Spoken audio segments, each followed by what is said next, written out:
are the brave, we can play. This is a place where all are heard. You know the squad, we ain't never gonna stop. Just a fire to inspire, we know this is who we are. Yeah, we made it, survivors, live. We made it, con permiso. We are the dreamers, the daring believers. We march to a different drum.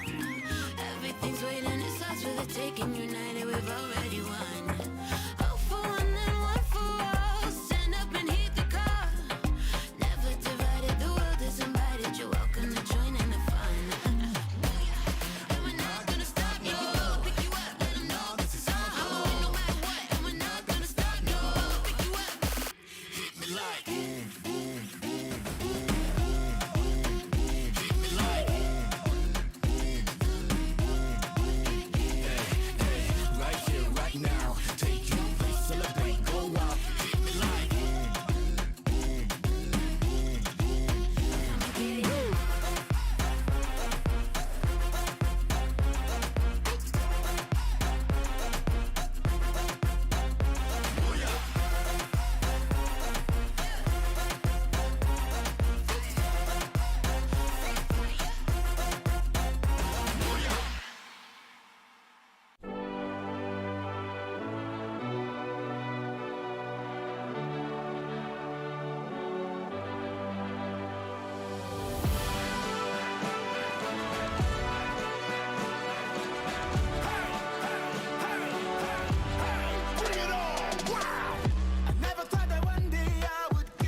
I'ma get it, and I'ma push it to the limit.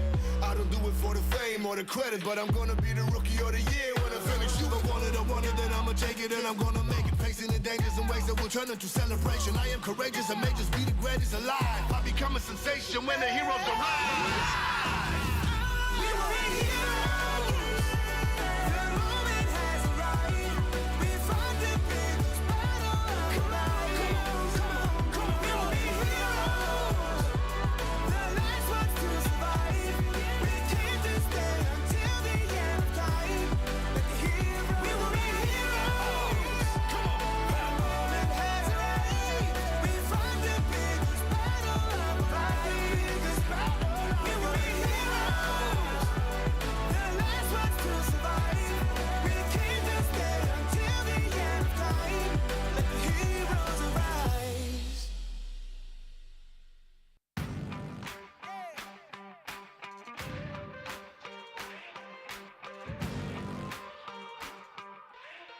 Time to level up and pay attention. Only the best can win, and I got a vision. I'm gonna be everything you said I couldn't be. I'm gonna leave my footprint, P.S. I know you see. I do believe that some things might be destiny. I do believe that I'm gonna give the best of me.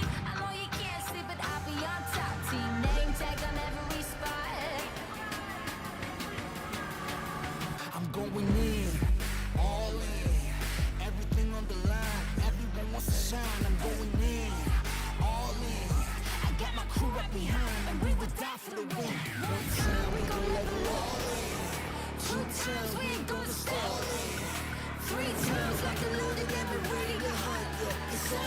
done, you better run. In the battle, I'm sharp, I'm a rebel, I'ma shoot the skies. Yeah. We're fighting for that one cause, one team, one dream, shoot the stars. In the battle, I'm sharp, I'm a rebel, I'ma shoot the stars. Yeah. Are you ready for the battle? You know we won't stop. All eyes on me, I smell the danger. Can't turn back now, I can't erase ya.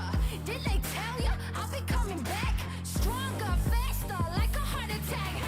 I'll make it known I'm the master. Think that boom boom need a blaster. What you looking at, huh? We coming for you in the masses. Front row passes, champions warm all access. All in, everything on the line. Everyone wants to shine. I'm going in, all in. I got my crew right behind, and we will die for the win. One time we gon' level up. Two times we ain't gonna stop. Three times like a loaded, then we ready to hunt.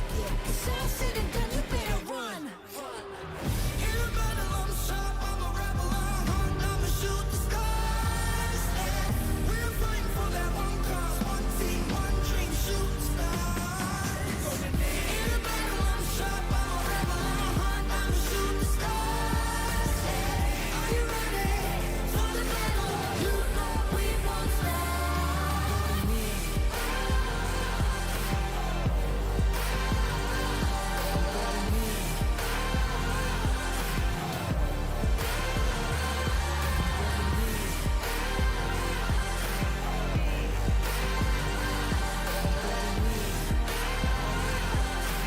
You know we won't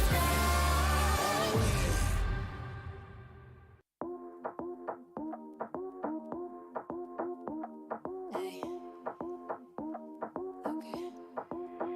Hit me like boom, boom, boom, boom, boom, boom, boom. Hit me like boom, boom, boom, boom, boom. Turn it up, blast, full power. Focus on the top, get better by every hour. All of this fighting and fighting is heavy. Cutting back the fear like we a gang of machetes. Chop, chop. We see a challenge, we smile. We got confidence for miles. You know we better than style. Booyah, let's break up the top. Call me a dreamer cause I'm a believer in doing the best. I never sleep cause I don't need the rest. Nah, I know it seems easy cause I got my team with me. We all together and we coming for that victory.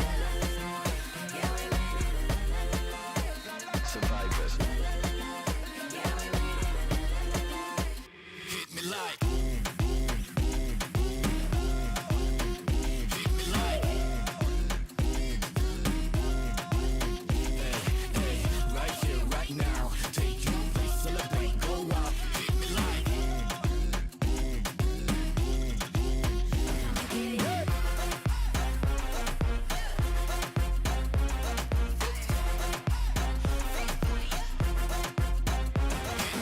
We don't wait for anything, we take it.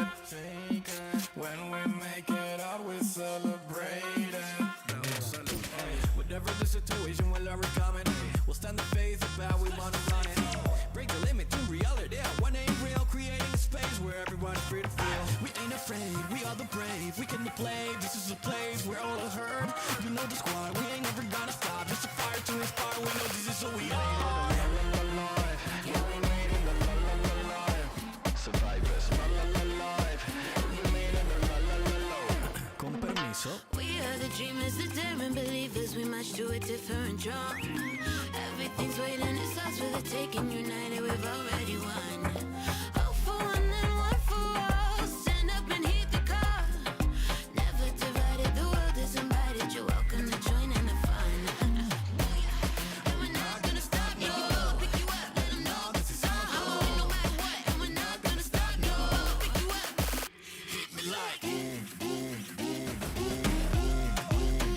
Hit me like boom, boom, boom, boom. Hey, hey, right here, right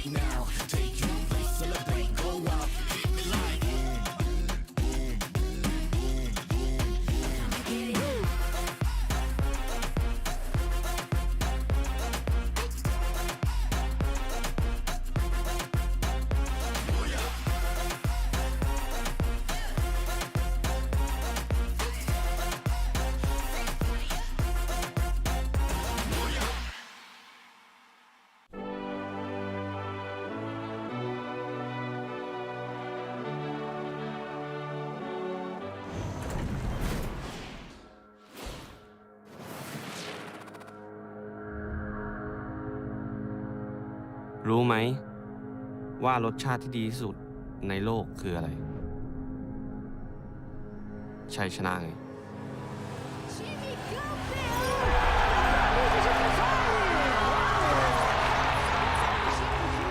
ชัยชนะคือรสชาติที่ดีที่สุดในโลก ถ้าเคยได้ลองชิมแล้ว เราก็อยากได้มันเพิ่ม เพราะเป็นความรู้สึกที่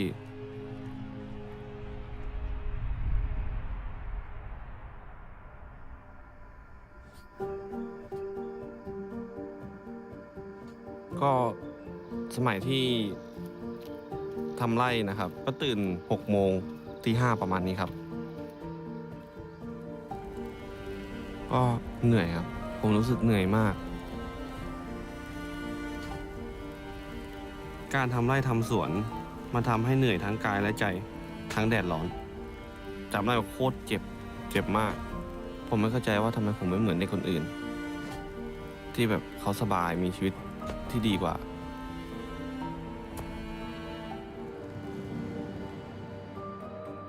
ก็ตอนนั้นก็ตัวผมนี่ดำไปเลยครับ เหมือนเป็นเด็กสกปรกคนหนึ่งเลยครับ แล้วทุกวันมันก็เหมือนเดิมซ้ำไปซ้ำมา และมีวินัยมากขึ้น แต่ว่าเงินที่ได้จากทำไร่ทำสวนมันก็ไม่ได้มาก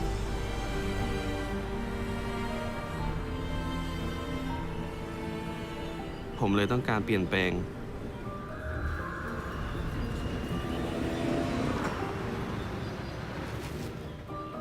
มีคนไม่มากที่เชื่อในความฝันที่จะเป็นนักเล่นเกมมืออาชีพ แต่ถ้าเรามีความฝันแล้วจงอย่าไปฟังเสียงของรอบข้าง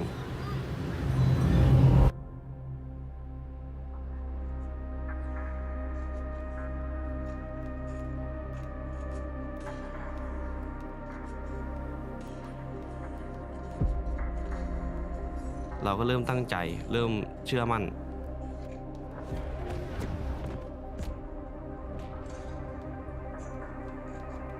ผมเก่งในเกมฟรีไฟร์มากขึ้นเรื่อยๆ ทำให้มีคนเชื่อใจผม และโอกาสที่ผมจะได้แข่งชิงแชมป์โลกก็ยิ่งใกล้ขึ้นเช่นกัน ทุ่มเททุกอย่างเพื่อ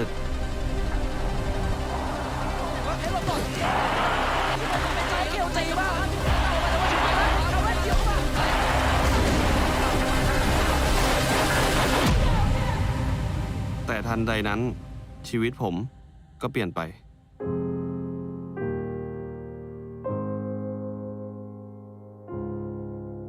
ผมกังวลมากเมื่อผมจะรู้ว่าผมจะได้เป็นพ่อคน แต่เราก็ตั้งแต่วันที่ได้เห็นหน้าลูกนะครับ มันก็เป็นความรักที่แบบว่าไม่เคยรู้สึกให้ใครมาก่อนครับ ผมกำลังใช้ชีวิตเพื่อคนคนหนึ่ง และตอนนี้ผมอยากจะชนะเพื่อครอบครัวของผม ผมเรียนรู้ที่จะรักครอบครัวของผม รักทีมของผม รักทุกคนที่สนับสนุนผม ผมกลายเป็นคนมุ่งมั่นกับการฝึกซ้อมอย่างมาก ก็ในการที่พวกผมซ้อมกันมาอย่างหนัก มันทำให้ผมรู้ว่าพวกผมเป็นทีมที่ดีที่สุดในโลกครับ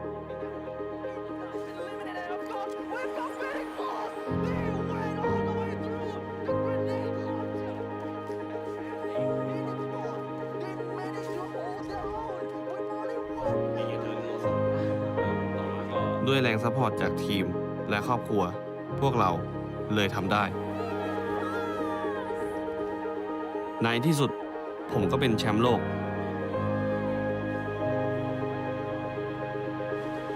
หลายคนสงสัยในตัวผมมาทั้งชีวิต แต่ผมไม่ยอมแพ้ เพื่อจะพิสูจน์ ถ้าอยากจะทำตามความฝัน เราก็ต้องทุ่มเทให้สุดตัวครับ เท่าที่เราจะทำได้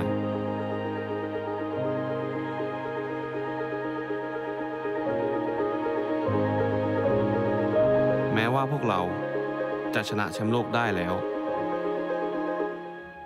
แต่การเดินทางของผมมันเหมือนเพิ่งเริ่มต้น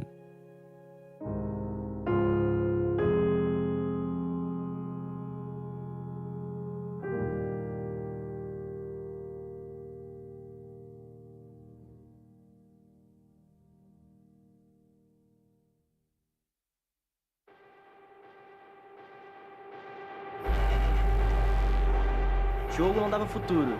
Tipo, minha mãe sempre falou que jogar não dava futuro.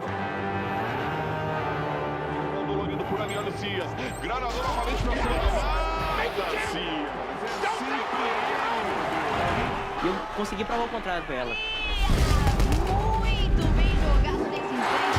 Teve um certo dia que eu tive uma conversa com ela e falei pra ela, eu vou querer seguir uma carreira profissional de jogo e a senhora sabe que eu sempre gostei de jogo e esse é meu sonho. Eu nunca me imaginei estar onde eu tô hoje.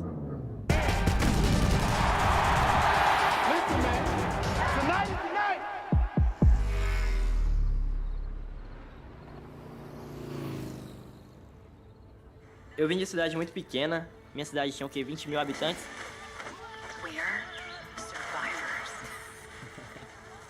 E ano passado, eu tomei uma decisão muito difícil, porque eu saí da minha casa, que eu moro no Ceará. Eu vim aqui pra São Paulo pra seguir minha vida como profissional. Mas foi algo muito... foi uma mudança muito radical pra mim. E uma pessoa que, tipo, realmente me ajudou foi o K9. Eu considero um pai pra mim. Foi ele que me deu minha primeira oportunidade.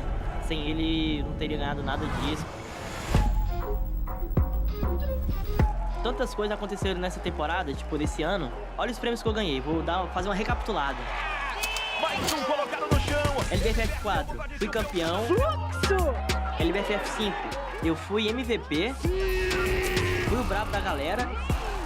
Que eu fui atleta revelação da maior premiação brasileira daqui do Esports. Quando eu fui pra casa, depois do Mundial, eu fiz uma pausa e me deitei pra descansar. Eu acho que olhei pra minha casa assim, olhei pra minha rua, ouvi meus amigos passando e comecei a lembrar de tudo.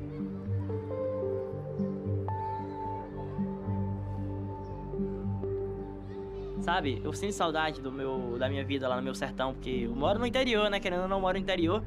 E eu tenho muita saudade do pessoal de lá.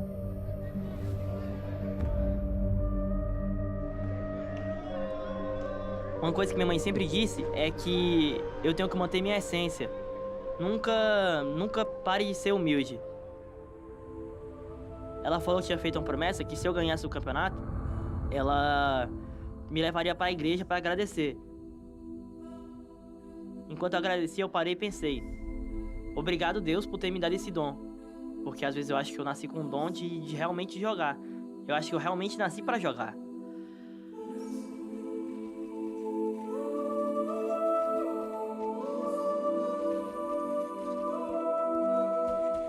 Ser jogador profissional sempre tem um preço, né? Que infelizmente é ficar longe da família. Eu era muito apegado à minha família, sabe? Mas sou muito grato por ter chegado aqui e por todos que me acompanharam até essa caminhada, tá ligado? Eu acho que sem essas pessoas eu não seria nada, sabe?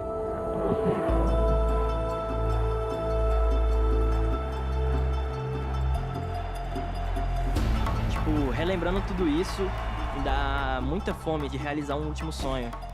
Que eu acho que é o meu foco principal de todos esses anos que eu joguei. O sonho de ser campeão mundial.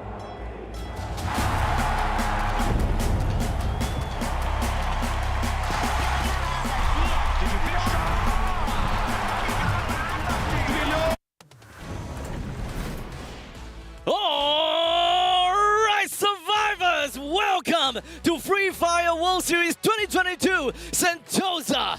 After a long weekend, we have went through the play-ins and now we are finally here to the grand finals. We are all stoked and ready to see what all of these teams are ready for. But before we even jump on to the whole narrative behind of us, we gotta talk about the play-ins team. I believe that the first thing that we gotta talk about is Echo Esports. Echo Esports was #1. This was a team that came in from the bottom all the way up. From the last World Series, they played in 14 different events. The most of any team in this Grand Finals right now. They won 7 of them. These are from Tier 4 to Tier 1 tournaments. This is a team that's ready. They've got a ton of experience, and it's all on the back of Duts. They were amazing in the play-ins, and they ended up being first because of that. But who came in second place? Well, when it comes down to second place, we gotta have to talk about Attack All Around, right? They have been doing things really amazingly so far, and they definitely did not disappoint us at all. When it comes down to last year's Free Fire World Series, their performance wasn't really that much on par, but before that World Series, they only had one major event to their name. Ever since they dropped out from that World Series event, they have competed for many other tournaments from that point on. They have been grinding and they have been doing whatever that they can. And today, here in the Free Fire World Series, they made it through the play-ins and now in the Grand Finals. And Vivocade was third place. This is a team from Liga Brasilia. They had to go all the way from the bottom, all the way just to get it into the Liga Brasilia finals. They ended up in 12th place. They barely snuck in. They got themselves into that grand finals. They ended up getting 3 booyahs, 2 booyahs in the very end, and they snuck into the play-ins. And in the play-ins, they got third place, proving that they actually belonged in the World Series. They're here and they're happy to be here, but let's talk about the 4th place team in V-Game. Well, for V Gaming, they have definitely shown us what is definitely impossible, or rather, what is definitely possible for them. Because when it comes down to V Gaming, they have showed their tenacity. They went through all their hard stuff, they went through the difficult stuff, and now they are basically in the Grand Finals. They showed us what it is like to play with their big shots. And I gotta have to say, when it comes down to Tana as well as Dark Love, they bombed it. They destroyed the tournament, at least when it comes down to the play-ins. But the question is, will they be able to beat the big dogs here when it comes down to the Grand Finals? Because we have some crazy names out here. Let's include the Kings of the Kings. That is what we label them as, the Thailand champions of the Free Fire World Series 2021 Singapore, and that goes over to EVOS Phoenix. They have showed the power and they dominated last year. They did whatever they could and they had a total of 4 booyahs to their name. Will they be able to do the same thing this year? We're gonna have to check out. Yeah, that's actually crazy, and Loud was actually in the 2nd place. There's no way you catch up when, the enemy team, or so to speak, gets 4 booyahs in that grand finals that we saw last year, but now we have Loud. This is a team that's pretty much angry. They don't want 2nd place. Brazil had previously won the 2019 Free Fire World Series, and the fact that they want it back. And they're going to come in angry, and they're going to be there. But remember the names Loud, Can7. These are both teams that are absolute killers on this team. You have to understand where these guys are at all points because of the fact that there's going to be a lot of action, a lot of killing between those two. Well, I gotta say, the Brazilian region is definitely one of the hardest region to play. But not just the Brazilian region. The European region is definitely tough because it comprises so many other countries battling it out against one another. And in the end of it all, the Portuguese team, Fastamundo, came up on top and defied all competitions. And they have been the elites of the elites within the European region for time and time again. And this time, seeding their way in as the Blitzkrieg. They will be showing us their dominating performance when it comes down to their time in the Free Fire Pro League.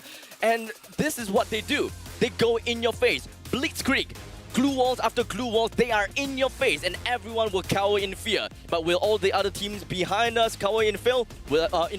We gotta find out. Okay, one team that's not going to cower in any sort of fear is going to be EVOS Divine. This is a team from Indonesia, very strong team. They were actually my favorites last year. Oh. And the thing is that they actually kind of didn't have the greatest performance. They were in top 8, but that was pretty much it, right? They saw the brother company in EVOS Phoenix. They actually ended up winning the final. And this is one of those things where it's a lot at stake for them, right? They obviously want to do much better than that top 8 performance they had last year, but also they want to make sure that they're the better of the two EVOS teams here. We're going to have to see what happens. Mr. 05, this guy is a stone cold killer. You watch out where this guy is because he's going to make action happen. He's going to get all of his kills. You do need to be careful about him. Very strong team. I expect to see them in the top 6 at least. Stone Cold Killer? Yes. How about Stone Cold Killers? Because when it comes down to Team Flash, they are not going to be stopping in any form of competition. Previously known as Burst the Sky, they have been in the world stage before. And I gotta have to say, Bio, Bloody and Shin, they have been here before and they are here to set another statement under Team Flash. They've recruited Brian, which understandably is a veteran within the Vietnam scene, and they do have a new player called Florin. He actually is pretty darn new. He actually started his Free Fire esports career only at the start of 2022. But don't count him out. He is one of the cold-blooded killers, as we can see. Okay, we have nothing but stone cold killers in this Free Fire World Series. Let's be honest, there's so many of them. Pretty much Everybody is right scary. now. Everybody is something that you don't want to deal with. Yes. And this is the top of the top, right? We have seen hundreds of teams make their way into the Free Fire World Series. Another one that survived was the LATAM winner, and this is going to be Mineros Esports. This is a team that had a little bit of change, right? They had two new people, Fede and Jota. Both of these guys went in, and they're kind of new to the Free Fire World Series stage, but they're here now. And Jota, my God, this guy is an assassin. This guy you got to watch out for. They're going to do very well. This is a team that went 11th place, got themselves into the finals, very similar to Vivocade. They're here now because of that, and they've got the #1 seed, and this is a team that you got to be careful. I really like Mineros Esports as my dark horse. Dark horse. Speaking of which, well, Mineros Esports may be the dark horse to you, but in my opinion, the truest dark horse gotta have to go to Farang Esports. I'm not gonna lie, when it comes down to the MCP Major Season 3, a lot of us, the Malaysians, the Filipinos, as well as the Cambodians, we all looked at Farang and we're just like, they got first place. That does not mean that they did poorly. They actually did so well because we did not see that coming at all. They are the teams that play in the shadows of the enemies. They made sure that they creep in. They do whatever that they can to make sure that they rise up slowly but consistently. And they made sure that they get the kills, the points, the placement points, whatever it is, while no one suspects them at all. The truest dark horse is definitely them. And they shine the brightest, well, ironically, in the shadows. Okay, now you're kind of like talking as if this team, Farang Esports, is a whole bunch of, Joe from you, right? They're a little bit of stalkers. They're kind of just hiding around. You got to be a little bit careful where these guys are. I'm a little hesitant about that. The reason why these guys were in the shadows, so to speak, is because in MCP, they had Blacklist International, yes, man, both very strong teams, and I thought that they were going to be the favorites, even and they were going to be in, and Todak as well, right? But the thing is that they surpassed everything. It's any given, like Sunday, so to speak, in this one. In this case, it happens to be Saturday, but it's one of those things where anything can happen. It's a grand finals battle royale. It's 0-0. All the kills are going to be there. But let me talk about the last team. This is going to be the MENA, the qualifier. This is going to be WASC. This is a team that, again, you talk about the shadows. Things are kind of scary. We don't know too much about them. We haven't seen other than a couple VODs here and there in some of the tournament events. So this is a team that might surprise people. They are in the shadows. Watch out for WASC. Mr. Ali, that guy is a menace. Actually, you know what? It's not exactly Mr. Ali that is quite a menace, because we are, at least for the side of Team WASC, none of them actually had experience when it comes down to the world stage, at least in the Free Fire World Series, right? But we cannot downplay them. Mr. Ali, Dowley, Abdul, Zizox, all of them were crazy. They knew exactly what they needed to do. Their chemistry is perfect. They know that they are really good at long-ranged battles. That is the most important thing. And when they go for long-range battles, they get someone knocked down. And when they have the numbers advantage, they rush in, kind of like a semi-blitzkrieg, like what Vastamundo does. Yeah, but okay, that playstyle kind of goes into the fact that you might be, I would say, dependent on the map. I mean, Kalahari is one of those things where you have that long-range opportunities, right? The engagement can be played. You can play it exactly how you want. And we're going to see all three, which I'm happy to see. We're going to be playing 6 maps. It's going to be kind of crazy here. But, I mean, I'm very excited to see how all the teams react to all the different maps. Well, this is the point in time whereby we have to sit tight and wait, because we have quite a show for all of you guys at home, no matter where you are. So make sure you guys hang on tight, sit tight, because we have quite a lot of content for you, starting off with the trailer of the Free Fire World Series 2022 Sentosa.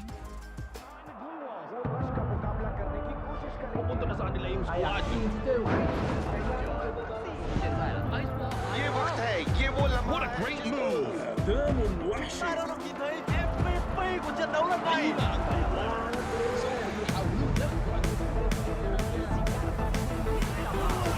Shot was insane.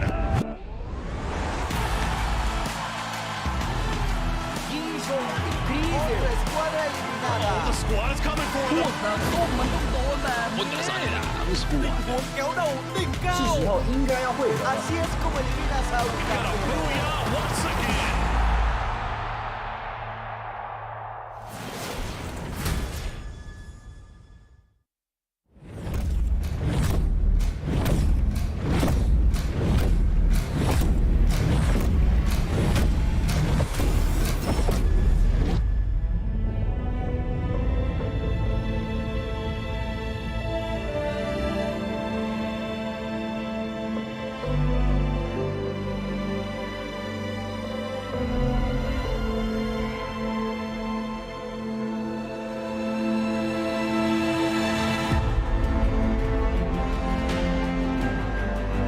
Dare to be a hero.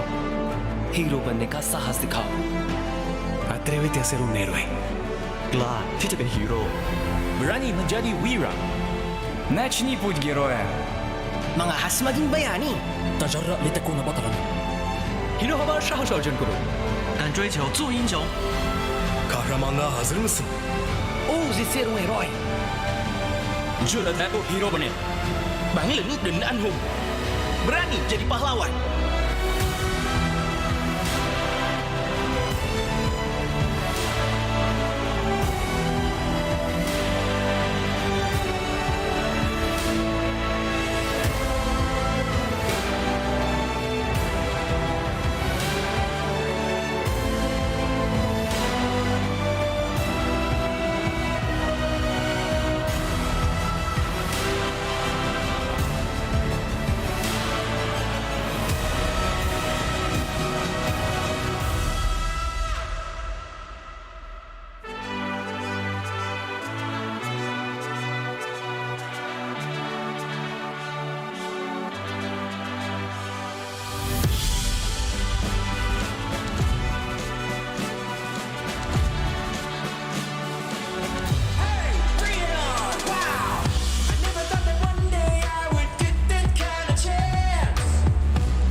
Get it, and I'ma push it to the limit.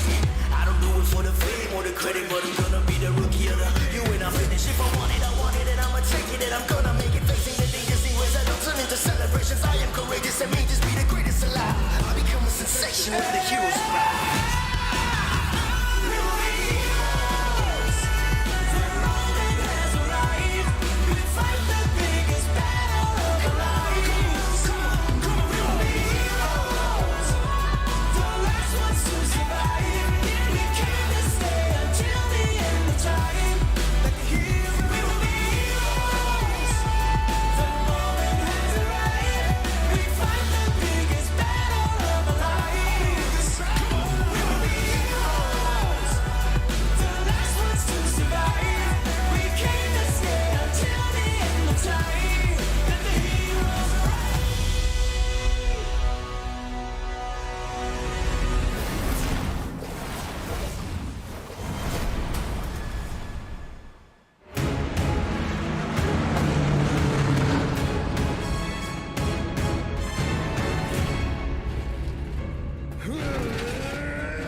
All right, ladies and gentlemen, a warm welcome to the Free Fire World Series 2022 Sentosa.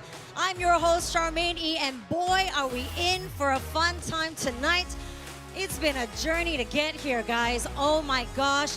I wish you could feel the adrenaline, you could feel the nerves, the joy, the excitement coming to you live from the Resorts World Sentosa here in Singapore. I'm Charmaine E, and I'm so happy to be your host today. And you know what? We had an amazing time leading up to this moment. We had 10 teams in the play-ins, 4 made it here today, 12 teams behind me here vying for that championship title. We have a prize pool of $2 million, and I am so excited to find out who is going to be our MVP tonight. Who's going to get the most points tonight? We've had cheers, we've got teams ready, everybody is ready, we're set, players are all set. It's going to be an exciting time, a real thrilling final, ladies and gentlemen. Before we get to that championship title, before we get the battle started, let's check out this finals interview.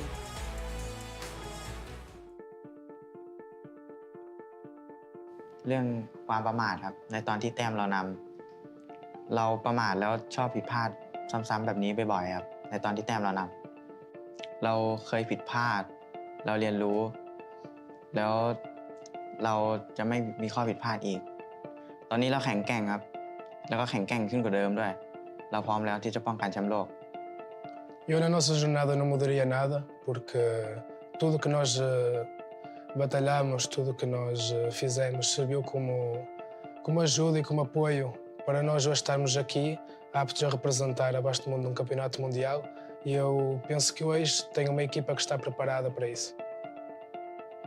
O que não nos fez desistir de lutar para a tão sonhada vaga para o campeonato mundial foi ser o nosso principal sonho e ao longo desse trajeto temos sempre grandes pessoas a nos apoiar, a nunca desistirem de nós e eu acho que o que nos deixa mais felizes e orgulhosos é realmente nós conseguimos, após a terceira vez campeões, conseguimos a tão sonhada vaga e conseguimos orgulhar os nossos fãs que nunca se nos deixaram à parte. Động lực khiến mình không bỏ cuộc là khi được thi đấu cùng đồng đội và khi giành chiến thắng cùng đồng đội thì khi đó mình mới thỏa mãn. Đương nhiên rồi, ai cũng mong muốn một lần chạm tay vào chiếc vô địch và lần này mình sẽ làm được. Ya suatu penghormatan lah karena gue bisa wakil Indonesia lagi dan ya yang pastinya fans-fans gue juga ngarepin gue menang dan itu sebagai semangat gue di sini buat ngebuktiin kalau Indonesia bisa juara. Kalau dikasih satu hal yang buat dirubah untuk tim itu ya nggak ada sih semuanya masih sama. Yang penting mereka masih mantepin role-nya dia dan ya nggak ada yang mesti diubah lagi. สิ่งที่ยากที่สุดสำหรับเราคือการรักษามาตรฐานของทีมเพื่อไม่ให้เราพลาดในการเข้ารอบครับถ้าอยากเปลี่ยนอะไรเหรอครับผมไม่อยากเปลี่ยนนะครับเพราะว่าทุกอย่างเราก็พร้อมทุกอย่างเราก็ดีหมดแล้วครับเราอยากไปเอาแชมป์โลกครับ O que eu espero para essa final de mundial é que nós saia campeão porque meu time está muito confiante. A gente veio de ganhar um campeonato brasileiro e eu tô com a confiança lá em cima também e espero sair daqui campeão. É o que eu falo, mano, pros fãs da Loud aí, é o que eu falo durante todo, desde quando eu entrei na Loud, que eu vou jogar pela camisa, vou jogar dando meu sangue, dando a minha vida até o último momento. Até a última queda aí, que se existir chance, eu vou lutar dando a vida.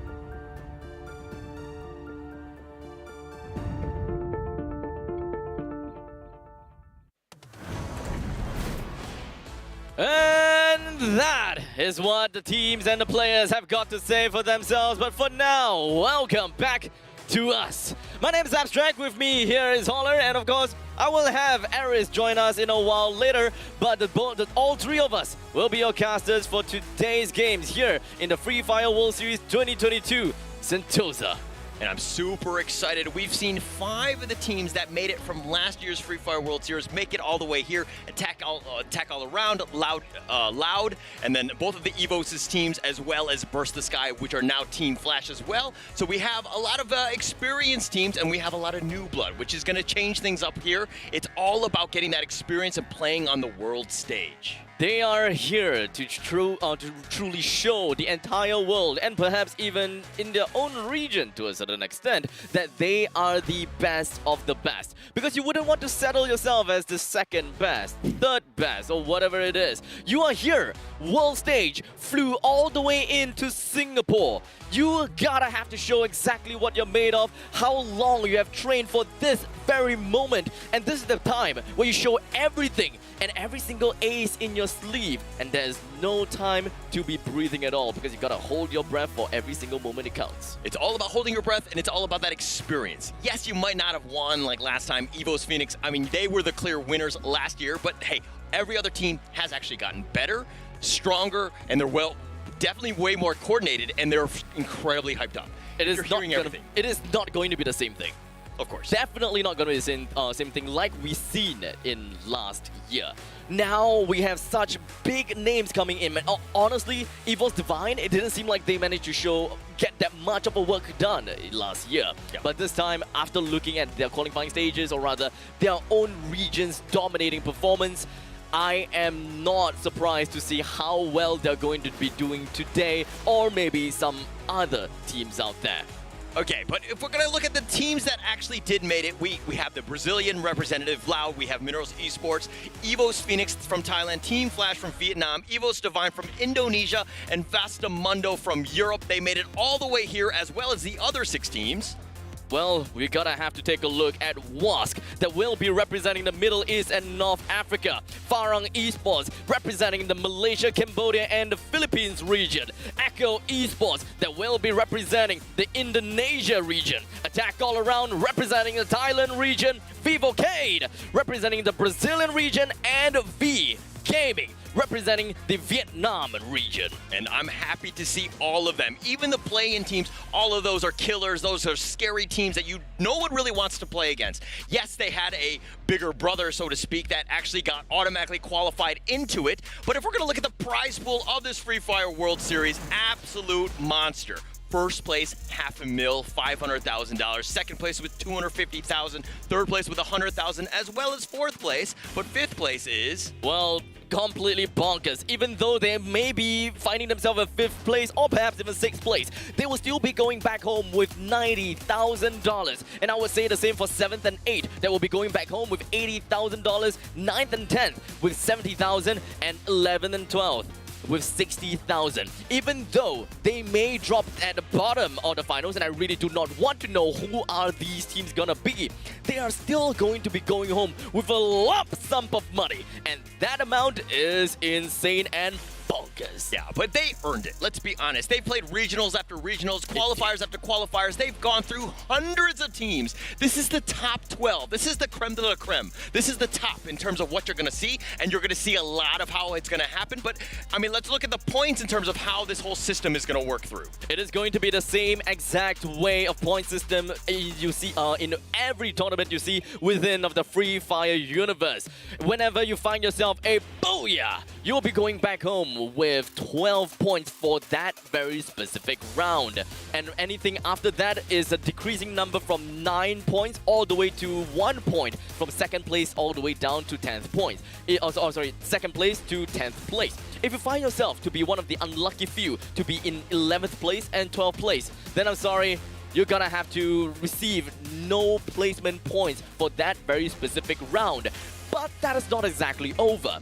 Every kill you get can still net you a single point. Yeah, and kills, in my opinion, are the most important thing. It's going to add a lot of consistency. Some things happen where you talked about luck in terms of placement points. A lot of that can affect in terms of how you place out in the end, but kills is all about that. If you're able to just mechanically outclass everybody and skill them, you're just going to get those kills. But let's talk a little bit about tiebreaker rules here. If the points end up being tied at the end of the day, we're going to actually break it by the number of booyahs that you win. So that's going to be the most important thing. The second piece is going to be the total number of kills kills. Again, reason why kills are so important. And then the final one, of course, is going to be the survival ranking of that final round. Make sure that you do outlast all of the other teams. So if you manage to get yourself a plenty, if not a numerous amount of kills, you top the charts in kills, but you don't get yourself a single booyah. In the very case that you are fighting for the first place together with some other team and you realize that, hey, I don't have a single booyah, and the both of us, me and the other team, we are on the same point.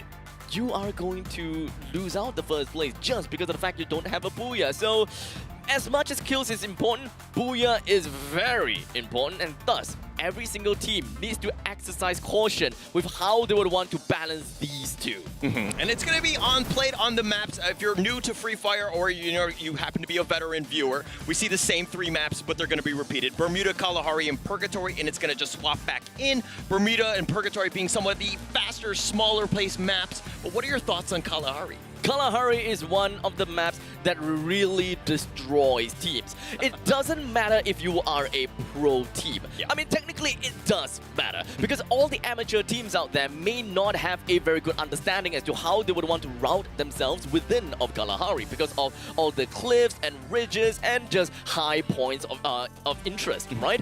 However, pro teams, they may know the maps inside and out, but whenever you tunnel vision into a specific fight, sometimes you wouldn't even know exactly where you are retreating to, and before you know it, you're back against the wall, or perhaps backed against a cliff. Yeah, that's going to be a terrible spot. But if we're going to talk about the maps here, in terms of Bermuda, Kalahari, Purgatory, just kind of starting things out.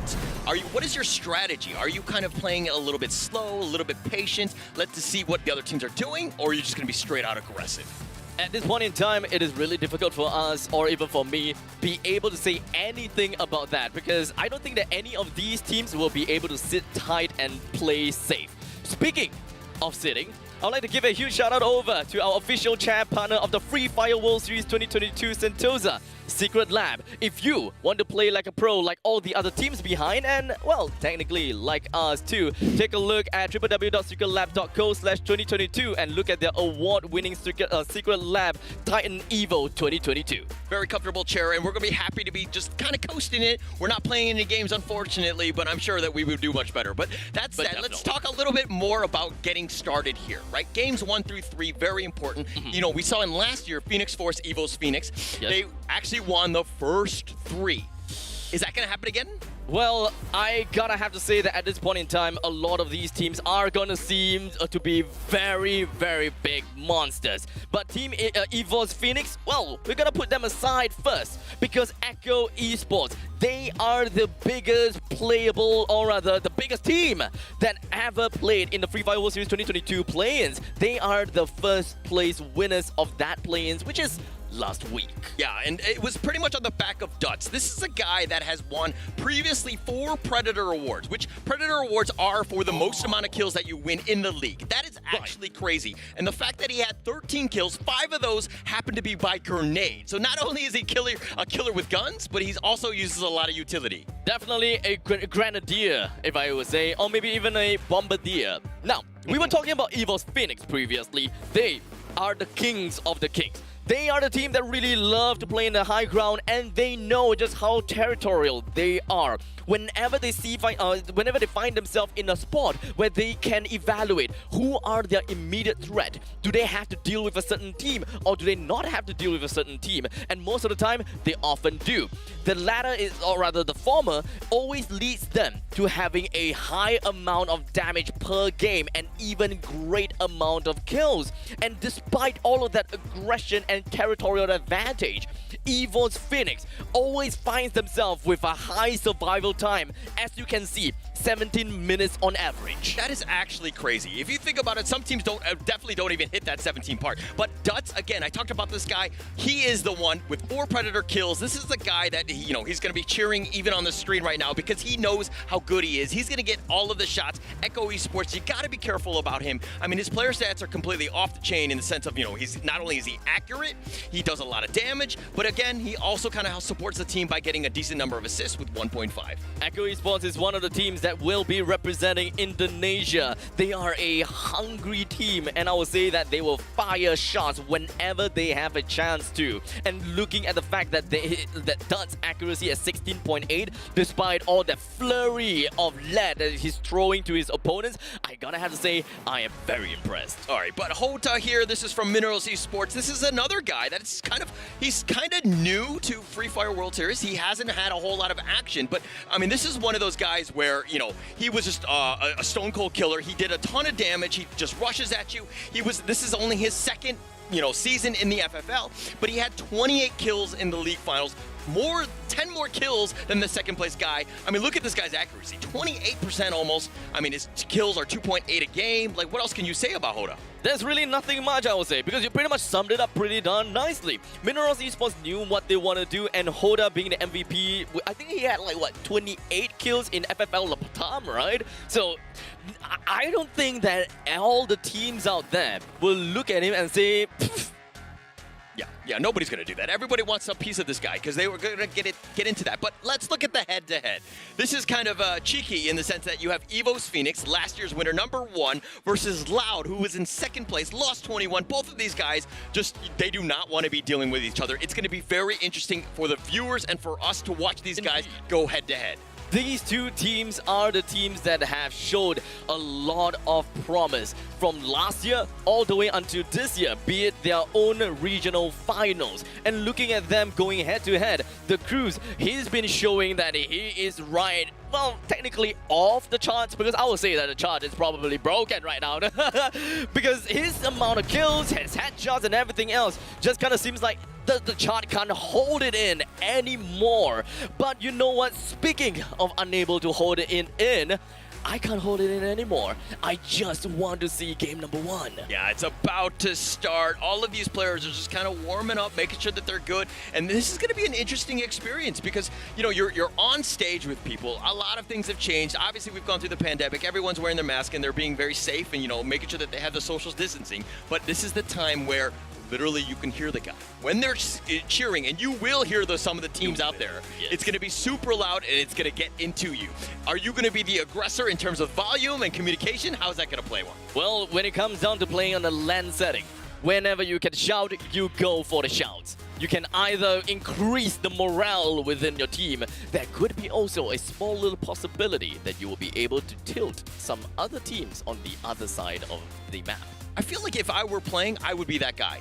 I might not be that great at the game, but I would just yell at other people and just tilt everyone else. I would definitely have some fun with it. Yeah, I mean, you just does seem like the kind of guy, right? Just shout around, despite if whether you are the one that died or not. Doesn't you matter. know, just have fun. Yeah. Free Fire. This is how we come up to be. We started Free Fire just to have fun, and now we are here in the Free Fire World Series 2022 Sentosa with game #1 coming up soon. Everyone here that's watching at home, it is time for you to bear witness. Game #1 here in Bermuda. Bermuda starting it off strong. This is the one that we all love. It's the feel-out process. How are you going to do it? But the thing is that, hey, there's only 6 matches. There's not a lot of time. Some of the other regionals, they play up to 9, maybe even 12 finals games. So it's going to be very high impact. Making sure that you get those points early is going to be super key, especially for some of these teams. A lot of these teams may want to change a little bit of the directional placing and, of course, where do they usually drop. But with this plane path, it starts off at 12 o'clock, ending off at 6 o'clock. There could be changes. Echo Esports usually head their way over to Bullseye. Yes, indeed, they will.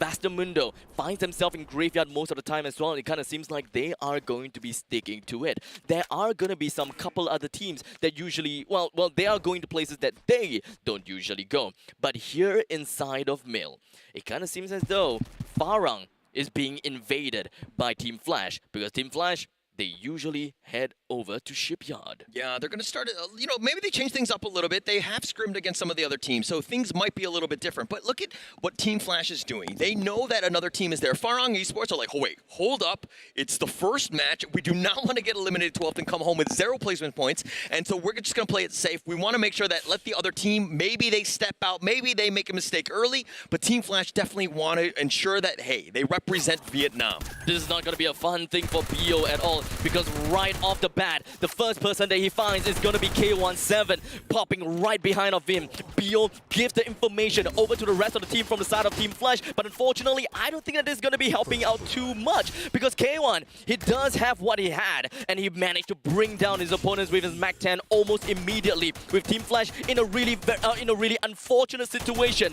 Lost. He finds himself at the top of this ridge, right by Mill, southern of Team Flash. They brought 2-person down to death already, and this is just a 2-man invasion by Loud. Yeah, Loud is in a great spot. It's all about the high ground here, and Team Flash are running for their life, and it looks like Team Flash is going to be the first one eliminated, Alta lost, and it just seems like to be in a bad situation. You do not want to be there against Loud. This is just a 2-man invasion coming from Loud.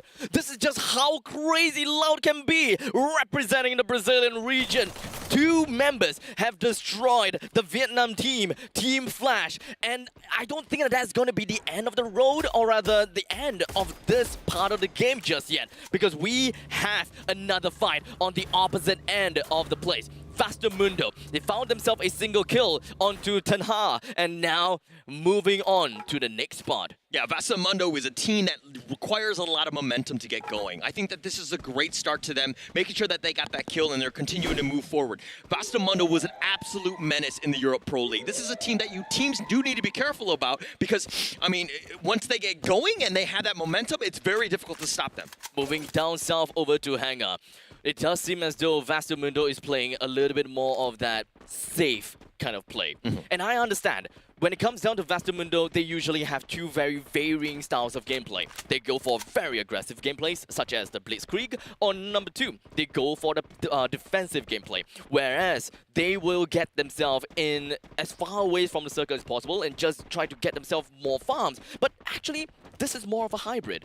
They are heading to the edge of the circle, probably over to Rinnam village, away from everyone else. In that essence, it's defensive. But they are also putting themselves inside of the circle and possibly working towards the center after the second. And you might want to change things up, right? You have your strategy. Yes, things might work, but it's still, again, the feeling out process. Things might be a little bit different that, from the teams, the meta, the regionals, and you could just change things up. Loud, on the other hand, are kind of like, hey, we know what works. We're just going to find people. We're going to kill people, and we're just going to roll on.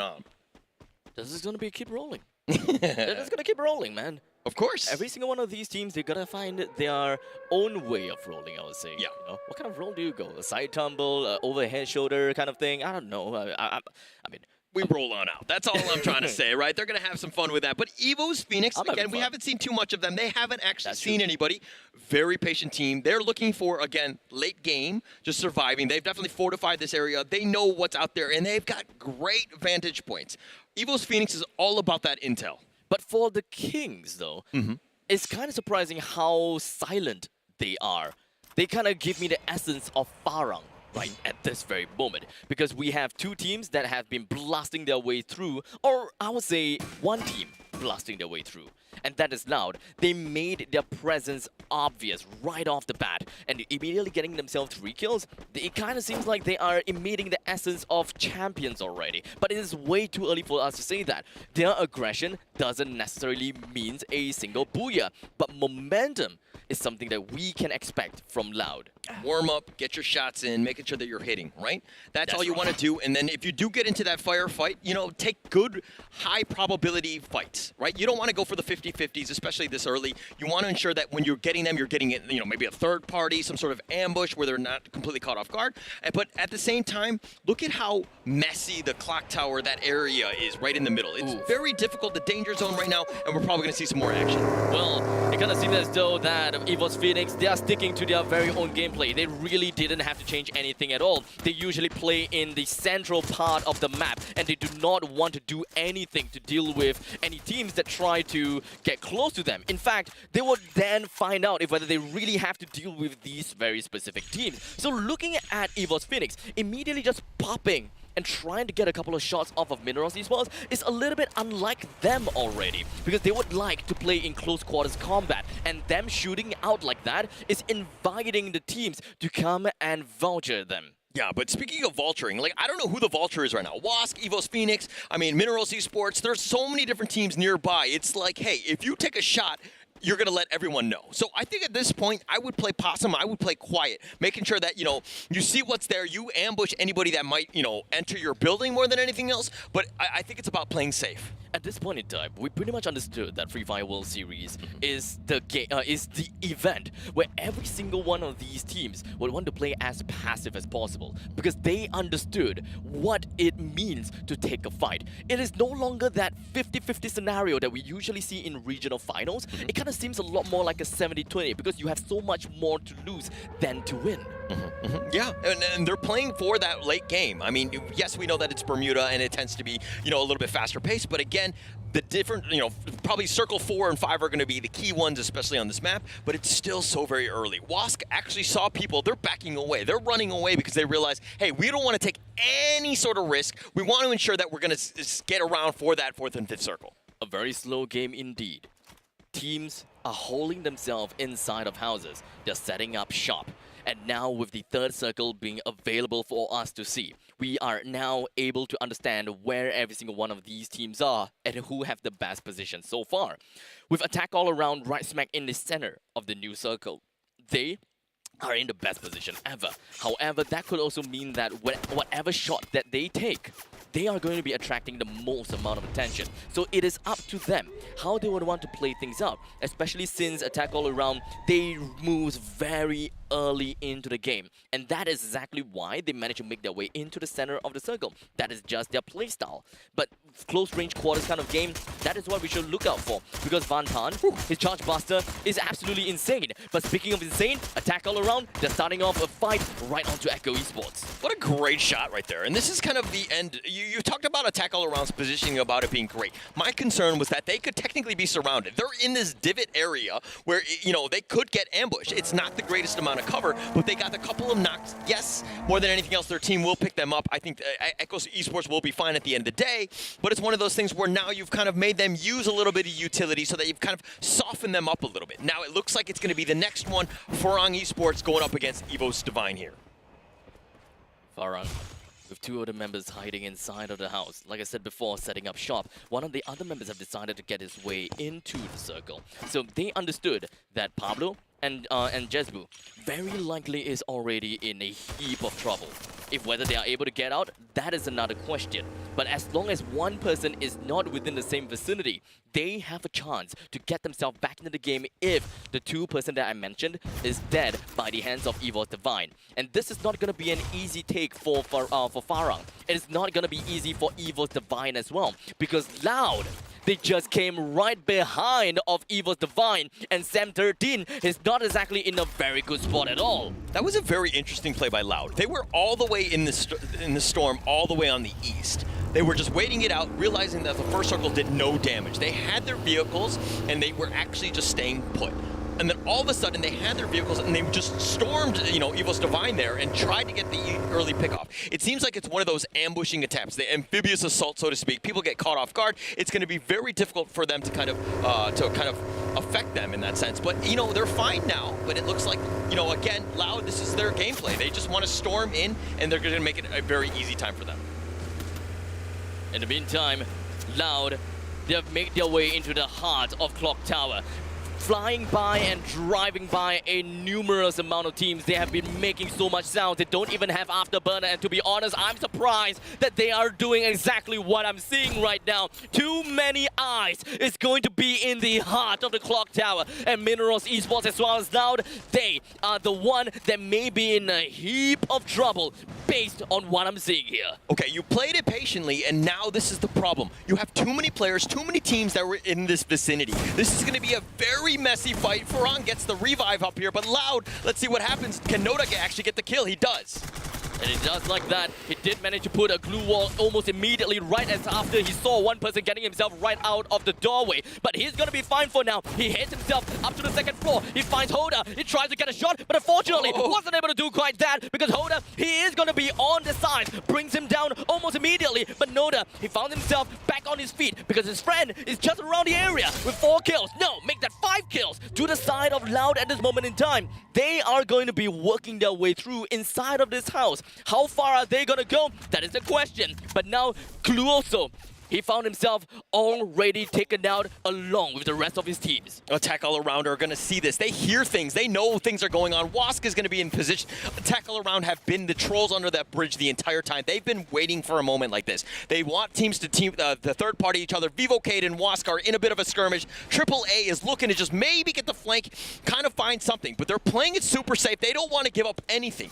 On the other fight that you talked about just earlier, Loud was actually insane. They're going to go, and it looks like they're going to go to Evo's Phoenix. Well, Noda as well as Lost, they did manage to get themselves a decent amount of kills onto their name. We have quite a lot of things going all around the map, but the main thing is that we have to take a look what is going on onto Loud. Kronos and Noda, the last two members coming from the side of Loud, but unfortunately Noda gets knocked down. How about Kronos? He found himself the kill. He managed to bring down Evo's Phoenix for now, and he picked up his fellow friend with 8 teams left in the map of Bermuda. This is just game number 1, and we are just getting the party started.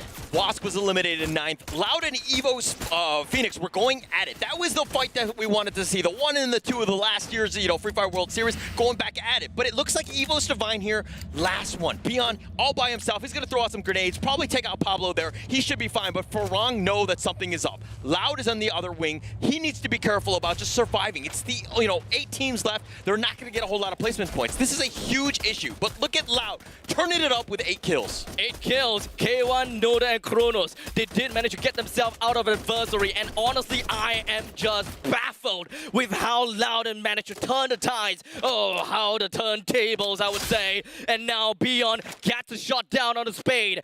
Farang, they are losing numbers by the very second, and Beyond, he's gonna be the last person of Evil's Divine. He can't get his way into any form of vending machine, and he gotta have to play as a lone wolf all the way until he actually make his way over to that vending machine. Oh, look at how this last circles are starting to go in. There's so many teams again, not a whole lot of space. People just want to breathe, but with that being pushed, Loud has been knocked out. Attack All Around has gotten some good pickoffs. They've had some great ambushing, and they're making sure that Loud doesn't cross that river very easily. Loud is going to have a hard time going up against a Titan-like Attack All Around right there. The Thailand team being very strong, but FRG looks like they've been eliminated.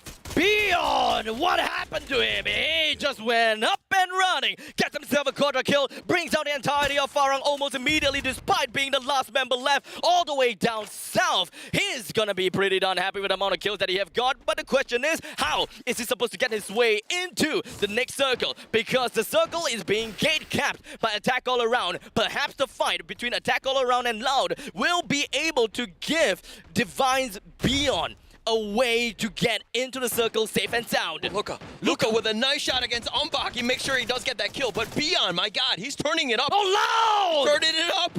Loud is already out of the game, and now we have 6 teams left available. Evo's Divine, Attack All Around, Echo Esports, Vivocade, as well as Vastamundo.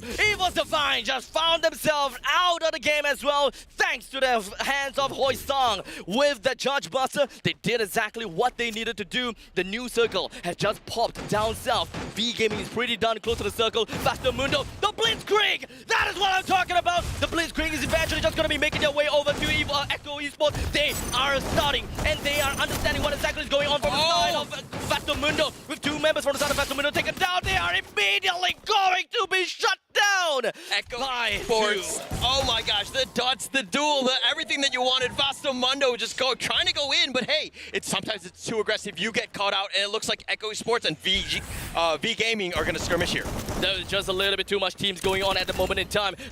Tanya, he finds himself right in the face of Koja because of the Charge Buster. He found himself taken down almost immediately. V Gaming doing a really good job as Van Tan gets himself a kill down on Dead God. Another players are now fighting themselves in the pack of the heat, unable to get themselves out of this unfortunate scenario. Attack All Around is going to be the main team that finds themselves in the center of circle, the best position possible. That ambush. Oh, he kind of totally swung around and he caught him off guard. V Gaming is here. They've only got 3 players left. Attack All Around with 4, though. This is a team that's been, pouncing on. Their positioning has been amazing throughout. But look at Koja. Echo Esports, the last man surviving. Vivocade still in this one, but it looks like it's going to come down to this. Probably the last circle coming up. It's a very small circle now. Echo Esports knocked down at number 4. The rest of the members from V Gaming, they have managed to bring up and erect a barricade of glue walls, separating them from the rest of the team. But Nando no! He finds himself a shutdown onto the glue wall, brings Bingsu down, followed by a initializing shot that will bring him down for good! Oh, that grenade was so good. Oh my gosh, V Gaming 2 on that one, and it looks like Dark Love, he's got, so many kills to his name, but hey, they've got 10 from attack all around. Vivocade with just 1, but they're surviving. This is going to be the last skirmish between the two teams. Oh, Nando! It does have the high ground, and the high ground it is. He finds himself a little bit of angle. He's looking for the next person, but unfortunately, they are just directly below him. It's not going to be easy for Nando at all, but he found it! That is how we talk! That is how we go! Because the booyah for game number 1 goes over to Vivocade! Woo! Look at how pumped up Vivocade are. This is the team that made it through the play-ins. They were 3rd place, but they are ready. I tell you, Vivocade loud, living up to their names in the sense of, hey, they are super loud. They're very aggressive. They want their presence to be known. Very scary, but I think it's going to come down to points. Vivocade didn't get a whole lot of points, but the thing is that a tackle around got a lot of kills and the positioning, but we're going to have to find out because we have the highlights coming up.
The entirety of game number 1 was a mess. It's a chaos. It's a pandemonium. But in the end of it all, we have but one team that succumbed to the top, and that is Vivocade getting themselves the booyah.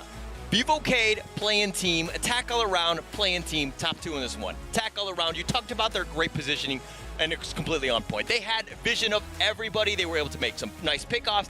I'm pretty sure attack all around will score more points because of the kills factor, which is absolutely huge. Well, there are quite a lot of teams that actually managed to get themselves a good amount of kills to their name. So I believe that getting ourselves a nice little understanding of how that match standing looks like will give us a lot of a story, right? But the main question that I'm going to give you here, is Vivocade going to stand at the top of the overall standing just from this game number 1 for now? No, I don't think so. I think it's going to come down to kills. I talk about kills being more important, especially tackle around early. really is the one? I think a tackle around, we're going to have to find out. It's going to come up right now in match standings. That's going to be here.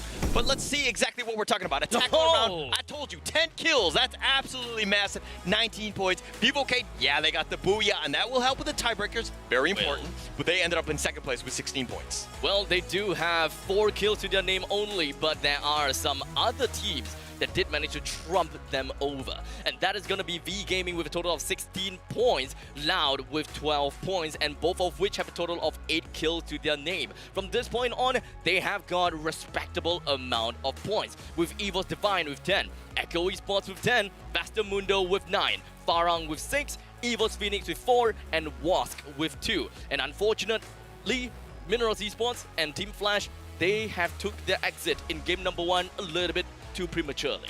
Evo's Phoenix, last year winner, they're in 9th place with only 4 points. This is a little unfortunate for them, but they're realizing, hey, this game is completely different. The teams are actually ready.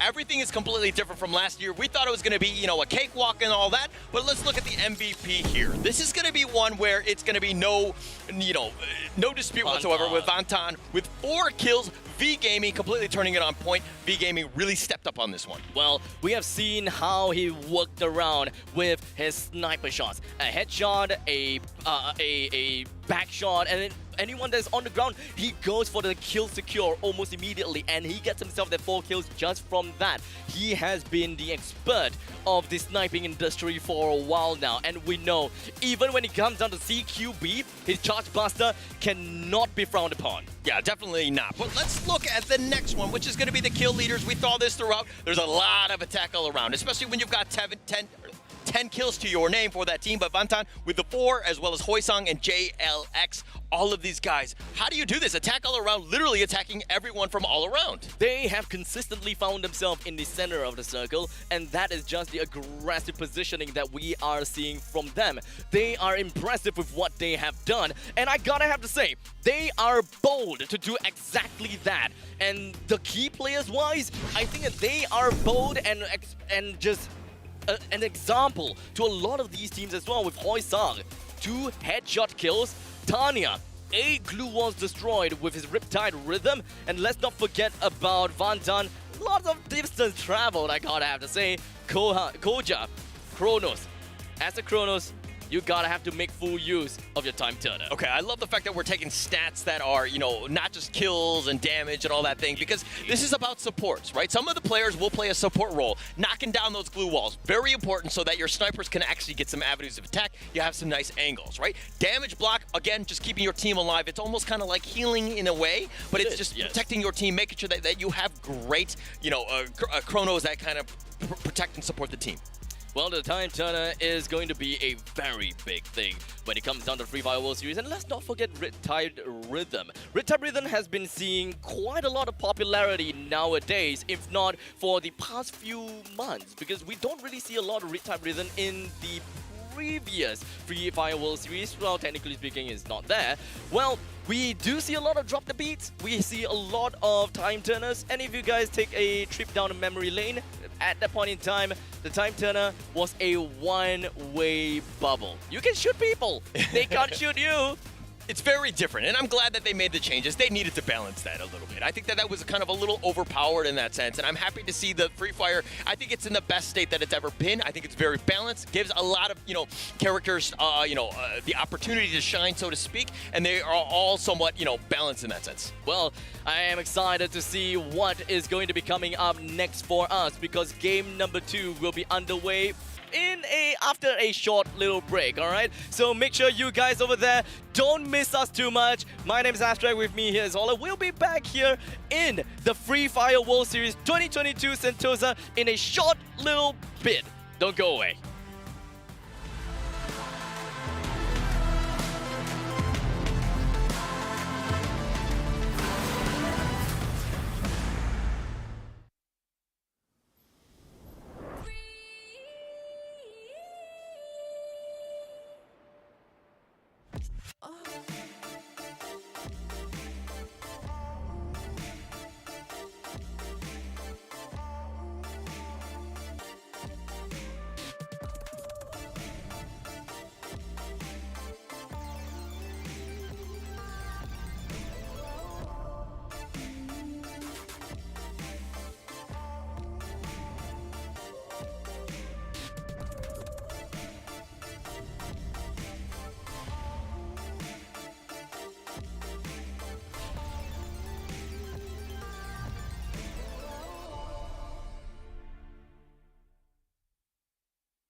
A vitória seria tão importante para mim e para o meu time, por conta que a gente colocou na cabeça um sonho e a gente quer lutar por ele. Foi isso que a gente começou no Brasil e é isso que fez a gente estar aqui. Se eu for campeão do Free Fire World Series, isso afetaria na minha carreira, na forma da minha família, na forma do meu time. Acho que é um dos nossos sonhos, então a gente vai correr atrás. E eu tenho certeza que isso é só o começo. A gente vai batalhar para estar aqui mais vezes.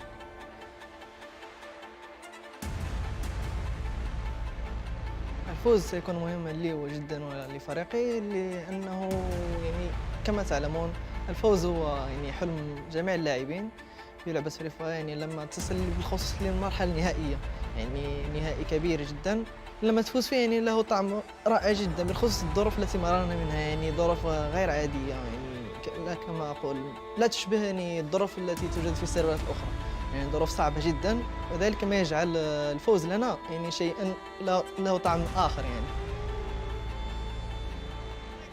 Cũng có vẻ như sẽ không chạy nổi và đó là Skyler. Wow, Skyler mang đi. Anh hùng là những người vượt qua được những khó khăn và trở thành người mạnh mẽ hơn. Chúng mình sẽ chứng minh rằng những người hùng trong chúng mình sẽ thức tỉnh và làm cho người hâm mộ Việt Nam tự hào.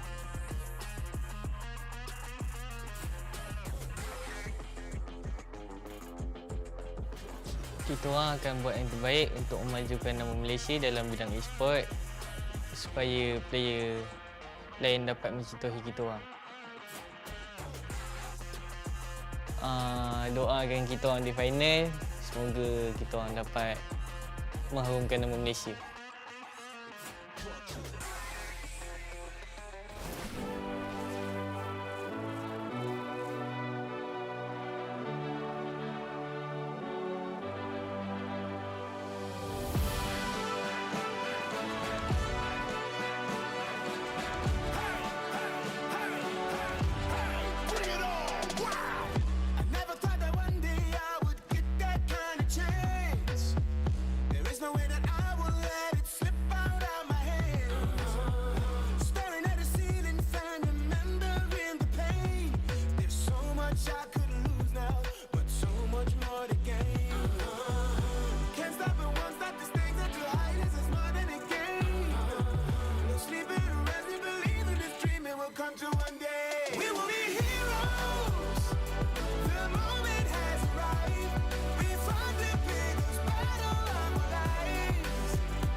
Alright, survivors, welcome back to the Free Fire World Series 2022 Sentosa.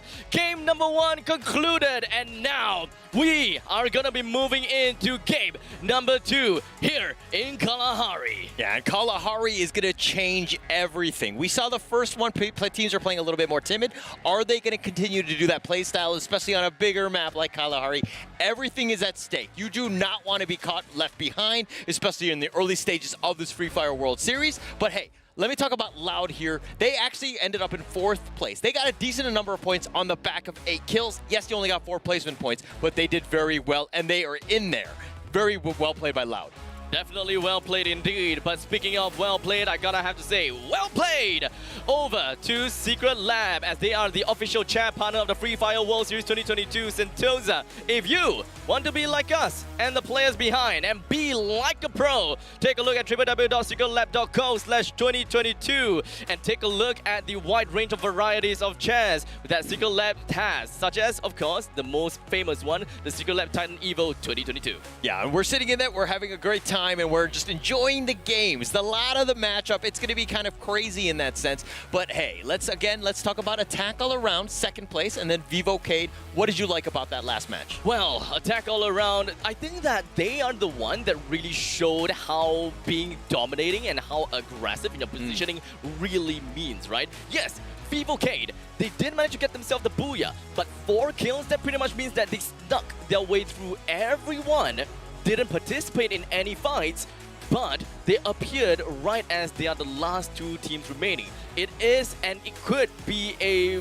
solution to get yourself the crown and the victory, but if there's any other teams that went bonkers, like what Loud, as well as Attack All Around, technically did, the amount of kills is just going to rack up, and there could be one point in time that they get the Booyah, and, well, Vivocade might not get a chance for that passive gameplay. Yeah, definitely not going to happen again. But Attack All Around, let me give props to where props are due. This is a team that last year they ended up at 17th place. They were stuck in the play-ins. They didn't actually even make it to the playoffs, the grand finals. They didn't even make it there, and I'm sure that hurt them more than anything else.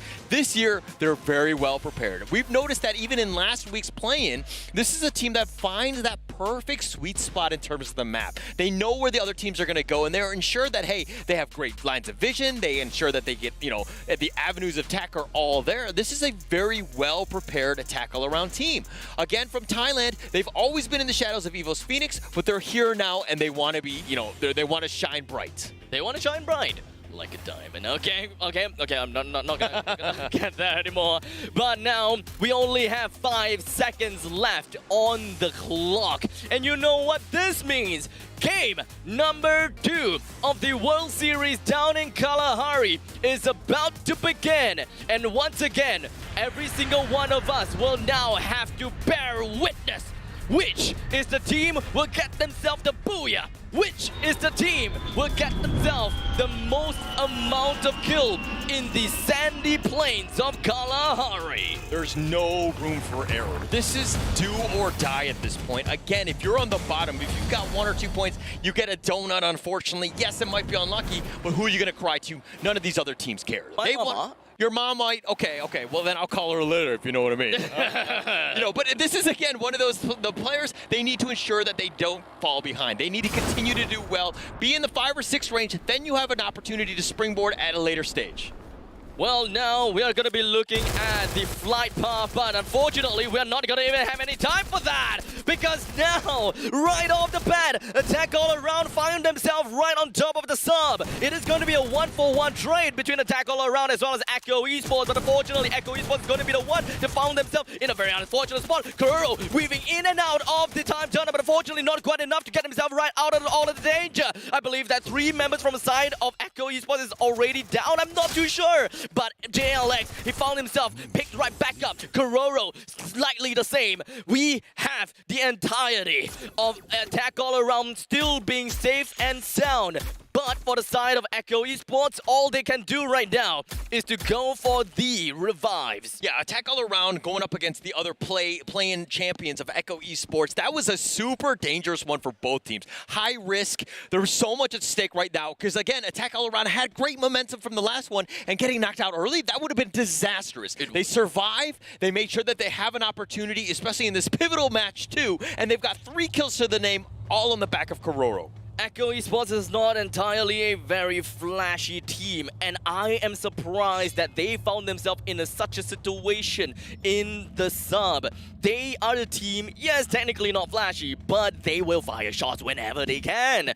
We saw the stats onto Duts, and we knew just how much damage that he can deal. His accuracy, 16% if I remember correctly. That is the kind of guy that you would not want to face off against with, because as long as you show your head, Boom, shakalaka. You might just go down. Yeah, Dutz there with 13 kills in last week's play, and 5 of those with grenades. But in match 1, he actually killed himself with a grenade. So I don't know if that one counts for the stat. That's probably something that he wants to take back. But a little unfortunate by Dutz, but they're in a little bit better position. I mean, in the sense that they have one remaining player. Hopefully they can revive the team. They got to give themselves a chance. Dutz is out right now. I don't know who's left on Echo Esports, but I'm very worried for this team. I believe that for the side of Echo Esports, we have 3 of the members now available. Kiba as well as Koja. They are down onto the Mammoth, while Umbak, he is right onto the western part of Mammoth. They just came back, so they wouldn't have a lot of utilities. They wouldn't even have any form of itemizations that would allow them to play any more aggressively. So back onto the track of not being flashy.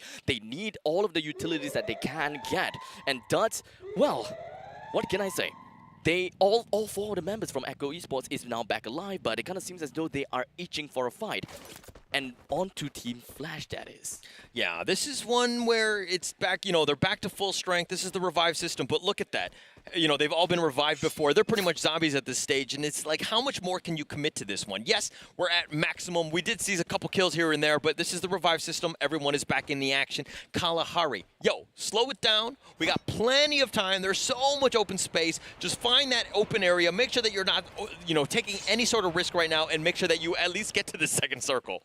Well, inside of Kalahari, I believe that most of these teams may have gotten themselves out of their normal place, I would say, because one of the teams that I gotta look out for is Farang. They usually find themselves within a refinery, but they also understood that Minerals Esports always had themselves over the refinery, so they decided to change a little bit. They head over to the blue zone. They went over to Council Hall, which no one does go to, and now they've decided to go south, down into confinement. And technically speaking, they should know to expect Echo Esports or perhaps even V Gaming. And in this very case, they may just very much see V Gaming. Yeah, V Gaming and Frog Esports, they saw each other. You could hear them. They're like, oh, watch out, watch out, watch out, watch out. Hold up.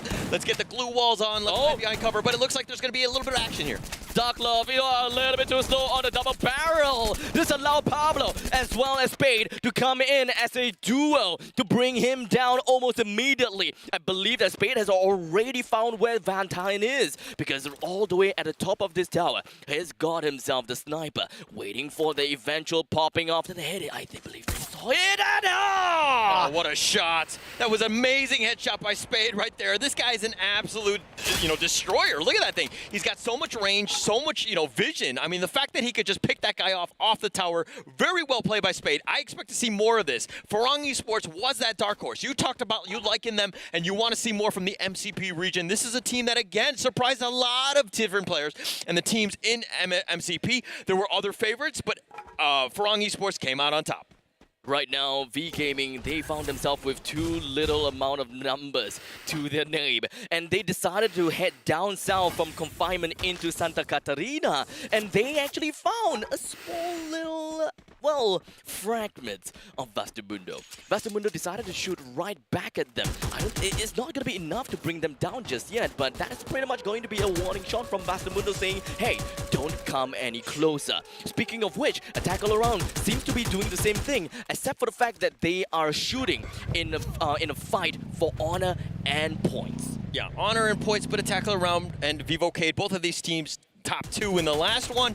I don't know if they want to continue. It looks like they're kind of just back off here. Just play it safe. Again, only two kills have happened in this one. It's 6 minutes in. It's still very, very early. Foki's like, I'm going to get out of dodge.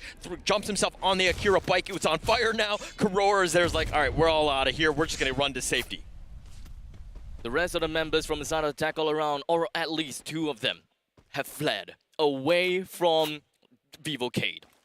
I don't think that is exactly the right word, actually. They have decided to flee, but in a good direction. Now, they are literally living to their name, Attack All Around, because they have numbers, they have people literally all around Vivocade now. What exactly is going to be their attack patterns here? Are they going to go straight in the face of Vivocade? Kinda seem like it, because General, he finds himself a single shot down onto Kororo in a fast-paced manner. With the Mac 10, brings him down almost immediately, and Attack All Around, they lost 1.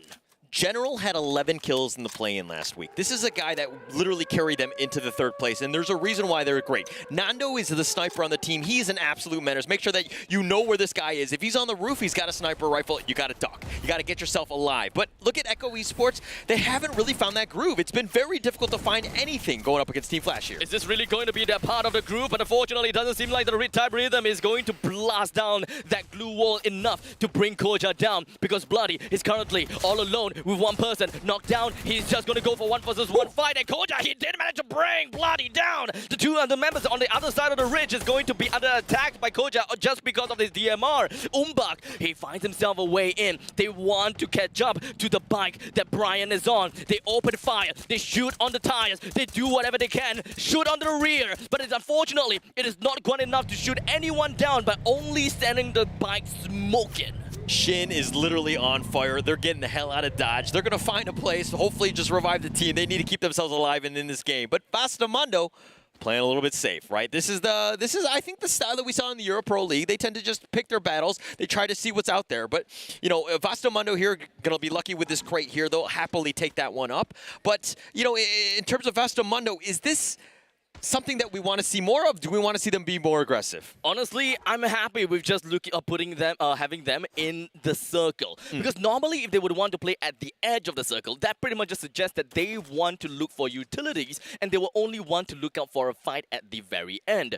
If they are just hiding themselves inside of a single drop spot, if they're hiding in a landmark, for example, they will fight an immediate threat if they discover one. So if Vivo Gate have decided to go up north and try to get stir some trouble with Vastamundo, Vastamundo would not stop, and they will do whatever it takes to bring them down and proceed over to the next part of the circle.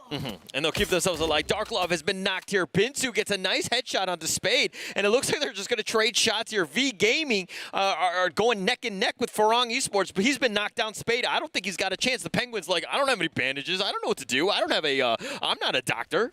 I mean, he can just kind of lay flat on the bullet spot, and you'll be like, look, you're not bleeding. But Spade, he's still bleeding out. I don't think that any one of the members from the side of Farang does have a grappling hook on them to actually save Spade at this point in time. But you know what what do they have?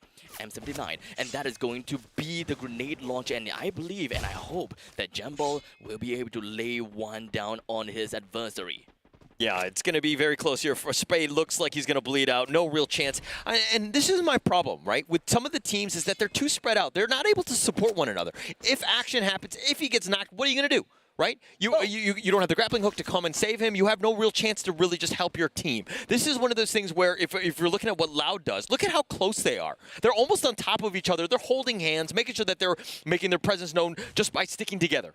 Okay, so now with the new circle that's going to be popped close to the center, but it's just down southwest a little bit. So none of these teams are actually inside of the circle at the moment as we speak. It requires a little bit of movements coming in from some of these teams in order to put themselves in a really good spot.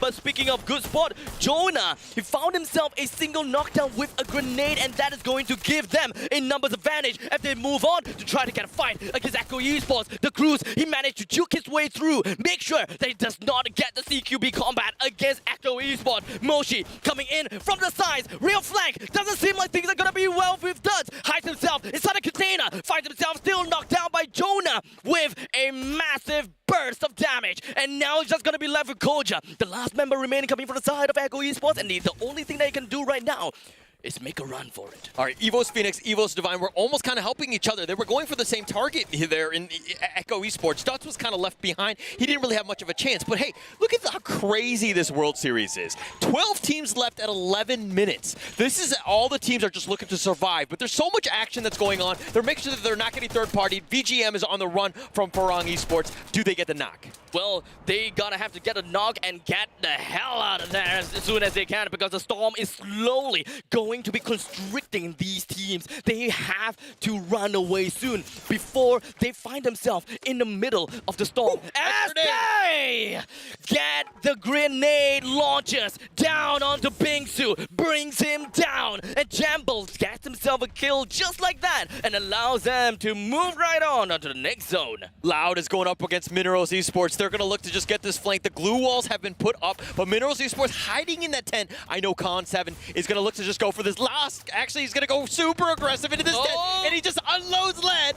K1, he have not found a single shot just yet, but eventually, the members from Loud, they eventually want to find themselves in an eventual place to bring one person down. K1, he puts himself right by the gateway. He found himself knocked down. Unfortunately, that is going to be fixed to get himself a single kill right onto the name with 3 of the members just going to be camping right out of here. The rest of the members coming from Minerals Esports were really hoping that they will be able to get themselves out of there, but unfortunately, it would not be the case. Minerals Esports finds themselves knocked down first, and shortly after, V Gaming. Loud was completely clinical on that one. They made sure that they bashed through the glue wall. They got him, but they got eliminated there. Oh, Evo's Phoenix coming out of the blue, and it just takes him out. They got knocked out 10th. This is a travesty for Loud. And now Vastamundo, they have understood their assignment here. With a lot of teams that has already been knocked down, they know that they are one of the 9 teams available. 28 members left. They are still full of ammo, still full of utilities, and they are just excited to see what is available. The Rhythm blast off down onto the glue walls. They did manage to put a decent amount of damage down onto them. Another one on a Riptide Rhythm, leaving Finn gonna be the last number 11. Doesn't seem like the rest of Sao Pablo and Farah Esports is able to do anything right now. Too bad indeed. That is gonna be Farah knocked down. Yeah, Vastamundo right there, shooting fish in a barrel right there, just giving no chance. There was no cover, nowhere to run, and Vastamundo were like, hey, this is the easiest shot in the world. I'll just happily take all of that. And they do collect 2, but Team Flash now eliminated 9th. Pretty bad for them. There's still one member from Zada Farang, but I can't spot where he is yet. Perhaps in a while later, we'll be able to see where exactly he is. Wask, they have been quiet. They have been living in the shadows, and I don't think that they have done anything at all just yet. Mr. Ali knocked down and executed almost immediately. Beyond was hoping to get himself into the next part of the circle, but unfortunately, Wask is just around the area, and so is Vastamundo. And Vastamundo gets himself a 3 headshot thanks to Luca. Amount of kills are just pouring right in with Vastamundo in the northeastern part, Wask in the northern part, but attack all around as Echo Esports are in the center. This point in time, anything could happen. Oh, Vastamundo, they smell blood. They know that they've all been knocked. They're going to run right into Wask. They want to clean up all the kills because they know that they're just easy prey. But Vastamundo have done great job of altering kills, ensuring that they're in the right position. This is perfectly the way you want to play as Vastamundo. This is going to be the blitzkrieg coming out from Vastamundo. They're not going to be letting the members from the side of Wask take a second to breathe. But I believe that they know that they don't have a lot of glue walls left. So not exactly a blitzkrieg, I would say. They would just take a couple of shots, then glue wall, shots, then glue wall, and just like that, Vivocade finds themselves eliminated for now. But how about Wask? Not exactly over just yet. Dowley, last man, Wask, 5th place! Vastamundo, 9 kills, 2 have been knocked. They'll easily pick that up. But Evo's Phoenix back to last year's Free Fire World Series win form with 12 kills. An absolute monster. Echo Esports now eliminated down to 3 teams. The war on different fronts. We are expecting and we are seeing a lot of different kinds of fights. And now the ties, they are going to be fighting against one another. Attack all around. One of the members left inside of this house. And it doesn't seem like he's spotted just yet. All right, no matter what happens, no matter which team wins, Thailand wins at the end of the day, especially with 2 teams left in the top 3. They're going to get some massive points. Attack all around haven't got as too many kills. They started off, getting a couple in the beginning, but they've been largely quiet since. Vastamundo's still alive. Are they going to do this, especially with one person knocked down in Luca? Well, it is a knockdown, not exactly a delete just yet. Wait, 2 of the members from the side of Vastamundo is actually knocked down, but it doesn't matter because they still have 3 members left going on around. Evil's Phoenix, total of 14 kills. If the Cruz moves on, gets himself a shot down on the Blazer 10. He's going to be down and dusted. The rest of the members from the side of Evil Phoenix just going to be making full use of the numbers advantage to eventually move down on to Luca, brings him down with a grenade. And Nunes behind the tree. He's going to be completely backed up against the wall. Vastamundo finds himself knocked right down at 3rd place. And Kororo has been hiding himself on the 2nd floor for the longest time ever. And they are leaving him for the last to kill. Guys, the last one, but my gosh, this EVOS Phoenix team completely turned it on. They are angry. They have about 17 kills, and it looks like they're gonna kill maybe Kororo, who has the weight of the world on his shoulders right now, but he gets, oh, unfortunately not the case, and it looks like it's gonna go the booyah! EVOS Phoenix back into it as they score that one with a monster 17 kills. EVOS Phoenix, they did not do quite well in game number 1, but in game 2, they came in, they bombed it, they showed exactly what it is to be done, and how do you get the booyah and get a massive amount of kill on top of that. Wow, the first game, they really struggled. I think they were in 9th, but the fact is they came back storming. But let's find out exactly what happened in the highlights coming up right now.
EVOS Phoenix was one of those teams that they didn't have the greatest match one, and looks like they finished that one, they got the booyah, they got a ton of kills, and they were shushing everyone at the end of the day because they were just, they're the champions at the end of the day. They are just gonna be like, if you want to win, you gotta have peace and quiet. That is kind of how they will be playing so far, From what I heard, when it comes down to the trash talking session, they weren't exactly very trash talky type at all. Yeah. I mean, the thing is that they are in position, they should be the only ones trash talking. When you're the champions, you're the only one that can just, everyone else should be bowing down to them, right? At the end of the day, they are still the champions until we crown a new one today. We'll have to see, but that is a great start, and that's exactly the bounce back that we wanted from EVOS Phoenix. Well, like I said, game number 1 may not be so good for them, but I think that game number 2 carries a lot of weight. The amount of kills that they have gotten is definitely off the charts, I would say. But would they be able to play it consistently, though? Because game number 1, not so consistent. But game number 2, that is the pace that we are expecting to see from EVOS Phoenix. I mean, how crazy. Oh! 18 kills and the booyah. I mean, you could have your cake and eat it too, apparently. EVOS Phoenix is on top, but I love the fact that Vastamundo, they bounced back as well. That was a very impressive game by Vastamundo. They had a total of 9 kills, with a total of 17 points to their name. And following after that is Attack All Around that lost 5 points to them, and that is a total of 12 points. Evil Divine, 10 points, and so did Vivocade. Echo Esports with 9 points, Farang with 8, Wask with 7, Loud with 6. Oh man. Yeah, that was not the greatest one. I mean, they still got 5 kills. They're still managing to do this. But it seems like they've been, the deck is stacked against them. They haven't really been able to get a lot of the placement points. And I talk about the randomness of this, and you're seeing some of that effect. But how does Loud bounce back? I mean, especially with only 6 points there. Team Flash with, 10th place with 3 points. B Gaming and Minerals with just 1 each. Yeah, they got a kill, but they didn't get any placement points, which is a little unfortunate for them. Well, for the overall standings, I believe that EVOS Phoenix took the world by storm, and all of them did not expect to see this coming. They flew all the way to the first place with a total of 34 points, but Attack All Around, the friends of EVOS Phoenix, I would say, they are literally just 3 points below, so it's not too far. Vivocade, they are neck and neck with Vastamundo with 26 points, and EVOS Divine, 20 points. Echo Esports and Loud and V Gaming, actually, all of them are just 1 point away from one another. So close, so close. And the craziest thing to all of this is the Thai teams. Look at how they are just taking the top and the world by storm. Win the first and second place, both from Thailand. I talked about Brazil, and Vivo Kate has stepped up. And I love the fact that they were amazing in the play-ins. But hey, maybe last week's experience really helped this team grow, because we're seeing some of the play-in teams top 6 right now. That is actually very amazing to see. I mean, Echo Esports, Attack All Around, and Vivo Cade. Well, for V Gaming, well, not quite there just yet. Maybe we'll see more from them. But speaking of more, EVO's Phoenix Jonah has been giving us more kills over time, and that is a total of 6 kills as compared to the previous MVP. I believe that was 4 kills. Yeah, and I think at this point, I mean, jokingly, I'm going to say that this guy's just being greedy, but this guy is like 6 some kills. for the rest of us. Yeah, I mean, where's the rest of the team? But the rest of the team got a ton of kills as well. I mean, 18? I mean, this is absolutely insane. But let's talk about the kill leaders. Other people got some kills as well, but they were all on EVO's Phoenix. The sea is dyed, well, bluish red, I would say. EVO's Phoenix, they top the kill leaders with 4, 5, and 6 kills. This is insane, coming in from Moshi, Getbu, as well as Jonah. They have a total of 18 kills. Don't forget that. They are insane. Really crazy. I mean, this is going to be one of those things. I expect to see more of them in the key players as well, because it looks like, okay, it's going to be Pablo with 3 rescues. Some, the pickups are very important. Dead God, he was a glue wall destroyed with 8. I'm sure he would rather have those as kills, but hey, knocking down glue walls are very important for the team. Genball from Farang Esports used 19 glue walls. We saw a lot of action from Farang Esports. This is a team that was in a ton of skirmishes. Unfortunately, they didn't get too many kills and points, but they did, they were definitely highlight level of play, I would say. But General, damage blocked, 1,073, pretty massive by General himself. Well, the key players showed exactly how it is to be playing as the supporting players. And the members from the side of Farang as well as Vivo Cade should not go unnoticed. So if you ever see any one of these players in game number 3, watch out for them. Because one of them, if not all of them, are going to excel in the way that they support their fellow players. Yeah, it's going to be so much better. We have so many more matches left. We have 4 left. Not a whole lot of room, especially for those teams on the bottom. But okay, if you're going to be, the bottom 6, I would say, what are you telling your team? Honestly, at this point in time, I don't want to change anything in their gameplay. All I gotta do is go loud, go hype, go pumped, and get everyone's morale all the way up, and let them know that every one of us in the team is the best. Yeah, I think that it's just keeping, just do what got you here. Right, don't change it. Don't have to change the strategy. You don't have to figure things out. Yeah, you might adjust a little bit, but I think in terms of, the actual gameplay, you got to stick to your guns, right? A lot of strategies have worked, and there's a reason why they're here, and I want to see more of that action. Free Fire World Series meta may change a little bit here and there. Most of these teams are starting to play very defensively. They gotta have to find out how to play for the next few games, because we still have 4 more games to go. But game number 3 will be right back after this very short break.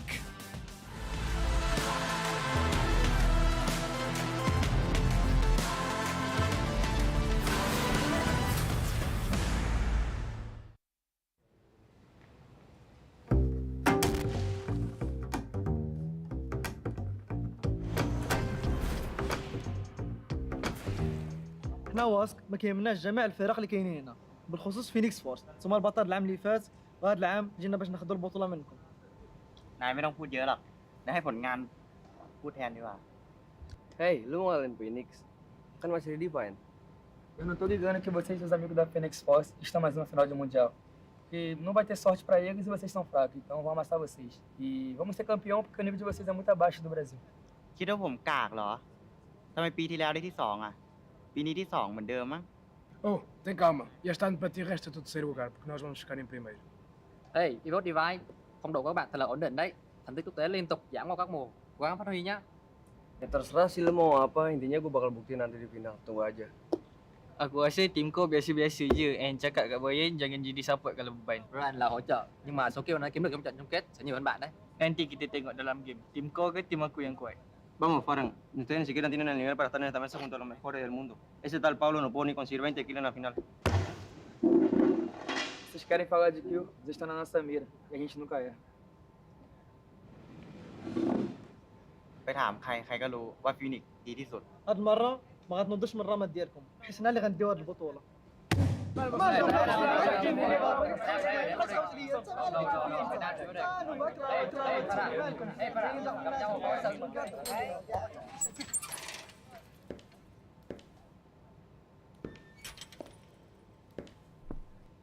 Ơi, ai vậy? ما عرفتش شكون هادو Por que vocês estão? Chúng tôi đang để chức vô địch.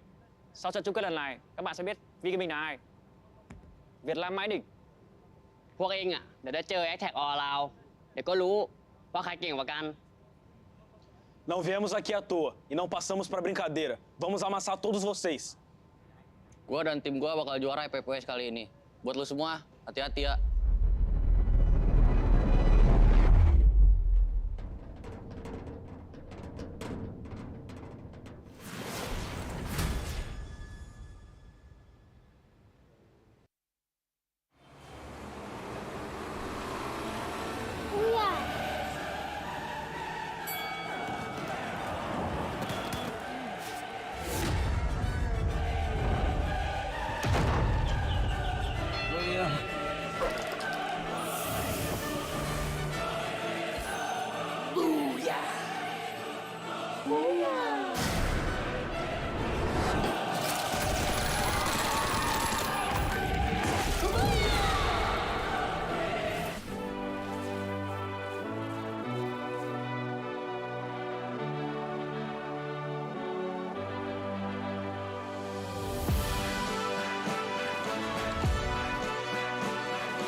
Bring it on! Wow!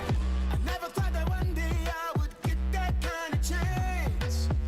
There is no way that I will let it slip out of my hands. Staring at the ceiling fan, remembering the pain. There's so much I could lose now, but so much more to gain. Can't stop it once, not the stakes are too high. This is more than a game.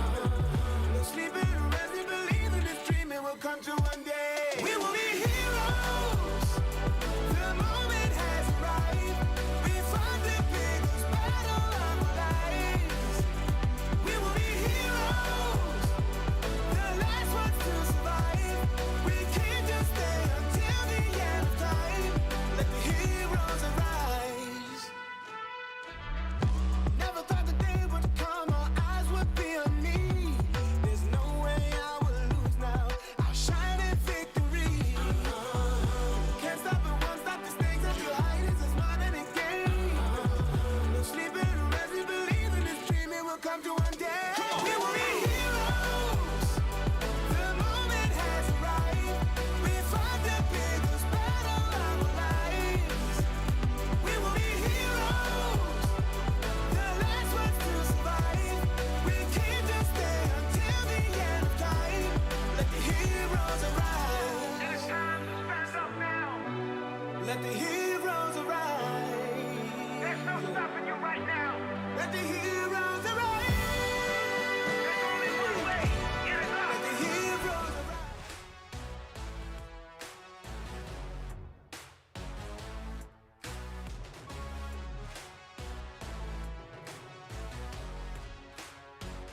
Hello and welcome back to the Free Fire World Series 2022 Sentosa. My name is Holler, with me is Eris, and how are you doing today as we get into match 3 here? Absolutely fantastic. After game 1, game 2, who would have thought to seen so much action happening in the middle of the game? Obviously, you would thought you saw a lot more hot drops coming in, but hey, that being said, the narrative is all set up. 2 down, 4 more to go. Yeah, and Evo's Phoenix steps up, kind of like the whole, coming from Rebirth and all that, in the sense of, match 1, they didn't have the greatest game, but they had an amazing bounce back game. This is what you wanted. You could see how much confidence, how much anger, I would say, and how much preparation they had as they're back here, because they were ready for this one. They came back storming with 18 kills and that booyah. Yeah, I mean, they had a lot of fights happening as well, but talking about fights, let's take a look at our official gaming chair sponsor, and that's none other than Secret Lab, it's going to be the official chair partner of the Free Fire World Series. It's secretlab.co/2022. We're in the Titan Evo. Make sure that you do get, a chance to at least sit in it because it's super comfortable. It will help you game, and of course, all of the Free Fire players are sitting in the chair as well. Yeah, absolutely. So if you want to game like a pro, get yourself one of these sweet gaming chairs. And that being said, let's take a look at, who you think will be heading into the favorites for third game. Okay, every time I put out a favorite, I become vulnerable, right? And I feel bad because I feel like I'm putting too much pressure, or I'm cursing them, or something of that sort. Because I talked about Loud, they kind of haven't really done all that well, right? I think a lot of the teams have kind of found out what they've done, and this is a very aggressive team, and they've been very unlucky. They have not gotten any sort of placement points. Yeah, absolutely. They were caught out of control, by EVO's Phoenix, who had a fantastic round in the previous game, right? You talk about it, 18 kills along with the Booyah to accompany with it. Even AAA, who were really strong in, just holding their fort, they had to, kind of just turtle up and make sure that the last remaining player, which was Kororo, had to pull out the turtle strike just to get second placement in terms of points. And speaking of points, a lot of the teams are knowing that they're very important for those placement points. We've seen, 12 teams surviving at the 11-minute mark, right? Which is very different from typical Free Fire World Series, play, right? Where we see usually one team gets unlucky, they get knocked out on a drop-in. But, in this case, almost all of them have been able to revive themselves, get themselves back in the game. But this one's going to be purgatory, a little bit of a change of pace from Kalahari. What are your thoughts going into this match 3? Yeah, I think we're going to see a lot more action happen in the first half of the game, I would say. That's because a lot of these teams like to hard drop. We talk about Vivocade and Wask. They like to drop into Forge. And then another one that I would like to point out is actually EVO's Phoenix themselves. They usually drop into Marbleworks, where Farang also loves to drop in there as well. So we could possibly see one too many fights happen in the first half of that particular map. Yeah, it could be hot, it could be heavy. We're going to see how that one plays out. We're going to go into Game 3. This one's going to be in purgatory. There's going to be so much at stake. You do not want to be behind going into the end of the first half. We're going to go into this one to see exactly who wins out in purgatory. Yes, absolutely. Let's take a look at the map as the players drop into the third game of the day of the Grand Finals. It's Purgatory. And Purgatory, here we go. This is going to be a crazy one. There's a lot of rivers. There's a lot of strategic elements. Landmarks are very important. Where do you take it? Where do you play? How do you kind of do this? But let's look at the points exactly to see where we can go, how we can get ourselves into the money. We want to be in the top 6, I would say. But, of course, all of these teams are getting money. But, when EVO's Phoenix and Attack All Around, both from Thailand at the top 2, Thailand might be coming home with a lot of money. Yeah, I think Loud would be very happy with this circle, right? If, and only if they drop to where they usually drop in Crossroads. We saw the blue zone there, plenty of loot available for them. So like I said, Loud would be very happy for it. Immediately, we get V Gaming into some action alongside Vivocade. Okay, V Gaming and Vivocade were like, hey, we both have a team name of V's, but, Nando's been knocked out. Vivocade, this is a terrible start for them. They don't want to be in any of this sort of action. Modestia is just like, I'll stay on this watchtower. He tries to go for some sort of action, but on the other side of the map, Bastamundo in a skirmish with Echo Esports as well. There's action all around. I was telling people to hold on, but nobody wants any of that. Absolutely, Vestamundo starting off really strong. Now, moving on to the updates here, we see Luca just taking the high ground. Disrespect! Immediately gets a knockdown onto Ombak. Oh my gosh, did you see Luca there? He planted the stand right on the dead body of, the Echo Esports player. Sorry, I didn't catch the name, but unfortunately, he just let him have it. He didn't go for the kill and then the plant. He went for the plant and then the kill, and that's, this is what I love about this game. The trash talking, the elements of, T's involved. I like how you kept that PC there. Now, moving on, we have EVO's Divine. Not exactly the best start they would have hoped for as compared to their EVO's counterpart. 2 members already down. And while Vestamundo, they are feeling the heat. Or would I say feeling in the midst of it? Yeah. But they're fine. This is a very different game, and I want to see the other teams start to pick up a little bit, to be more aggressive. General right now just running for his life, just looking for the revives. That's got to happen to give their team a chance right now. But they are crippled at this point, literally losing 3 members to start. Very bad start for them, but Vastamundo. wow, this is a team that's really stepped up. They're on top right now. I mean, yes, it's a little early, but they've got 3 kills. Yeah, this is the best start that you can hope for, right? Dropping the central, getting 3 kills, like you said, on the edge of the circle where they usually love to play, or at least in the first half before going aggressive. And with the circle update, you know, you see the usual teams that drop into the middle of it all with Team Flash, as well as attack all around, just making themselves really comfortable at Brasilia, which I think is, you know, it's as central as you can get in Purgatory. No, it's the most important part, because if you end up being, you know, on the western island or the southern island, and then all of a sudden the circle happens to be on the other side, you are totally screwed. You have to swim across the river, and you just become literally fish in a barrel, so to speak, for any of those teams. Attack all around, they've been very strategic. Almost every single map, they tend to be in this central location. It's perfect for their playstyle because they like to let the other teams go to them. And it's very consistent to how they actually played in the planes. We saw that coming out, that habit, the ability to just control the fight. And even then, we saw in Game 2 when they were playing Kalahari, that was how they played. You know, you don't really have to take those fights. When you're down to a final member, just turn up, knowing that you don't have the firepower to take a hit-on engagement with another team. Yeah, don't be risky. But okay, one of the places that I don't like on Purgatory is the Moat House. And if you look at where, you know, EVOS right now are in the top, EVOS Divine, they're going to be going head-to-head against Minerals Esports.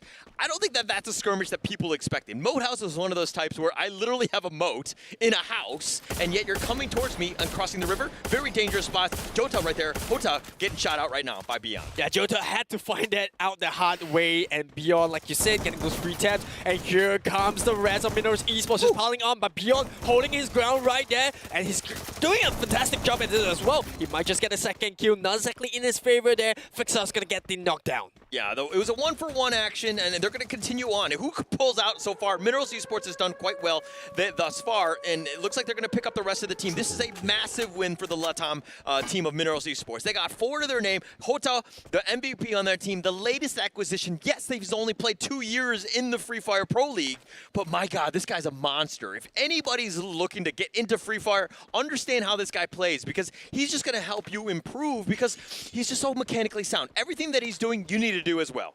Yeah, that was a perfect combination of using the time turner as well as the glue walls to just close up the gap by leaps and bounds, and eventually getting the job done by getting the knockdown onto Beyond. So I think this is something that a lot of teams, you know, kind of underestimate when they're going up against Minerals Esports, because like you said, they're a fairly new team as compared to some of these veterans in this game, but they've proven there that they can definitely hold your weight when they're up against those big boys. Yeah, it doesn't matter if you're new or old. At the end of the day, I know how to fire this gun. I know how to click some heads.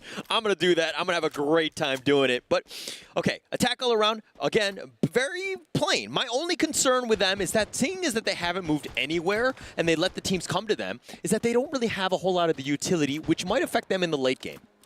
Yeah, it's all about resource management right here. And about attack all around once again, finding themselves in the middle of it all. We talk about Team Flash not too far away. They haven't had the best start coming into today's games in the grand finals, but can they actually get some points off the Thai team here? Need points. Need points. All the other teams are like, just please find a Thai team. Please take them out, because we need to ensure that, hey, you know, a friend of a friend, enemy of my enemy is my friend, right? I think that's how the saying goes. And at the end of the day, if you stop the Thai teams, it's going to really help the rest of the teams in the Free Fire Pro League, or in the Free Fire World Series. Or you could go super aggressive and just say that everyone is my enemy. No, it is a legit. You don't have a lot of friends, do you? Yeah, I don't. Okay, all right. They're frenemies? Are they? What side are they on? I guess in the case of attack all around, everyone's the enemy, kind of. You know, you saw them play that in the first 2 games. They don't care which team you are. As long as you're coming up against the high ground, our ground, we're going to take you out. Yeah. And they need to ensure that anybody that walks by pays the toll. Right? You have to be that troll under the bridge. You have to ensure that anybody that walks by is making sure that, hey, this is a scary team. You got to be careful of all the different angles that they have, and they're going to be safe. But they're right in the smack dab middle. Right? If you're looking at some of the other teams, look at Loud in the Northwest. Hasn't really been able to find anything, but look, Team Flash looking to find something. Yeah, they got the first knockdown. They do lose Bloody in the midst of it all, but that is a small price to pay. as they take over some control from attack all around. We do have members in the vicinity. Danger zone now going to be pushing them away. Shin dropping down the first. The shotgun to the back of the head of Folky as he tries to make an escape, but only finds himself dead. Okay, Folky, I mean, if you're going to shoot the guy, maybe you shoot him in the face, not in the back, huh? No respect. No respect. That's just disrespectful, right? You take whatever points you can get. Yeah, no, actually, I would shoot the guy in the knee first, and then I would then, you know, just plant the stand, and then, okay, there's a reason why I'm not in the Pro League or in the Free Fire World Series. Yeah, I'll be calling you a BM out for that. But now, take a look at the update right here. Minoros Esports, obviously at the top of the table, 4 members still alive, 4 kills in the back. V Gaming not too far off with 3 kills of their own. Yeah, and Team Flash doing pretty well. This is the bounce back game that we wanted from the old Burst the Sky team. They have a lot of experience coming in, playing in the last year's Free Fire World Series. I expect to see more. I wanted them to do more, especially since they were the top team in Vietnam. Vietnam, very strong region. V Gaming as well. There's a reason why there's 2 teams out of 12 in the entire world playing in the Free Fire World Series, but they haven't really had a whole lot of success thus far today. Yeah, hopefully they will have their fortunes turned as we do get the circle update closing in. Brazil is still in it. I think this is really good for some of these teams that have already crossed the bridge. Mainly EVOS, rather both EVOS teams do like to take a little bit of a slow approach at the start, but now we're starting to see teams from the bottom end. Westermundo taking a fight against Wox as well as V Gaming. Yeah, and okay, if we see what's happening, V Gaming is just going to have to just buckle himself in right now, keep those glue walls alive, at least for now, but I don't know where the support is. Wosk is getting shot at, and it looks like V Gaming are kind of just a bit of a skirmish, and Nunes from Vastamundo have actually third-partied, and they're at the right time at the right place. Yeah, Vastamundo is masters of this. They love this third-party fight, and they're finding themselves ripping the rewards. They get a couple of free knockdowns there. Wosk gonna fire some back as own. Blazero gonna be the first one out already. The Blazer 10 is gonna be first one out. Wosk, you know, just trying to buy time, trying to close up the gap, trying to cross that river, and Vastamundo not letting up this fight. Yeah, not giving him any space to go. There was the bridge, there was that river. This is the problem with Purgatory. You have to make sure that you're in the right spot. You do not want to be going from open areas to try to find some cover at that point. At that point, it's way too late, and Vastamundo are on the run. Look, we see him running down the riverbank, and he doesn't want any part of, you know, Echo Esports at that time, but Farang, right nearby. I don't know if this is going to be a great stop for it, but Farang gets a nice shotty shot onto Koja.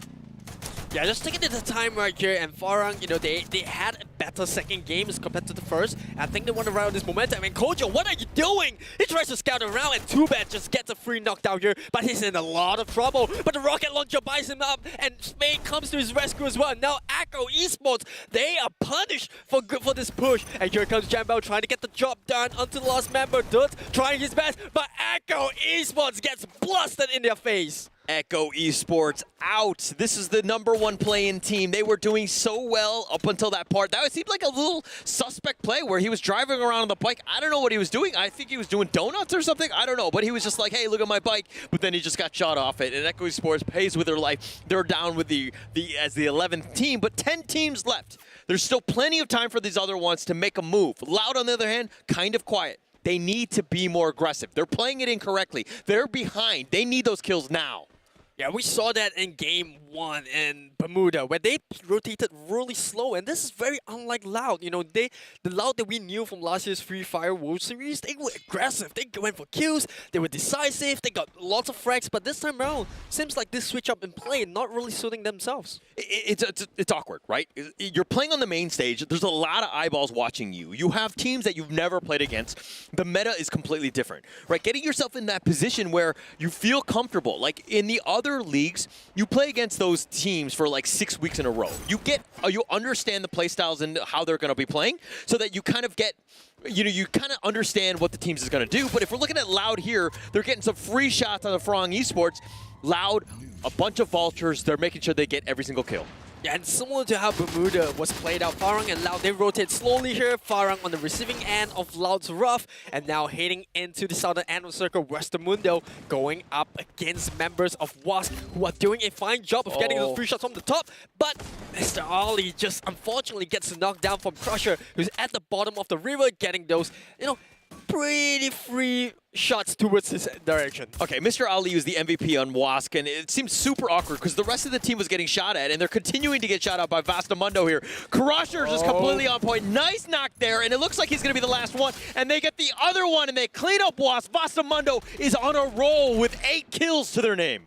They have no respect for Wask right there. Wask had the higher ground, but Vastamundo is like, you know what? We got this glue walls. We're just going to buy a bit of time with the defense coming out from Time Turner, and they took the fight so well, losing only 1 member in the process. That is as good as a fight as it gets. Yeah, that's perfectly what you want. But Minerals Esports right now, they're in a bit of a jam-packed building right now with Team Flash. And Team Flash, I'm not sure if they're going to be able to find anything. Brian has been down. Fixes those 3 is down as well. And it looks like they're going to change it up. No.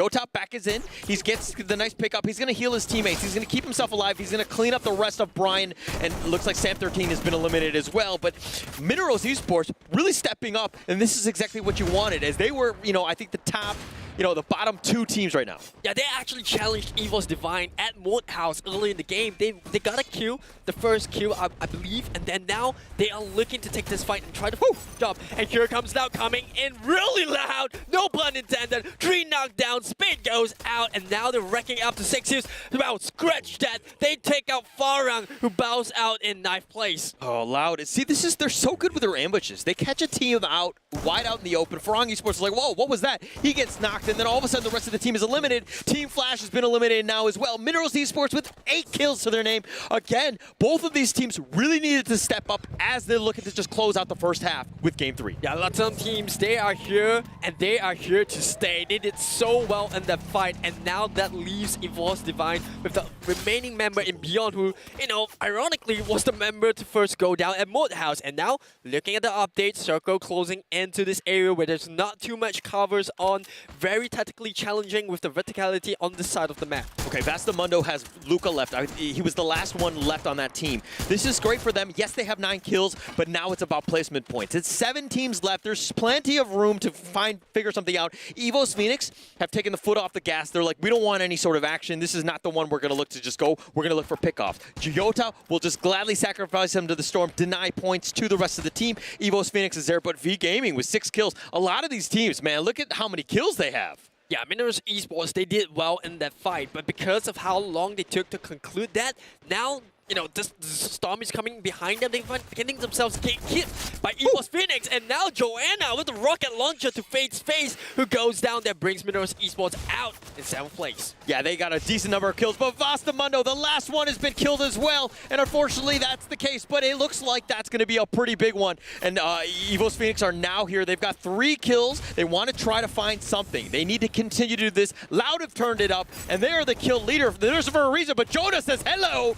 as he tried to enter the building. He gets knocked right there. Jonah will happily take that. Yeah, the rocket launcher meta coming to play right now. Jonah isn't stopping. Lost 21 gets knocked down, and I think K17, can he actually buy his team out? He gets a reply, but K17's caught out right outside the zone as Jonah has no mercy for them, wrecking up to 5 kills. Loud now in a lot of trouble, but they have 9 kills on the board. Kronos, the last member standing. Stay alive, my friend. You need the placement points. You've gotten the kills. Great. You're down to the last man. Don't take any sort of risk. Make sure that you have a chance here. Louder down to the last member. Kronos has to play smart. He has to play quietly, but he's been eliminated.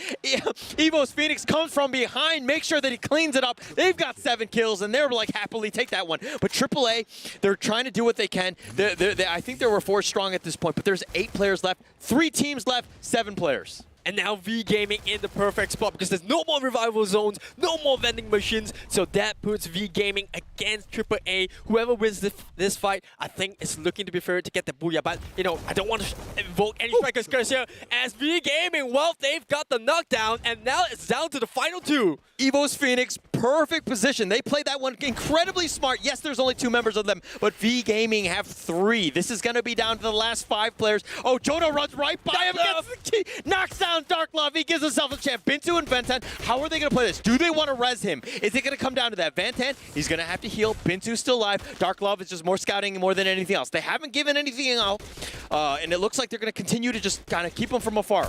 This is when you wish that you had real-time rhythm. You bring down the glue walls, you can finish off the kill. But now Evo's Phoenix is going to take this one slow. Moshi and Binsu buying time as they wait for the circle to start to close in. They're just separated by just one single fence. Yeah, no real chance. I don't think you want to take this, especially with the numbers. But Jonah, I mean, yes, he's being supported, but Moshi's got to do everything. Oh, he tries to cover around. He does get knocked here, and it looks like Moshi's going to be the last one alive. And can he get the shot? He does get one shot. That's going to be one knock. Dark Love is still alive. He's going to try to be 1 versus 1. And there you go. Evo's Phoenix take that one out, proving again why this is the championship team. They are so strong. Outgoing against a 2 versus 3, and they pull this one out. They looked untouchable at this point in time. They had, they had the odds against their favorites. It was a 2v3, but look at how Joanna bought so much time with the rocket launcher, finding knocks after knocks. V-Gaming were left with a very tough question to ask. Do you revive your teammate, or do you try to take this fight head on? Yeah, that was it's a question, a situation I don't want to be in. It's one of the craziest things, but Evo's Phoenix proving to be why they're one of the top teams, and they're going to continue to be with 2 booyahs in a row. But let's check the highlights.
Boy, oh boy, Evo's Phoenix rises from the ashes right there. Just when it looked like the odds were stacked against their favors, the rocket launchers come in to help Joanna find that booyah. I mean, it's one of those crazy things that you have a great situation, 3 versus 2 V-Gaming that was, and you're going to just close that one out. And at the end, sometimes you see the great jubilation, Evo's Phoenix shushing everybody, and then you see the signs of defeat in the sense of V-Gaming. They had a great opportunity to get those extra 3 points of that booyah, and it just kind of slipped through their fingers. It was one of those moments where you feel for them, but again, Evo's Phoenix, just too strong of a team at this point. I think in Game 1, some of the teams kind of poked the bear right there, right? We talked about Evo's Phoenix being lackluster in Game 1, and they came out strong in Game 2, and now in Game 3, they proved that once again, they are the team to beat. Can they actually repeat the feat of what they did in last year's Free Fire World Series? Okay, last year, they won the first 3 booyahs, 1, 2, 3 matches, right? And then I think they won the 6th one as well. So this is a team that just like, once they get that momentum, which they have right now, it's super scary. But let's talk a little bit about the match standings here. Evo's Phoenix with 22, 10 kills, 12, and the booyah. V-Gaming with 11 kills, 9 points with 20 points. Still very good by V-Gaming. Yeah, absolutely. They had a really good start, and they're leading that momentum, and hopefully this is the game that they need, or rather they have, to kind of just carry on into the last half of the day. Lau in 3rd place with 15 points, Vastamundo in 4th, not too shabby with 14 points on the board.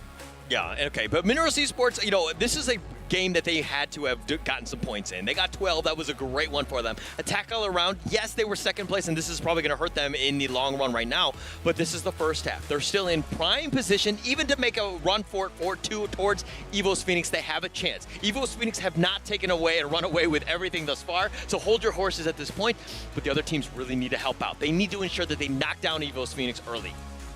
Yeah, that was a little bit unfortunate, especially for a team like Vivocade, who did really well in Game 2, and then coming to Game 3 to find themselves unfortunately knocked off the ball. Look at that, they've dropped to 7th place with only 26 points. Yeah, this is it was a rough one. I mean, they started strong. I mean, they did get the booyah, they had that one, but they're not getting the kills. They're not finding that, that groove, so to speak. Evos Divine have struggled as well, and there's a reason why they're in 6th.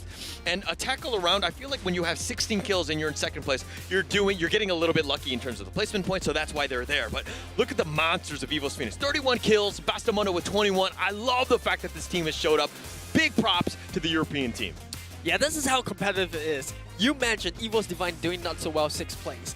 Last week, we wouldn't have said that. This is a completely different story, right? If you found yourself in the top half last week, you say, oh, they're doing well. You know, it looks like they could possibly creep in the top 4. But now that we're in the grand finals, 6th place doesn't cut it. It doesn't cut it, but again, 3 more matches, right? Like, let's, calm down a little bit. 4 or 5 will set it up so that you know exactly what's going to happen in that 6th place. But like last week when we had the play-ins, Ignis Esports thought they had a chance. They won the Booyah. They got a decent number of kills, but it wasn't enough. But let's look at the MVP here. Van Tan here, V Gaming, 5 kills. V Gaming, there's a reason why they ended up in 2nd. Yeah, they did really well right there, and I felt like that game was theirs to lose, right?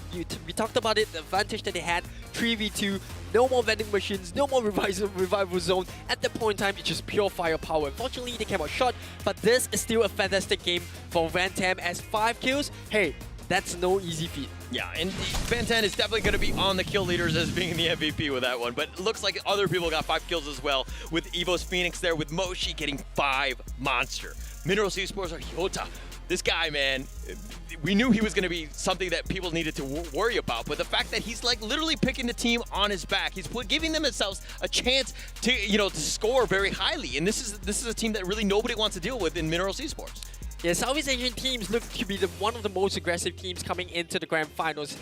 Vietnam as well as the Thai region, they look so strong coming in terms of firepower. But let's take a look at the key players that we have right now. Fixer, pretty decent, I would say. 2 rescues, kind of like the angel of the team at this point. Yeah. You need somebody that's like that in terms of the support, making sure that they do that. But Van Tan, not only is he getting kills, but he's also destroying glue walls. He's doing a great job with that. But V Gaming, Binsu as well, glue walls used, very good support usage, making sure that his team is safe. And now, while Echo Esports Duts, this is a guy that gets a lot of kills. He's won, 4 Predator awards himself, but getting chrono damage blocked is kind of not the stat that you really want. Well, it could be a good thing if you're translating it into Booyahs, but unfortunately for Duts, at this point, blocking damage but not dishing it out is, like we said, is just not cutting it. And I think this is something that Echo Esports need to quickly rectify if they want to put themselves a fighting chance of at least fighting into the top half of the table. Yeah, and here's the issue with some of the teams, is that when you have that all-star, like the Hota, the Duts, all of these guys, don't get me wrong, the other players are very strong on the team, right? But the thing is that there are situations where you're putting too much pressure for them to do it. If he gets knocked out early, what are you going to do, right? You haven't been able to support that team properly, and it seems like we're seeing some of the faults of these teams, right? Are we looking for more well-balanced teams like Evo's Phoenix, which almost anyone can just pop off at any moment? Or do you want that super all-star, that Michael Jordan who can carry the entire team? At this point, I think, you kind of don't get a choice to choose, but if you had a choice, I'm pretty sure it would be a lot of chance. And now we are down to the final 3 games. Well, what are your thoughts, moving into the 4th one? Okay, well, we've seen, it's been the Evo's Phoenix story thus far in matches 2 and 3, right? This is one of those things where, I'm worried because I like things to be close. I want to give the Dark Horses a chance. The 5 or the 6, I want them to actually step up. It's going to be one of those moments that can happen. The second half is going to be very interesting to see who really wants it, who's going to step up, but we're going to find out right after this break.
In a dog-eat-dog world, you can't trust anyone.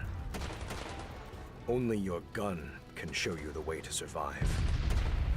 In a world where everything has changed, I fight for myself. The techies are no longer a small gang in Greece. but I cannot yet lay my old buddy down to rest. Just like a shark, you never stop swimming. Even though I am blind, I can see the world better than the so-called sighted people. Now that I've picked up the scent, all I need to do is hide in the shadows, waiting for my prey. Found you.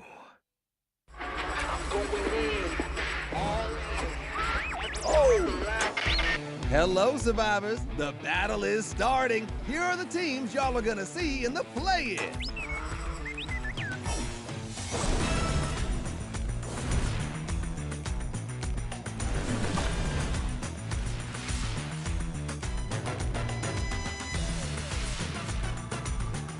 Among them, just a few teams have a shot to make the finals. Let's see which teams will earn their seats in the finals.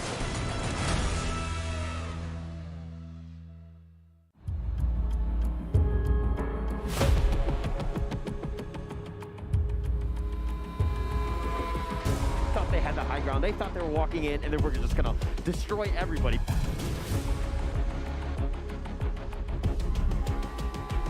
Knocked down as well. They managed to hold their own with only one member left.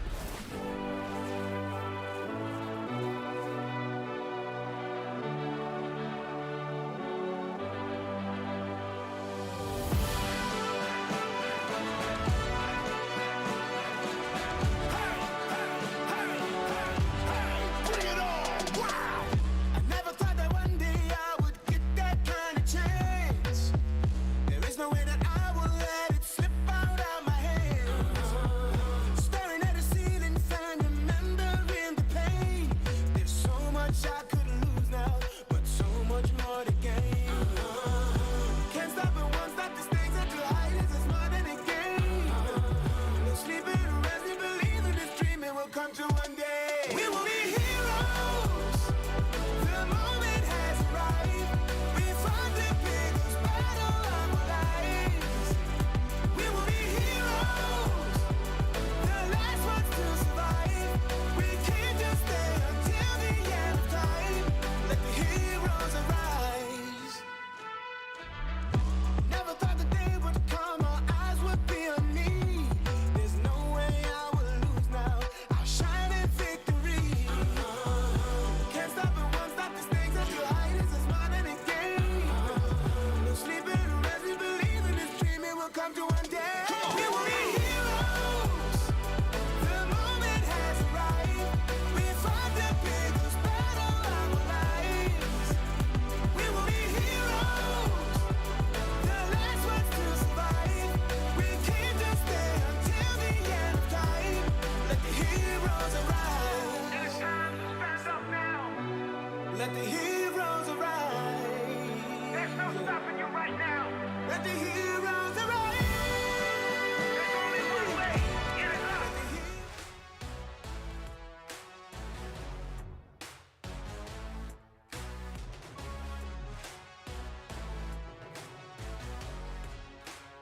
Three games down, 3 more to go, and we are jumping back into Bermuda once again. My name is Aris, custom inside me, and it's going to be none other than Howler. But what a day this has been. It's been so close for all of these teams here at Free Fire World Series 2022 Sentosa.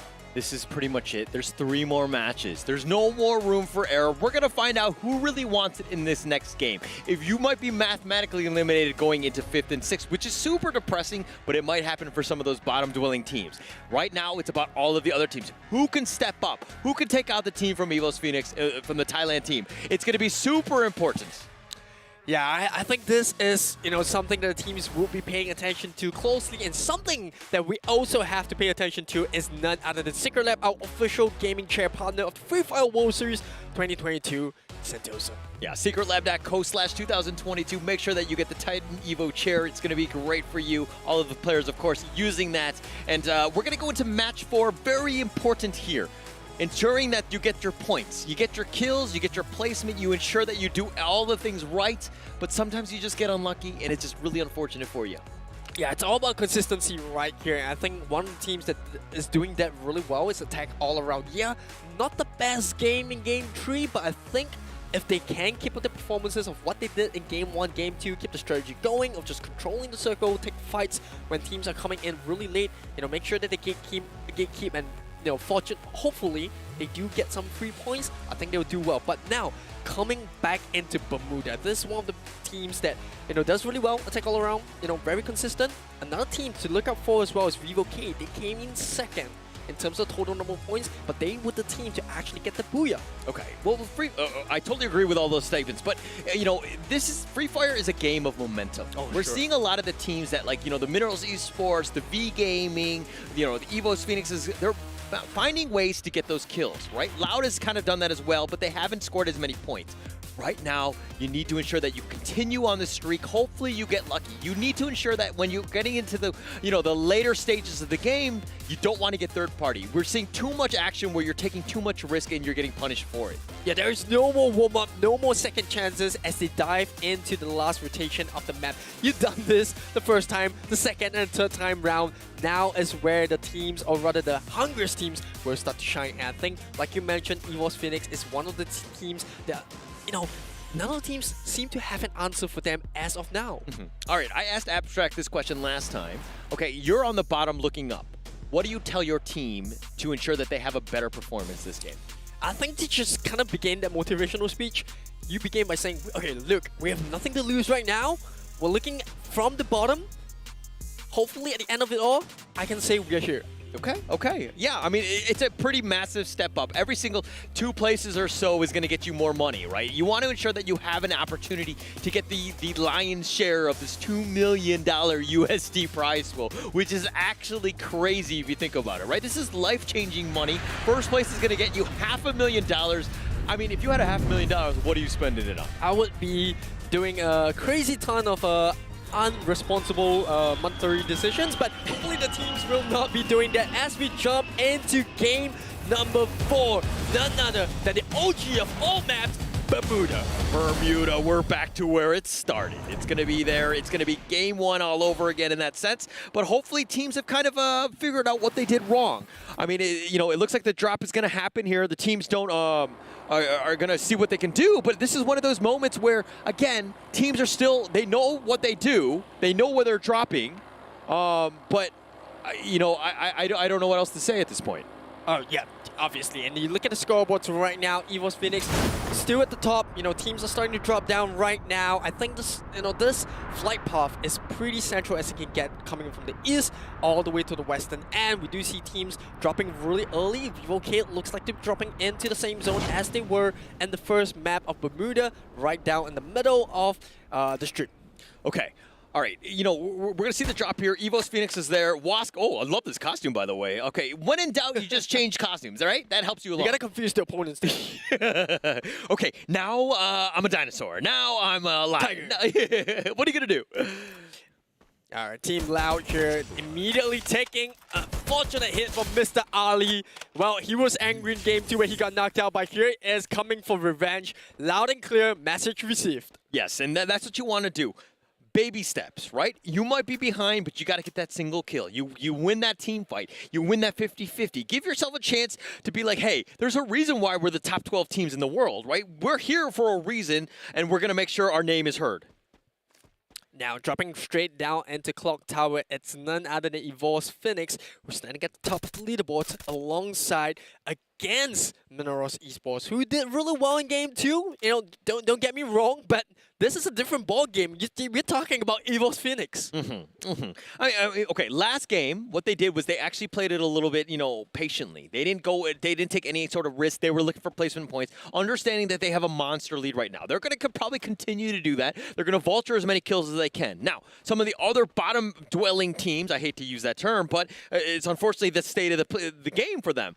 those are the teams that really need to step up. They need to be aggressive. They need to ensure that you take a little bit more risk so you can get more kills, because you need all of the points that you can get at this stage. Yeah, unfortunately for Loud, they're once again, not the best start for them. Evor's Divine doing real well, just swarming the teams. I like how Evor's Divine takes this fight, right? The fact that they dropped the Sentosa and, maybe Lady Luck shining on them as well. Circle closing in onto the southern eastern part, which means Evor's Divine have all the time in the world to just kind of loot and then not pressured into rotating in where, teams on the other side of the main island could be just, gatekeeping them. Yeah, and look, I love Loud. I was talking, about the pregame and about the fact that they were one of my favorites going into this one. It seems like they've been really unlucky, but hey, this is the 4th match. If you have 4 matches in a row and you're being very unlucky, it's actually you, not me at this stage, right? You seem to be making mistakes. You seem to be getting into the hot drop spots where you're taking a lot of unnecessary risk. Well, on the flip side of the coin, this just means that every single team out there is stepping up their game, right? It's no more just testing grounds.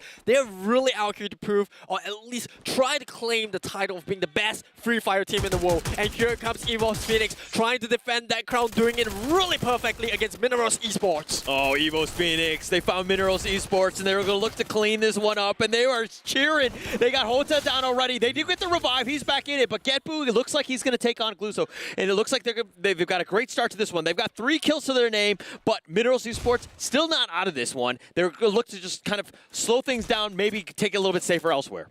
Yeah, I love this coming from Evor's Phoenix. The fact that they like to drop where, revival zones are means that the moment they lose the early fight, they can quickly get their teams up and running and try to take a second, third, fourth, refrags. And this is important because you get the kill stays and converts into points, and if you can do that consistently in the early game, that sets it up really, really well in terms of, momentum and also taking into the final stages of this particular map. And it looks like Minerals Esports are almost back to full right now, which is actually huge for them. Crusher is going to be revived as well. So, again, it's about the revive system. Sometimes you get a little unlucky, and it's one of those things where it kind of mitigates most of that, and it makes things a little bit more consistent in the end. So, it's really going to help out this team, give themselves a chance. Minerals Esports need to stay alive. They cannot be eliminated early. Pretty much is a death sentence at this point. Yeah, and well, now currently on the map, this is what I love about Attack All Around. The moment the circle update comes in, they get on their bikes, literal bikes, all vehicles, depending on how you look at it, immediately travels into the second center of the zone. This is what they're known for. This is the way they played in planes, and this is how they're going to play it. They're not pressured by the fact that they're not getting booyahs. They say, you know what, we're just going to play in our most comfortable style. This is the style that we are known for, that we're most comfortable in. This is how we're going to get the points. We're going to do it my way or the highway. Okay, you know that Attack All Around, these guys are, rich. The reason being is that they have cars and they can afford gas. Both of those things are actually key at this stage, and they're both moving along. I mean, this is a team that, look at the car, man. Look at the rims on that thing. But look at Beyond. He's got his own angel wings, and he's going to just kind of jump out of that one. And Evo's Divine, another team. We haven't seen them find their groove yet. Yes, they've had a decent number of games where they've gotten kills, but they haven't really kind of, gotten that elusive booyah yet. Yeah, and here comes the mini gamble, right? Will the circle eventually end in Sentosa? Or will it move towards the northern end, or rather southern end of Kototua, where that means that Evor's Divine will have to make a quick rotation. They might get gatekept from teams like Attack All Around or even Evor's Phoenix themselves. Hopefully they don't, but we've seen this one too many times, especially in the previous maps, where teams traveling in late get punished because of the late rotation. Yeah, everybody gets punished by the late rotation. It's about awareness. It's about understanding where you could be potentially flanked. If there are times where your tunnel vision, and it looks like Fede's all by himself, really nowhere to go. JLX is just unloading on him. Fede throws out the grenade, misses on that one, but Folky's trying to wrap around. He does make him turn a different direction, and that was perfectly played by Attack All Around. Too many different angles, not able to cover it, and Jetty goes down. Yeah, I think he did his best there, but there's just too much firepower in, the favor of Attack All Around. The first ones to get there, they stick very closely as a team. This is the style, the Thai way, and, it's proven to be quite successful in the previous games. But now, a little bit of an update. Evor's Phoenix still late into the circle. Same goes for teams like Loud, where they're coming in from the factory end. And we do see, a little bit of an airdrop. Nice looking scenery there. Hopefully the teams do get to enjoy the view, but, no time to enjoy as we head into the very second circle. Okay, it looked like Hoi-Sang was going to go grab that crate up. It looks like he was going to be there. But Minerals Esports, they had early skirmishes. They're down to 3 players. All of them have been zombified. They are back. and they need to make something happen. Yes, there's only one player that's technically been killed, but it's on your team. And Minerals Esports haven't found that kill yet. They haven't found that groove. They haven't been able to find anything other than, you know, a couple deaths on their side. Yeah, this is not the perfect start, but I think what the strategy here is just to kind of play it safe, because you don't know where the whereabouts of the teams are. You haven't really heard too much firefight. You need to scout the rest of the team. And talking about scouting, Crusher here runs straight into members of Echo Esports. There's a little bit of distance. The rest of Master Mundos have already abandoned him, and Crusher, unfortunately, will get swallowed whole by members of Echo. Oh my gosh, he just turned around, he was like, and he saw 3 people. This is like walking into that dark alleyway where you get mugged. You know something bad is gonna happen, but why would you turn that corner, especially without your friends? Just really bad spot for him, but it looks like Jonah gets the knock here, and it looks like he's gonna clean him up, and it looks like there's gonna be more going in. Evo's Phoenix just completely on point. Farang Esports are looking to be there, but the Get, the Get has been knocked. The Cruz is the last one alive. Is he able to clutch this one out? This would be a massive win for almost all the other teams. They do get the pickup. That's gonna be a good start. Moshi's back in. He's gonna look to heal himself, and he looks like he's gonna go run back. Nice glue wall. That's gonna buy him time to pick up the other one. Farang Esports are kind of moving around, but they haven't cleaned up the kills. Jemball's he's looking for Moshi. Moshi's just buying some time, and he's looking to fight this one. And it looks like they might actually turn this around. Nice grenade. That's gonna create a little bit of space right here. And Jemball's been knocked, and Evo's Phoenix, they were on the back side, and it looks like Farang Esports have been completely thwarted.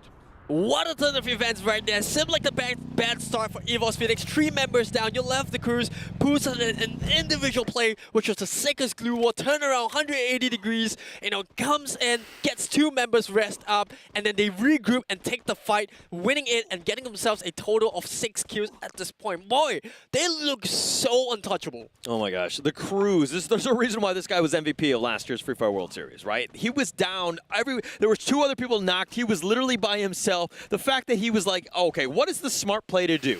He throws up the glue walls, realizes that they're too far to actually make a play. He gets the nice little pickup. They just completely outplayed them. It was like 200 IQ in that sense of, you know, just understanding the state of the game and what you needed to do. Evo's Phoenix continuing to roll. Now they want to go for Fed. He sees the gun. They get the knock, at least on that one. The Get with a pistol knocks him down. That's doing it in style. Yeah, I think they knew it was lost cause there, right? There's just too many members in the way. But on the bright side, they're not out of the game just yet. They only lost 1 member. There's more than enough time, more than enough, you know, revival points to kind of just get your members into it. But now, talking about revival, Evo's Phoenix eventually gets the Get back into the game. They're 4-men strong, looking to just ride this momentum. And speaking of riding the momentum, look at that. The Get getting 3 kills by himself. Oh my gosh, he's got almost 800 damage at this point, right? Essentially, everybody has 200 HP. For the people that are new at Free Fire, you know what I mean? The fact that he's doing like more than 3 right there. But Vastamundo now, they're very low. They're going to run into Evo's Phoenix, and Evo's Phoenix is like this freight train. How do you stop these guys? He's getting all the pickoffs, and Blazer 10 is like, if I don't move, they can't see me. He's all by himself. He does get shot in the end, and Vastamundo been eliminated. Evo's Phoenix, 10 kills. He tried to play dead, and Evo's Phoenix was like, no, I'm going to put you in the grave for real. And here we go. This is a perfect run from Evo's Phoenix so far. 4 members still strong. Can't say the same for the rest of the teams, but we do see Team Loud here. They have 0 kills on the board, and as I speak, Team Farang unfortunately goes out in 11th place. All right, Evo's Phoenix, their victory sign, so to speak, is to shush people. And to be honest, all they've been doing is shushing people all day today. It's been like, you know, a whole other story. Charm. It's their lucky charm. Okay, well, okay. That is an amazing lucky charm for me to be shushing people. But look at this bridge fight here. Evos Divine, now they're going to be looking to go against Loud. Both of these teams need these points. They need to ensure that their utility is going to be on point. And it looks like there's going to be a bit of a skirmish. The glue walls keeping themselves aligned. The time turner slowing things down. And it looks like Con 7. Oh, but the drive-by! He actually hits him, but the grenade was there. He actually knocks him down with the vehicle. Loud has been eliminated. He drove right by him, ran him over. They started it off with a Riptide Rhythm, blocked by the time turner there, and they're like, you know what? If it doesn't work, we'll use the vehicles to run you down the ground. It worked perfectly for them. And talking about the time turner, here comes Vivocade. They're coming in really hard against Team Flash. Bill trying to revive his teammate there, but they got just at the back. General doesn't really have the angle to support his team right here. Are they going to go for the fight? Oh, there's here. It's going to be the next one down. It's all down to Nando, who's healthy, but he's not there to help his teammates, and they've just bailed out. They know they can't win the fight, and Team Flash will take the win. Yeah, Nando is going to be revived here. He's going to look to just help his team right now, and they really need they need the points right now. General is also with him, but it's just those two. How much can they do? Evo's Phoenix, back to them. They were seeing what they're doing. They're just owning this bridge, making sure that nobody has any sort of space. Jonah's got 2 kills to his name, but they sense somebody's nearby. There must be a reason why they're sticking around on this low ground here. But they do hear that Minerals Esports is near, but like you said, the bridge looks good at this point. Both Evoses on this bridge in the circle. Storm completely evading them, but as I say, Caster's Curse strikes again, moves it up to north, where we do see attack all around, and was fighting it out, attack all around, getting knocked down, and that's gonna be V Gaming on the receiving end. Binchu on that bike, but now sent to the next lobby as Wask has the high ground. But can they take this fight? Attack all around does have some structure around them in terms of the terrain, with this rocks providing the cover. They have the glue walls as well, which we know they're so good at using. Kororo with that amazing shot on that drive-by on that motorcycle. This is the former best rookie. He was MVP in FFPL at Season 4. This is a guy that's an absolute monster. Literally the best player on that team on attack all around. There's a reason why the Thailand teams are both very scary. They're both very mechanically sound. They understand the state of the game, and they don't take any risks. If we see what Evo's Phoenix are doing, hey, we've got our 10 kills. Now let's just kind of camp out. What are you going to do? There's 8 teams left. We don't need to do anything risky. Well, but as we say that, members of Evo's Divine now have to push towards Evo's Phoenix as the storm closes in, and that's gonna be the first move made out here. They go up against one another. Meanwhile, attack all around also looking to try to close this fight against members of Wars. The time turner there just gonna buy some time as Foki now moving on to side, trying to get a better angle. As we see him get knocked down, only no chance there, no advancement for you as Moshi snipes beyond off the side of the bridge, and Hosang, he does try to provide that cover fire for his teammate. No good to go, but here comes Moshi. The grenade from JLX knocks down 2, takes 1 out, and they are looking to be on fire. And Joanna on the outside map, West gets 1 out and 8 plays, and Moshi looking to close the ground. Evo's Divine, you're up against the potential champions, and they are taking this fight so badly. Joanna gets knocked down as well, gets revived by his teammate. He has the grenade launcher on hand, but look at that. Both Evos are in a lot of trouble as Minerals Esports are just nearby. They're looking to try to get the third-party fight. Evo's Divine, Evo's Phoenix, all there, as well as Minerals Esports. There's just too much action. Attack all around. Kororo just with another kill. Evo's Phoenix, Getboo gets knocked as well. Jonah's going to be the last one. He's going to look to heal himself, look for placement points, keep himself alive. They've got 13 kills already, but Moshi is just turning this one up. He does have 3 kills to his name, 13 kills on that team, but Kororo with a quad, and to Echo Esports finally gets eliminated from Shin. Just really well played by Team Flash at that point. But Evo's Divine, attack all around. Evo's Phoenix, all in the same area. Who's going to make the first move? Who wants to show themselves? There are 6 teams left, 15 minutes. Yeah, like I said, Evos, right? They both get caught out just slightly outside of the storm, and Minerals Esports, they have no idea what's happening, right? If they could only see what we are saying, they would have known they kind of just push down the 2 final members of the 2 separate teams. And now Vivocade unfortunately going out in 6th place, and there's down to the last 5 teams, and Team Flash looking really strong as we see Shin with 7 kills leading the kill leaderboard. That's so crazy. 2,300 damage. Shin, this guy's an absolute monster, right? Like that is somebody nobody wants to mess around with. But attack all around, 11 kills. This is the team that's managing to find it, right? JLX with that amazing grenade on Wasp completely blows out that team fight. They give themselves a chance, and Evo's Phoenix has been eliminated. Huge win for attack all around as they look to clean up Minerals Esports on this side. And now it's down to the final 3 teams. Team Flash with 10 kills of their own in Bermuda. And here comes the grenade, and he will get it. Bill with the knockdown on Quizzo. And then there were 2. Attack all around. Can they go up against the Vietnamese team? It's down to the final circle here. They're pushing it in. The time turner as well as the glue walls trying to block out those damage coming into Team Flash grenade. And they actually do have the advantage. But now look at this. JLX coming in from the side. Kororo tries to advance, but gets immediately shut down by Brian, who has the support of JLX. And now it's down to a 2v1. Team Flash was on the bottom. They were literally the 12th place, but this is a monster game for them. This is something that they needed to have. But Brian is going to be one of the only ones surviving right now against AAA, and it looks like AAA want to go for this, and they go directly toward it, attack all around, make sure that they get it, and they do it in style. They get that booyah, attack all around, gets the booyah.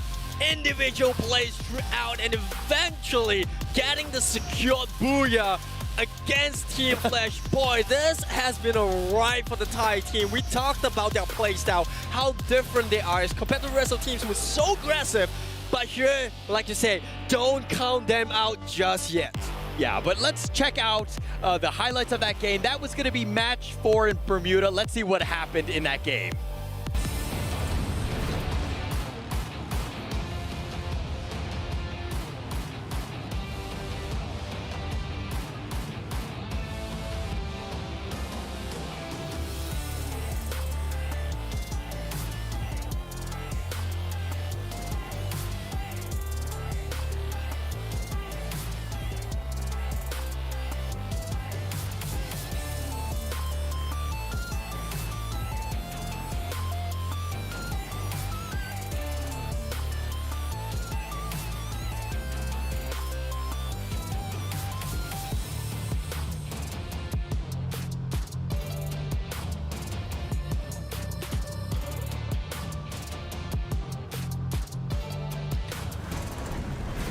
I think it's pretty obvious that the Thailand region, very, very strong. Attack all around, Evo's Phoenix. It's becoming a rat race as of who can play this one out, because Attack all around, yes, they got their first booyah, but they have so many kills. They have so many points, and it's going to be very close as we get in. It's going to be a rat race to the end. Yeah, you and Abstract asked for action, and you are getting it here firsthand at Free Fire World Series 2022 in Sentosa. Boy, oh boy, that final circle. I have never seen a better play coming out from the abilities of characters that we're using, right? The ability to just block grenades, coming out with the time turner, you know, using the glue walls, and we saw a good individual play coming out from some of the members of Evo's Phoenix as well. Unfortunately, that was just not enough. Yo, it was definitely not enough at that point, but I think they got ambushed. They didn't actually see that side, and they did get picked off in the end, and they're going to go back into the replay and check that one out, because I think that, you know, Evo's Phoenix, they realized that, hey, they had like 13 kills to their name. They were on a roll, but it was just a matter of just kind of finishing it out, make sure that you had that placement. You didn't have enough strength to ensure that you finish the strong and get that booyah. And here we go, game 4. At the end of it all, it looks like Attack all around do get 26 points with that booyah, as well as 14 kills. Coming up in the second is Team Flash with 12 kills, bringing it up to a total of 21 points. Evo's Phoenix as well as Evo's Divine getting 20 and 12 kills respectively. Unfortunately for them, they could have done better if not for the fact that they took one another out, which leaves Minoros Esports in 5th place with 8 points, Echo in 6th with 6 points. Yeah, and Vivocade kind of on the bottom with 6, Wask with 5, V Gaming with 2, Farang Esports with just 1, and Loud with 1, and Vastamundo with 0. And one thing's about super important in Free Fire is to be consistent. We're seeing some of these teams, yeah, they have an amazing team. Vivocade actually had a booyah, but the thing is that other times they've kind of been lackluster. They haven't been able to play things out. If you're looking at what we're looking at the top, Team Flash was on the bottom. They've made themselves back into team, you know, the second rank on this one with 21 points.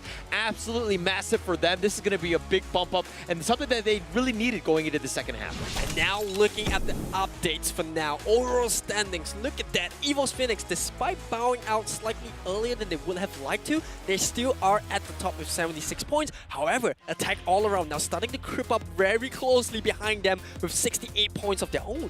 Yeah, Thai teams versus everyone else, right? Vastamundo is 40. They had a donut of a game last one. And the fact that, you know, V Gaming is right behind as well as Evo's Divine, with just 1 point behind and 39 points. But Loud is somehow in the top 6 through all of this. Vivocade as well with 32. I mean, it's just pretty much kind of in that middle tier area versus the Thai teams, which seem to be on a whole nother level. And unfortunately for the teams at the bottom, it is going to be Team Flash, despite getting close to Booyah in match number 4, still finding themselves in 8th place with 30 points. Echo Esports in 9th with 25.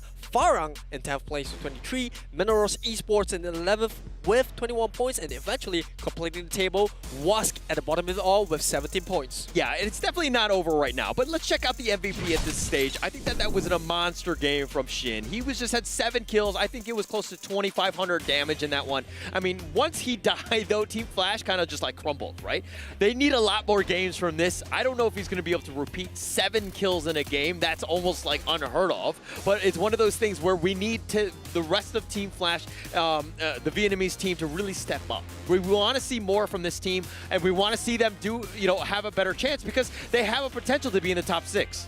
Yeah, they have excellent snipers, and unfortunately that did not convert into the Booyah, but Looking at the kill leaderboards, obviously you raved so much about Shin, but it is attack all-around show, as standing on the podium surrounding Shin is JLX and Kororo with 6 and 5 kills respectively. Attack all around. They're 8 points behind Evo's Phoenix. That's crazy, considering the fact that, you know, Evo's Phoenix had those monster games with those booyahs. You think that those guys have kind of ranked away and that they run away with it and they really didn't have a chance. But let's look at the key players of that last one. That was going to be match 4 still. Very important to ensure that we're, Mr. 05, he had 2 vehicle kills, pretty huge in that sense of just nobody driving by. You know, he's going to be that the toll gate security guard, so to speak. But BO with 8 Skylar glue walls destroyed, ABAX with 16 glue walls used, very important. And Brian, of course, with the 2,400 damage, which is actually pretty crazy for Chrono. Yeah, all these stats looking very impressive, but it's not only about the stats, it's about how you convert all these important numbers into the one that matters the most, and that is the total number of points that you have as of now. And like we said, Evo's Phoenix, yes, they had a rough game in Game 1 as well as Game 4, but the consistency as well as the fact that they got a Booyah with a high amount of kills in Game 2 still puts them at the top, but not in comfortable position though. As we talk about attack all around, you can't count that out there just yet. Okay, well, for the record, you kind of sounded like my dad in the sense that you were like, oh yeah, all of these stats don't really matter. All that matters are kills and placement points, right? There are more things to life than just getting that straight A on, in math and English. Sorry about that, Dad. That was a very personal attack right there. But it's one of those things where you need to ensure that everything kind of helps out the team, right? You put your team in a position to win, and they have a great chance to pull out the victory. Yeah, I think it's really about momentum right now. We talk about how important it was for players to kind of just carry on that momentum, and you can definitely feel it, right? Teams are starting to have the consistency in the playstyle, and one of the 2 teams as attack all around as well as Evo's Phoenix, who are at the top, and there is still quite a bit of a gap for other teams to actually catch up. Is there enough time though? Because we are just down to our final 2 maps. Yeah, it's going to be down to the final 2 maps, and it looks like it's going to be Abstract's going to be coming in. He's going to be finishing it off with Eris, and they're going to take you to the last 2 matches, and it's going to be phenomenal finish. Who's going to want it? It's going to be the Thai teams. It's going to be the other ones. There's going to be so much action. We need to see who really is going to step up. Is it going to be one of the other teams? Who can play spoiler? Who can ensure that they're there? We're going to find out with match 5. That one's going to be coming up right now.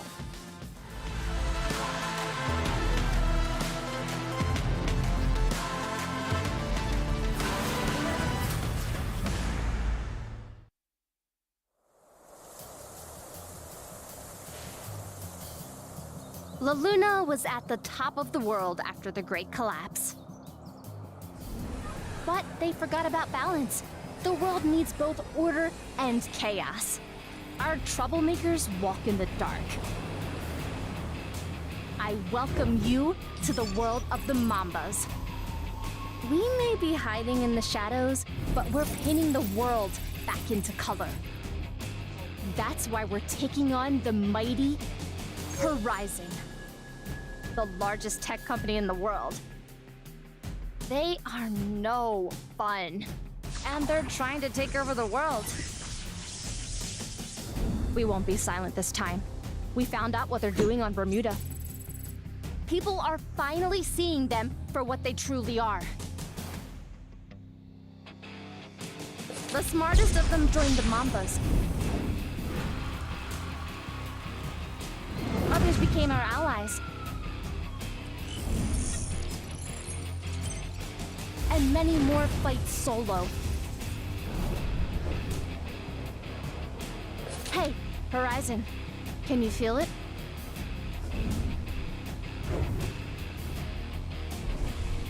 We're coming for you.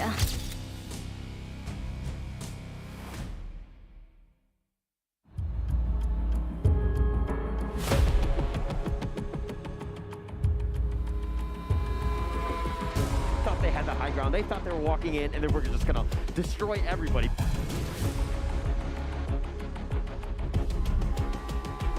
Knocked down as well. They managed to hold their own with only 1 member left. Against Team 8 to do something against the last member remaining. He found himself dumbfounded, flabbergasted, and all of the team already been resurrected. The time is nigh for all these top players to come together and to fight it all out. He's still holding himself right behind the tree. He gets one for now, and that is going to be 2v2 all alone right now. 1v1. He's got to do something about this ASAP, but it doesn't seem like things are looking.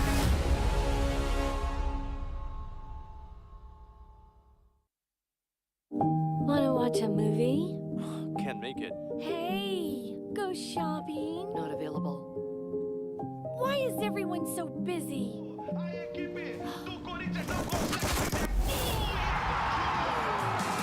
Don't want to be an outsider?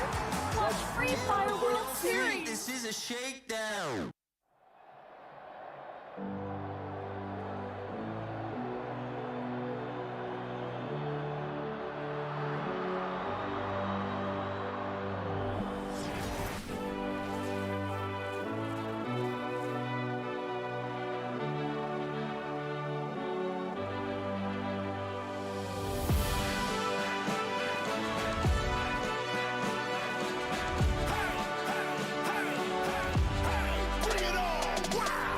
I never thought that one day I would get that kind of chance. There is no way that I will let it slip out of my hands. Staring at the ceiling fan, remembering the pain. There's so much I could lose now, but so much more to gain. Can't stop it, won't stop the stakes at your height is as more than a game. No sleeping or resting, believe in this dream, it will come true one day. We will be heroes. The moment has arrived. We fought the biggest battle of our lives. We will be heroes. The last ones to survive. We can't just stay until the end of time. Let the heroes arise. Never thought the day would come, our eyes would be on me. There's no way I will lose now. I'll shine in victory. Can't stop it, won't stop the stakes at your height is as more than a game. No sleeping or resting, believe in this dream, it will come to one day. We will be heroes. The moment has arrived. We fought the biggest battle of our lives. We will be heroes. The last ones to survive. We can't just stay until the end of time. Let the heroes arise. It's time to stand up now. Let the heroes arise. There's no stopping you right now. Let the heroes arise.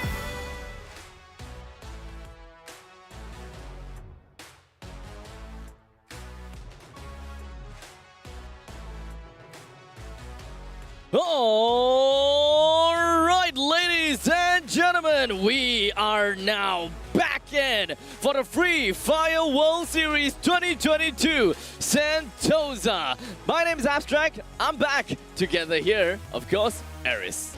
Yes, it has been a fantastic day so far. A lot of kills, a lot of fantastic team duos, and hopefully the teams are enjoying it as well. I'm pretty sure some definitely enjoying it a little bit too much more than the others. Well, the competition has been tough so far, but when it comes down to the Thailand teams, it kind of seems as though it's not as tough for them.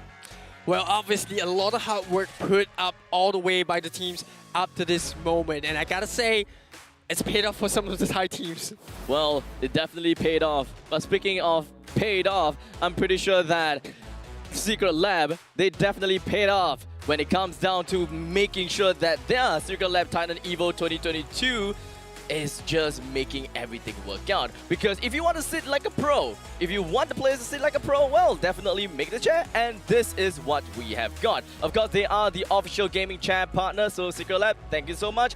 Take a look at www.secretlab.co/2022 to take a look at their wide range of chairs of different designs and materials. Yes, and now moving on to the main pointer here. Which team is going to be stepping it up in Kalahari? Obviously, we know the answer for the first map in game number 2, where we saw EVOS Phoenix completely stomped out the rest of the competition, coming in with a booyah, as well as a fantastic number of kills. In fact, 18 to be exact, 18 kills. They have a lot of kills to their name. And they ain't gonna stop. There is still 2 more games to go. And I believe that in every single one of these games, EVOS Phoenix will still want to show what exactly they are made of.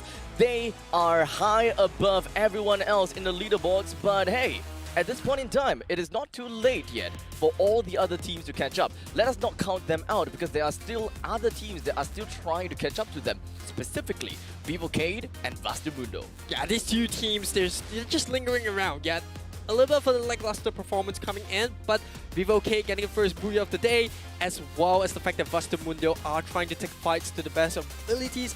Didn't really work out for them so far, so hopefully that will improve. But let's focus at the top of the table, because that's what we're here about, right? Talking about the favorites and making sure that the hype stays real. Two Thai teams at the top right now, with two very contrasting playstyles. On one hand, you have Attack All Around that loves to just sit in the center of the circle, soak in and gatekeep, while you have on the other hand, EVOS Phoenix, the reigning champions from last year's performance, coming in, taking fights very aggressively, and always seeming to be able to find something out of nothing. Well, they are crowned the kings of the kings for a very reason. And Attack All Around, they don't come into the Free Fire World Series playing like any other teams in their region. They are crowned as the crafty team. They know exactly what they need to do in order to turn other teams against, well, practically the other team. They know what they need to do in order to increase their advantage instead of decreasing other people's advantage. They love to play in the lower grounds, and whenever possible, they will hint at the opponents, manipulate them to attack the opponents that they themselves want to attack. And they also made sure that the positioning is always working out well. Yeah, one player which I think is really overrated, or rather underrated, is actually Hoisung, right? He is that player that does a lot of the dirty work for his team, right? Going in, trying to buy time, trying to create a little bit of a distraction around it, while Kororo gets the kill. So I think that is where the team effort comes in. It's really, really important to notice that sometimes players that do not get the highest number of kills or do the most amount of damage still have a very important part to play to try to set up for that win. I mean, in the end of the day, it is Thailand that is reigning victory. But I don't want to say that just yet. Like I said, 2 more games to go.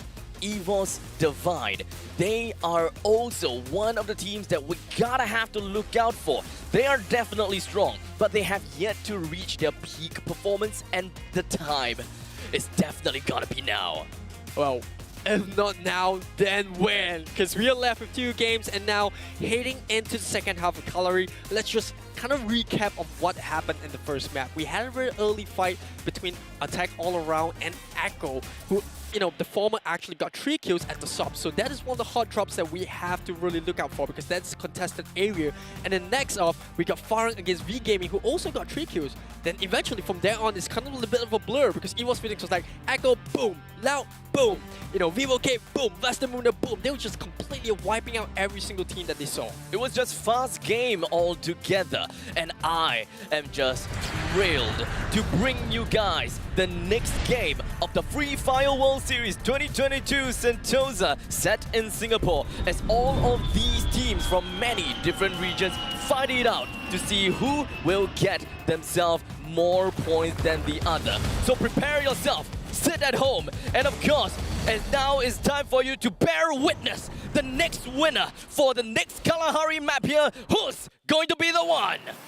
Looking at the map right now, the flight path kind of just dividing the map into 2, and the middle of it all flying from the western end to the eastern end. And once again, we do see teams kind of just dropping into the comfort zone right now. We talk about the 2 teams, Attack All Around Echo, that kick things off in the first map of Kalahari, where we saw them fight it out for the shop. So will we see that again? Well, remains to be seen. But now, EVOS Phoenix against Team Loud in the center of command post. Who's going to come up on top? Oh no, this is not going to be a great start for some of the teams here. As you can see from the kill feed, you are starting to see Echo already in the midst of it all, in the thick of things. And not just them, EVOS Phoenix, they have decided to drop themselves right inside of command post. And so does EVOS Divine. Yeah, this is going to be a little bit tough. Chronos coming in from the side, and I think that is not the move that you want to make. Ammo 5 gets the first knockdown. That's going to be the first blood of the game. Oh no, looks like it is not Evo's. At this point in time, command post, they're just working their way through and doing whatever that they can to get some kills in. And now it's going to be Jonah. He's getting himself close and closer and closer. The rest of the members coming from the side of Evo's Phoenix, they're moving their way. They found themselves a knockdown onto Noda, and that is going to be an easy kill to the side of Evo's Phoenix.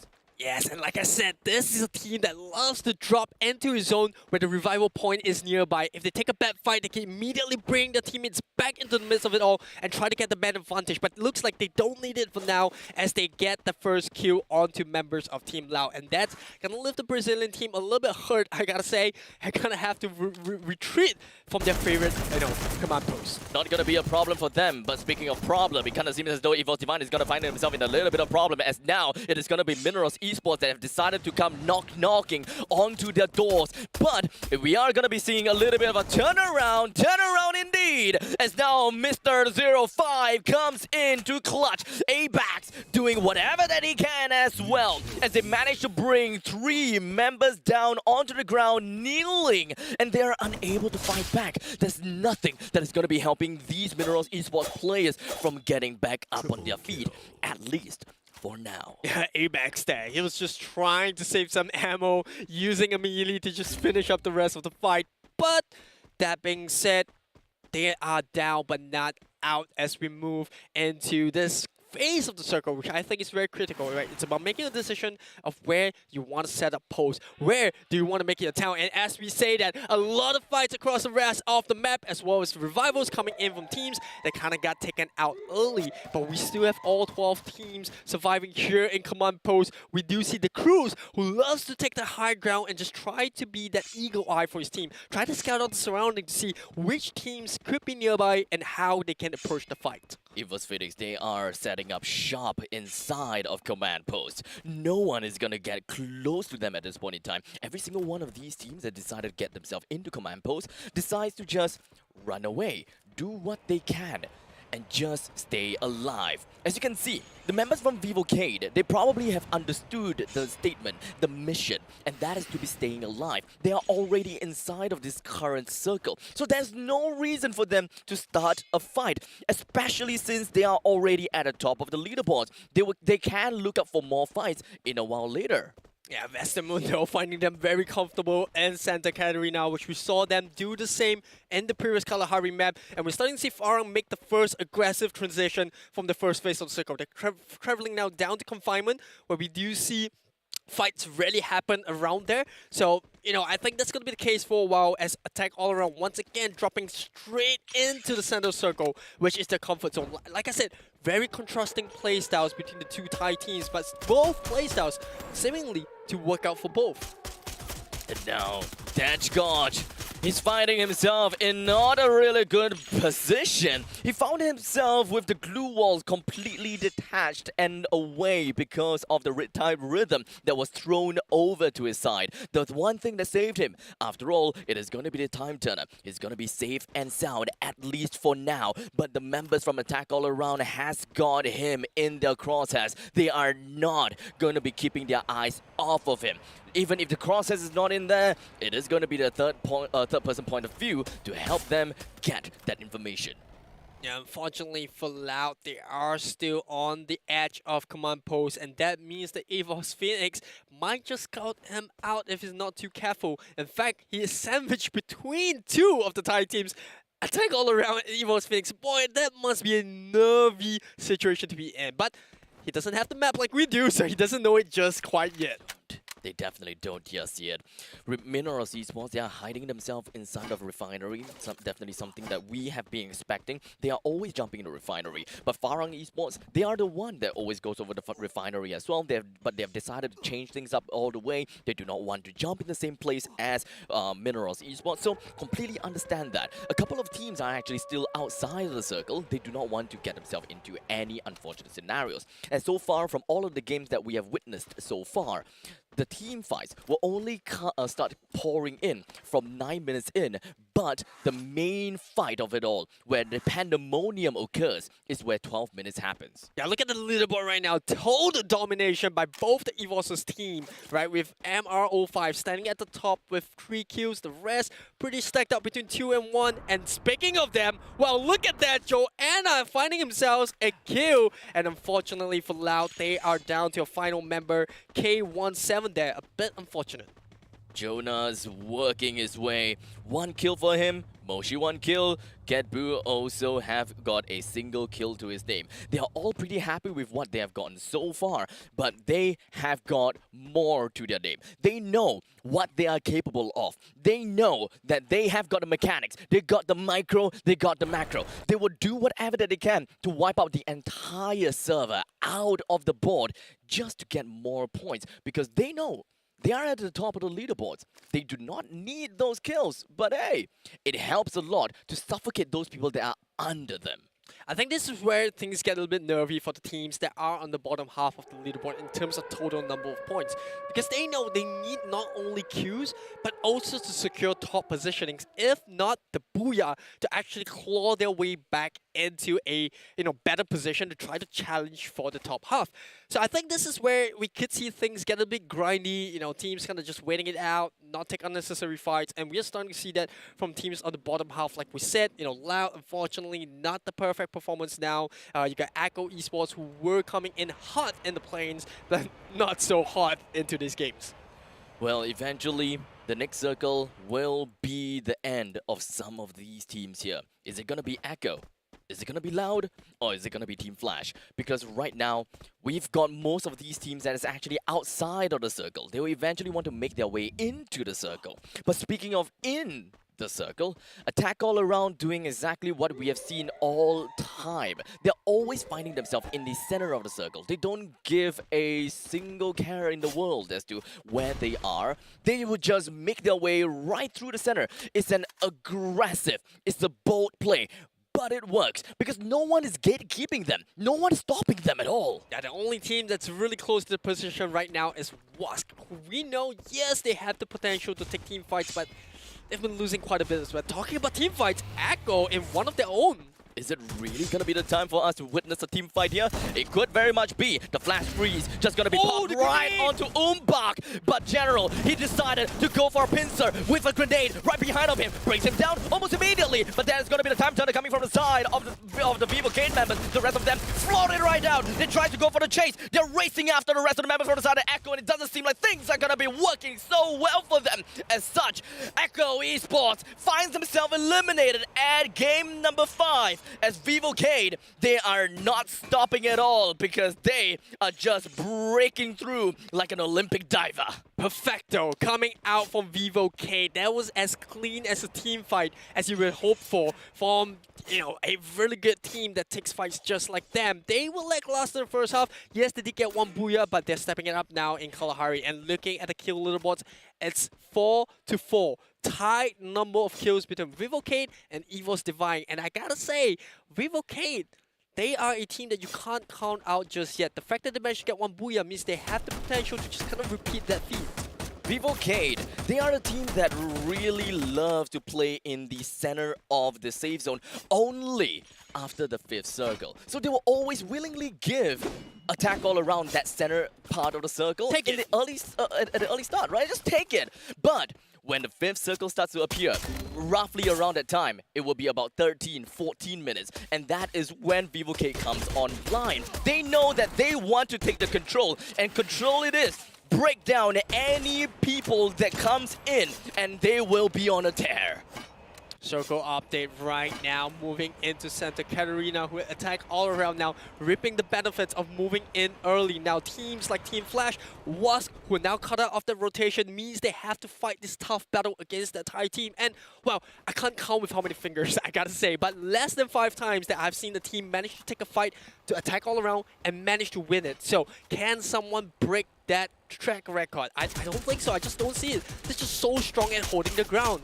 They are strong. They will always find themselves in unfortunate situations because they have involved themselves in a fight. and then they just can't get themselves out of that right after that. So this is all about vouchering. This comes down to third party. They need to understand if whether they can take the fight or not. But they are EVOS Divine after all. They understand what are their immediate threats. They will deal with it a while later if they feel that, yeah, now is not the perfect time. But ultimately, you're only limited to an amount of information that's available over to you. So given that situation, if I feel that it's right, I'll go for it. Anything after that is just unfortunate. And now Vivo, a run of Team Flash and a bit of attack as Minerals Esports, they want this hub for themselves. Time attack around all of these places. Brian in the midst of it all. A lot of being missed. Jota with that shotgun, and not only that, swapping on the submachine gun as well, getting 2 knocks for himself. And Team Fed tries to show a grenade. Is it good enough? Yes, he knocks down Brian right there. Can Minerals Esports clean up the rest of the fight as Team Flash are down to the final member,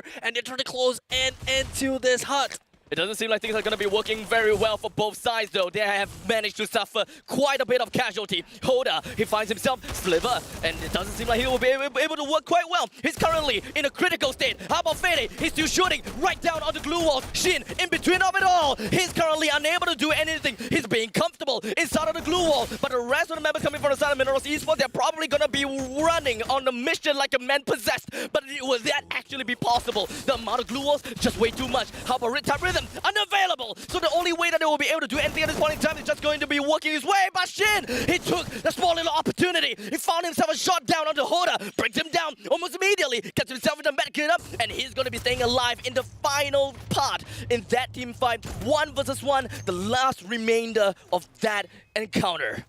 Yeah, Fisher, unfortunately, odds initially in his team's favor, but Minerals Esports, they got taken out in a flash, no pun intended, by Team Flash themselves. Yes, that was good.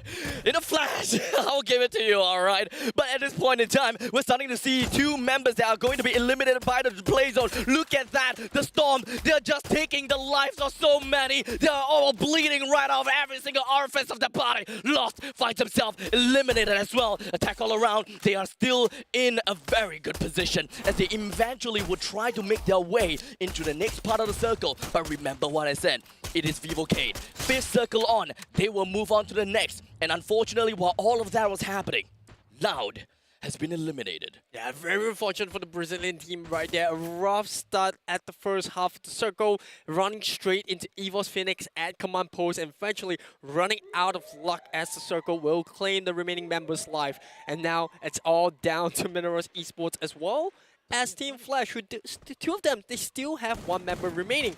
Well, for EVOS Phoenix, they have 3 kills on the board. Not the best, but still doing very decently as Vivocade finding themselves at the top of this hut. Because it seems as though the Pandemonium is just going to be appearing right on this tower. How is it gonna be? Because Wask, they're joining into the team fight. There's so many people just around here right now. Attack all around. 1 of them already destroyed. But how about the rest? It is going to be Foki eventually making his way down to 1 of the members from the side of Wask. They are witnessing 1, but not 1 only. The rest of the members from the side of Wask is now going to be eliminated. But unfortunately, death from above. Hoysung is currently going to be on the other side of the ridge as you will be finding a little bit of more shots over to the side of Vivocade. They found 1. They found a couple. They are all on the 2nd floor. Foki is still down. How about Guerrero? Not too sure about his current understanding. But Minerals Esports, V Gaming, they're both down in the western part of the circle. We are still witnessing way too much action to go about. EVOS Divine now joining into the fray of it. Guerrero in a very tight spot, but he's buying in time. The glue wall pops up and immediately taken out as well. And here comes the rest of EVOS Divine. They are hungry for kills,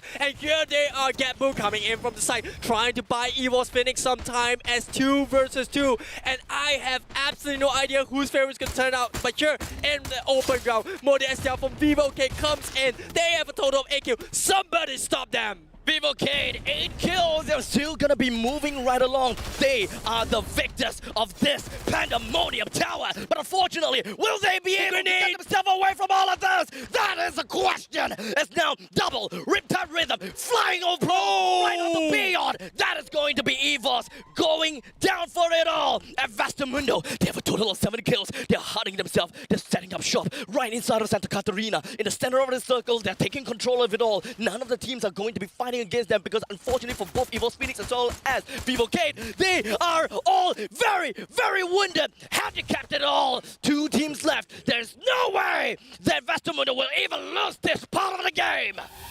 And here it is, the first booyah of the day. They were the underdogs and they finally achieved that booyah. What a perfect play from them. A little bit of luck, but don't count them out just yet. Booyah! Coming to the side of Westermundo, representing the Europe region. The players, they had sheer determination and they went through it all. They broke through like the Olympic diver and they sliced everything like the shredder. Let us take a look how they executed it in this highlight.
Game number 5 concluded with a booyah! Going over the side to the European region, Westermundo. They conquered it all, and after 4 games, they finally found themselves with the booyah that they've been vying to have. Their dominant gameplay for Game 1 to Game 4, well, it has been consistent to a certain extent. They found themselves in 3rd place after Game number 3. I gotta say, they are looking pretty darn good, especially after getting this booyah.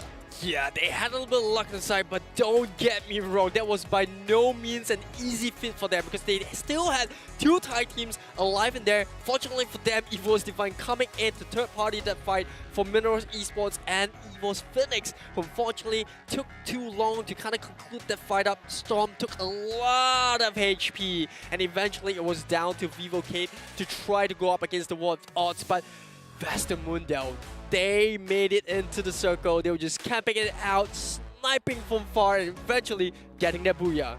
That is one thing about playing passive and going into the circle. This is where Westermundo utilized their aggression and defensive mechanism at the same time. They understood what it means to be using a hybrid strategy, changing it up in the middle of the game. When do you play aggressively? When do you play defensively? That is exactly what Westermundo keyed themselves upon in game number 5, getting themselves a total of 21 points. The rest of the teams not too shabby themselves. Vivocade, like I said, unfortunate that the circle was pushing behind them, but they still secure a sweet 17 points in 2nd place. EVOS Divine and EVOS Phoenix both share the pot with 15 points between themselves. Minerals Esports with 5 points, or rather 5th place with 9 points. V Gaming in 6th place with 8 points, and over to lower half of the bracket, we do have Attack All Around 7th place with 8 points. Team Flash in 8th place with 6 points, sharing it with Wask with 6 points themselves as well. Farang in 10th with 1 point, Echo Esports with 1. Loud, unfortunately, still at the bottom with 1 point. Boy, as much as I want to talk about Loud, what exactly happened to them? That is a very big question. Perhaps we can talk a little bit more about this in a while later, because at least when it comes down to the overall standings, Loud is at 8th place with a total of 35 points. But let us shift gears a little bit and take a look at the top of the brackets with EVOS Phoenix at 91 points, a whopping 25 points above of Attack All Around with 76 points. Westermundo shortly coming up on that point, 3rd place with 61 points. And well, their point system is looking pretty darn good. EVOS Divine, 54 points. Shortly after that, Vivocade, as they dropped down to, well, to 5th place, but they did manage to go up a little bit after getting themselves to 2nd place and quite a bit of kills. V Gaming, 47 points. And now we're on to the bottom half where things look very grimy for the teams right there. Team Flash with 7th with 36 points.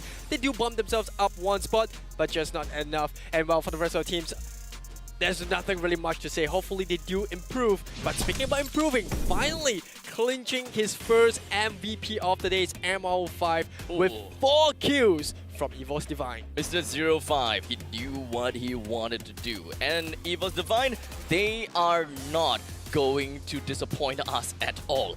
They have showed exactly what it means to be strong. And like I said, Evos Divine, it is time for you to shine, and the time is now. Game number 5 went well for them, but not exactly the answer that they want. It's a booyah that they really want. Perhaps game number 6 is going to be the one for them. And now on to the kill leaders. Like we said, Mr. 05 here with 4 kills of his own, and sharing the rest of the podium is Vivo's Kate's General as well as Vastamundo's Crusher with 3 kills each. Well, we do have 3 different teams that are on the kill leaderboards. I'm pretty happy to see this variety of the team. This pretty much means that we do not have a very top-heavy team. This is great. Unlike the previous games where, well, Evos Phoenix just kind of did everything. They just killed everyone, did whatever they want, being the kill leaders on top of it all. Well, it is a great show, but this is a better show. Well, enough about the kills, enough with the flashy plays. Let's look at the key players for game number 5. Luca, 5 assists. Date God with 16 glue walls destroyed. And sharing the stage with them is actually Shin from Team Flash with 28 glue walls used.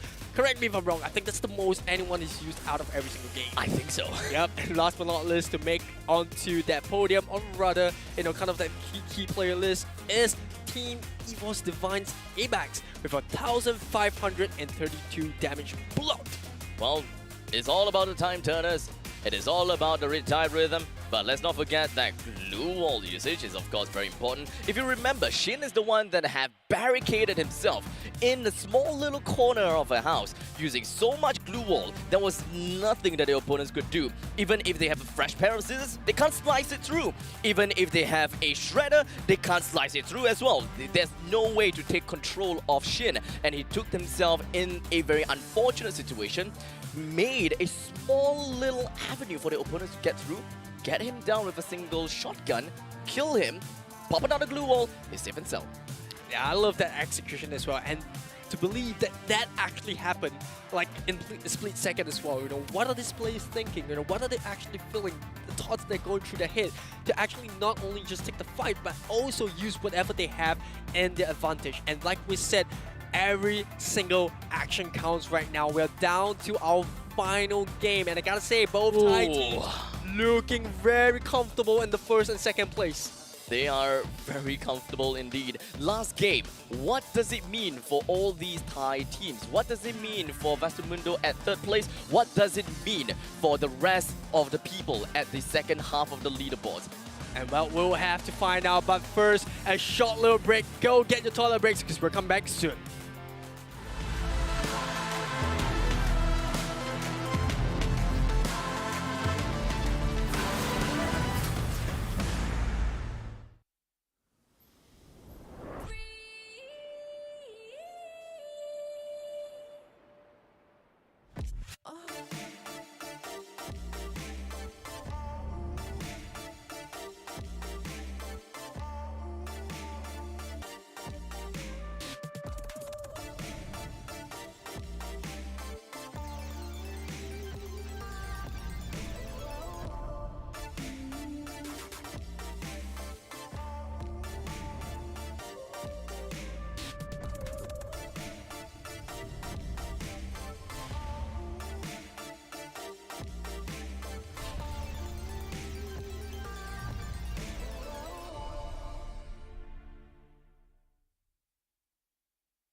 Never thought that one day I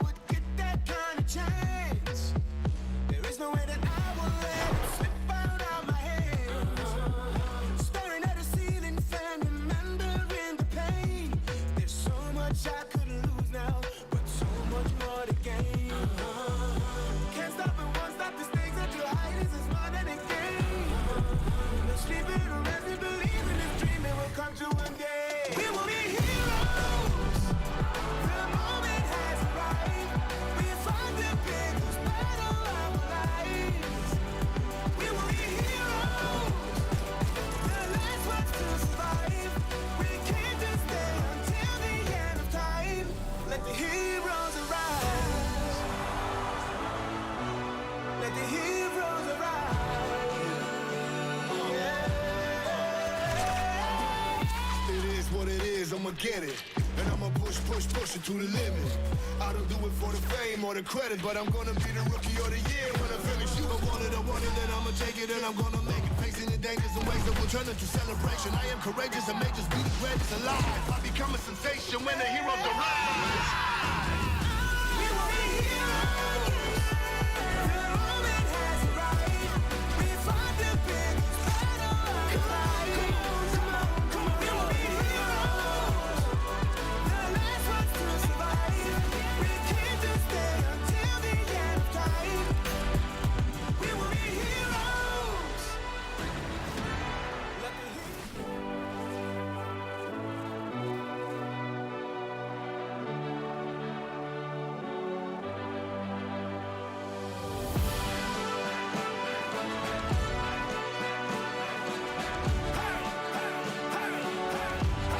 Bring it on! Wow! I never thought that one day I would get that kind of chance. There is no way that I will let it slip out of my hands. Staring at the ceiling, fan, remembering the pain. There's so much I could lose now, but so much more to gain. Can't stop it, won't stop the stakes until highest is more than a game. No sleeping or resting, believe in this dream, it will come true one day. We will be heroes. The moment has arrived. We fought the biggest battle of our lives. We will be heroes. The last ones to survive. We came to stay until the end of time. Let the heroes arise. Never thought the day would come, our eyes would be on me. There's no way I will lose now. I'll shine in victory. Can't stop it, won't stop the stakes until highest is more than a game. No sleeping or resting, believe in this dream, it will come to one day. We will be heroes. The moment has arrived.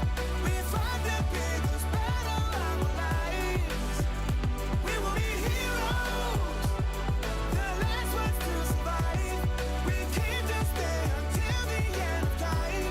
Let the heroes arise. It's time to stand up now. Let the heroes arise.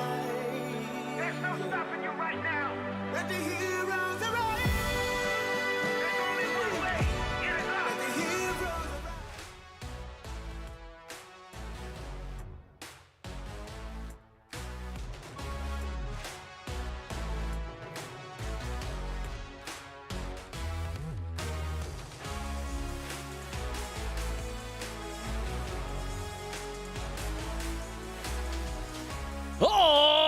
Alright, survivors! Welcome back to the final game of the Free Fire World Series 2022 Sentosa! Once again, here we are at the final game of the day, the final game of the Grand Finals. And my name is Aris, Customs like me is one and only Abstract. We had an amazing amount of action that has happened in the first 5, but here it is, the very final one. Who will eventually be crowned the champion of the Free Fire World Series 2022?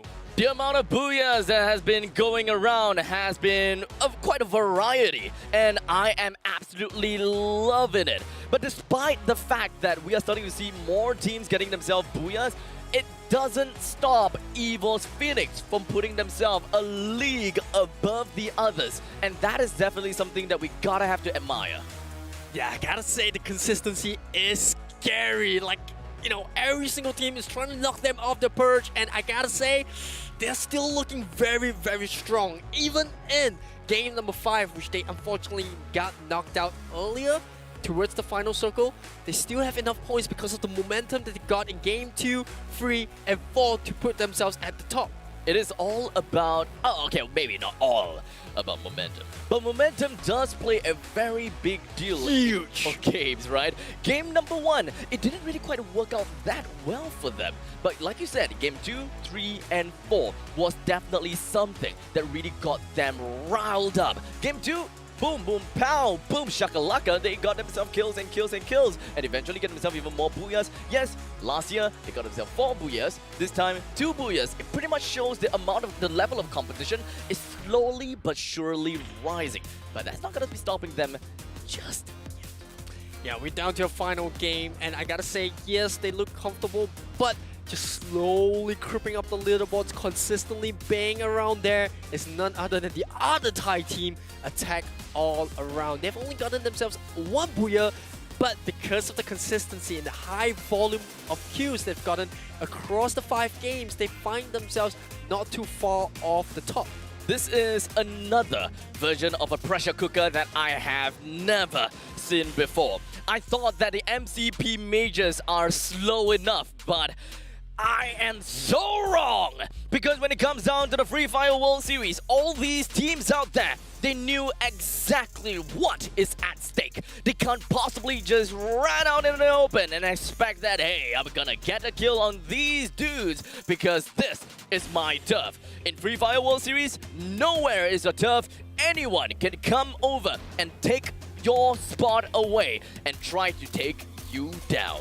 Yes, and other than the 2 Thai teams, I gotta say some of these other teams are still in the race because we got Mundo in 3rd place. I know they're your favorites, and I gotta say they did really well in Kalahari, getting themselves the first Booyah and now bringing their total number of points to a tally of 61 points. And not too far off them is actually Evil's Divine in 4th place with 54 points. Well, let's not forget about the fact that Vivocade, they are extremely impressive in all things considered. With 1 Booyah to their name, they have 49 points and not just too far away. V Gaming, 47 points. So this final game could really make it or break it for Vivocade, for V Gaming, in fact, for a lot of these other teams here below of EVO's Phoenix. There could even be a possibility that EVO's Phoenix can be dethroned by Attack All Around if they do not get much points in the final game and then Attack All Around pops off. Yeah, that being said, no matter what happens in this final game, I'm pretty sure that at this current moment, the Thai fans are loving it. They love it! Both Thai teams at the top. Look at them. They look so comfortable. They don't look like people who are actually challenging for a $500,000 at the top spot. They look like they're in the zone. They look comfortable. They're like, yeah, like at home. You know, been there, done that. We're sure to do it again. Again, and again, and again. That is the spirit of the Thai teams. They are not going to be stopping at all. But you know what?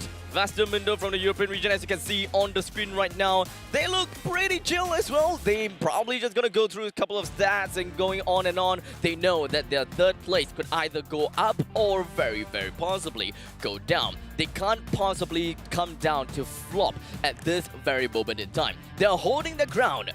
They might play defensively this time just to hold onto the ground, but unfortunately, I gotta say, they gotta hold on to that aggressiveness that they have shown us the entirety of today. Play aggressively, positions aggressively, and only turn to a defensive side when you absolutely need to. Yeah, well, heading into the final game, we talked about a plethora of teams, we talked about the strategies. Well, Abstract, if you, and only you, are one of these head coaches of Attack All Around or EVO's Phoenix, what is your message to them? I'm still gonna be saying exactly what I said to Hola. At this point in time, turn up the hype. Let them know that they are the best. Bring their morals up and let everyone know the wrath of your team. And this time, get the Booyah. Absolutely fantastic advice, if I may say so myself. But now, I gotta say, for the rest of the teams, fight is not over just yet. Even if you can't get that crown or that top spot, that champion title, there is still a lot of prize money that you're fighting for. So each much. position that you jump up, it's a life-changing amount. It is a life-changing amount. There's so much money involved. Come on. At this point in time, just work your way around, play what you can, work what you can, and we will all enjoy it all together, be it at home, be it in Sentosa, whatever it is, wherever you're watching. This is the point in time where you use the chat box when you're at home. Let us know which is the team that you're rooting for, which region you're from, and let us know and paint the entire chat box with your cheers. And here we are down to the final game. Now let's take a look at some of these teams which we thought would be doing really well. We talked about Team Loud, right? They came in as the top seeded team from the Brazilian region. They look really strong. You know, they had this really good teamwork and communication going around to just try to go in and finish. But unfortunately, in today's games, we did not see that happen. They were playing very reservedly, which was very, very odd, because we thought that they would go in, be comfortable, and play to the style which is aggressive. Let's not forget that Loud has been compared with EVOS Phoenix time and time again. They were the two favorites. They are hailed as second to Kings. But unfortunately, this time, it's not really working that well for them.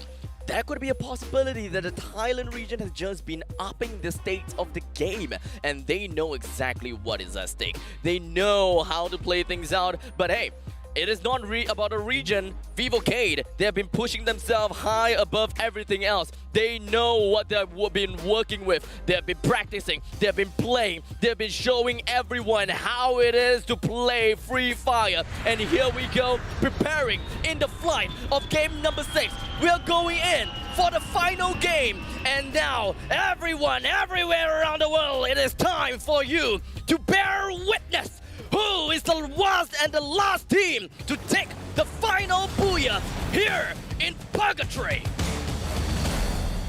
Final of the day, final of the calendar year as we head into Purgatory itself. And for the very last time, let's take a look at the flight coming in from campsite, dropping all the way to Crossroads. The blue zone is currently at Ski Lounge, and we do see Vivocade actually being one of the first teams to actually drop down right onto Forge. Forge is definitely the place where we expect Vivocade to be.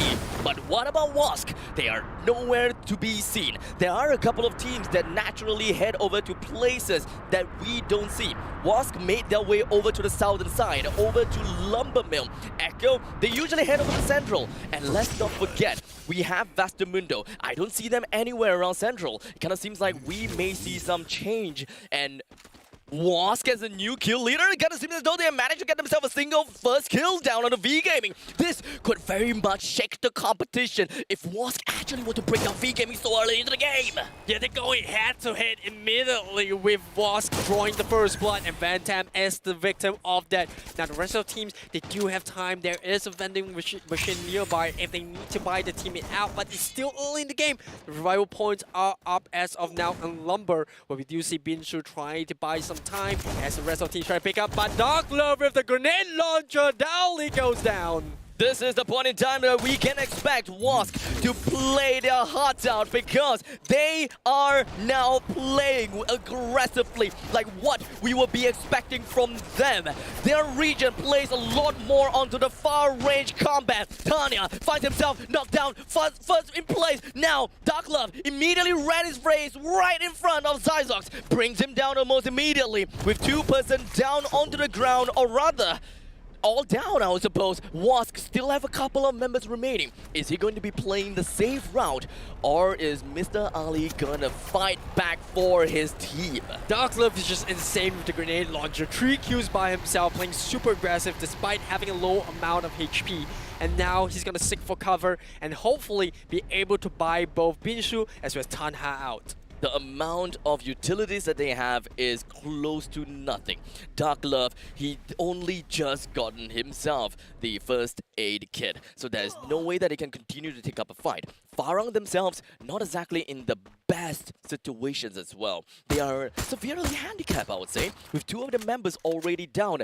Jambal is pretty darn close to a single one of that revival point, so if he really wants to go over, shouldn't be too big of a problem. But now, the circle, it pops. It's going to be onto the western island, where we have Vastamundo, EVOS Phoenix, as well as 2 of the members of Farang hiding in there very aggressively. And on the other edge, we have 2 more teams. Yeah, this could be a defining circle right here, because we know that Attack All Around loves to play in the middle of it. And guess what? It's actually EVOS Phoenix that is currently there right now in Marble Work. So if Attack All Around moves in really quickly and runs into EVOS Phoenix, that could be the crowning moment. Whichever teams go out first, the other team is going to have a very huge chance of, crowning, being, or rather taking the crown and the title of being the best team in the world. And let's not forget, when it comes down to the playstyle of EVOS Phoenix, they are territorial, but they are also a relatively slow team. They will prefer to stay in a single spot unless forced otherwise. So maybe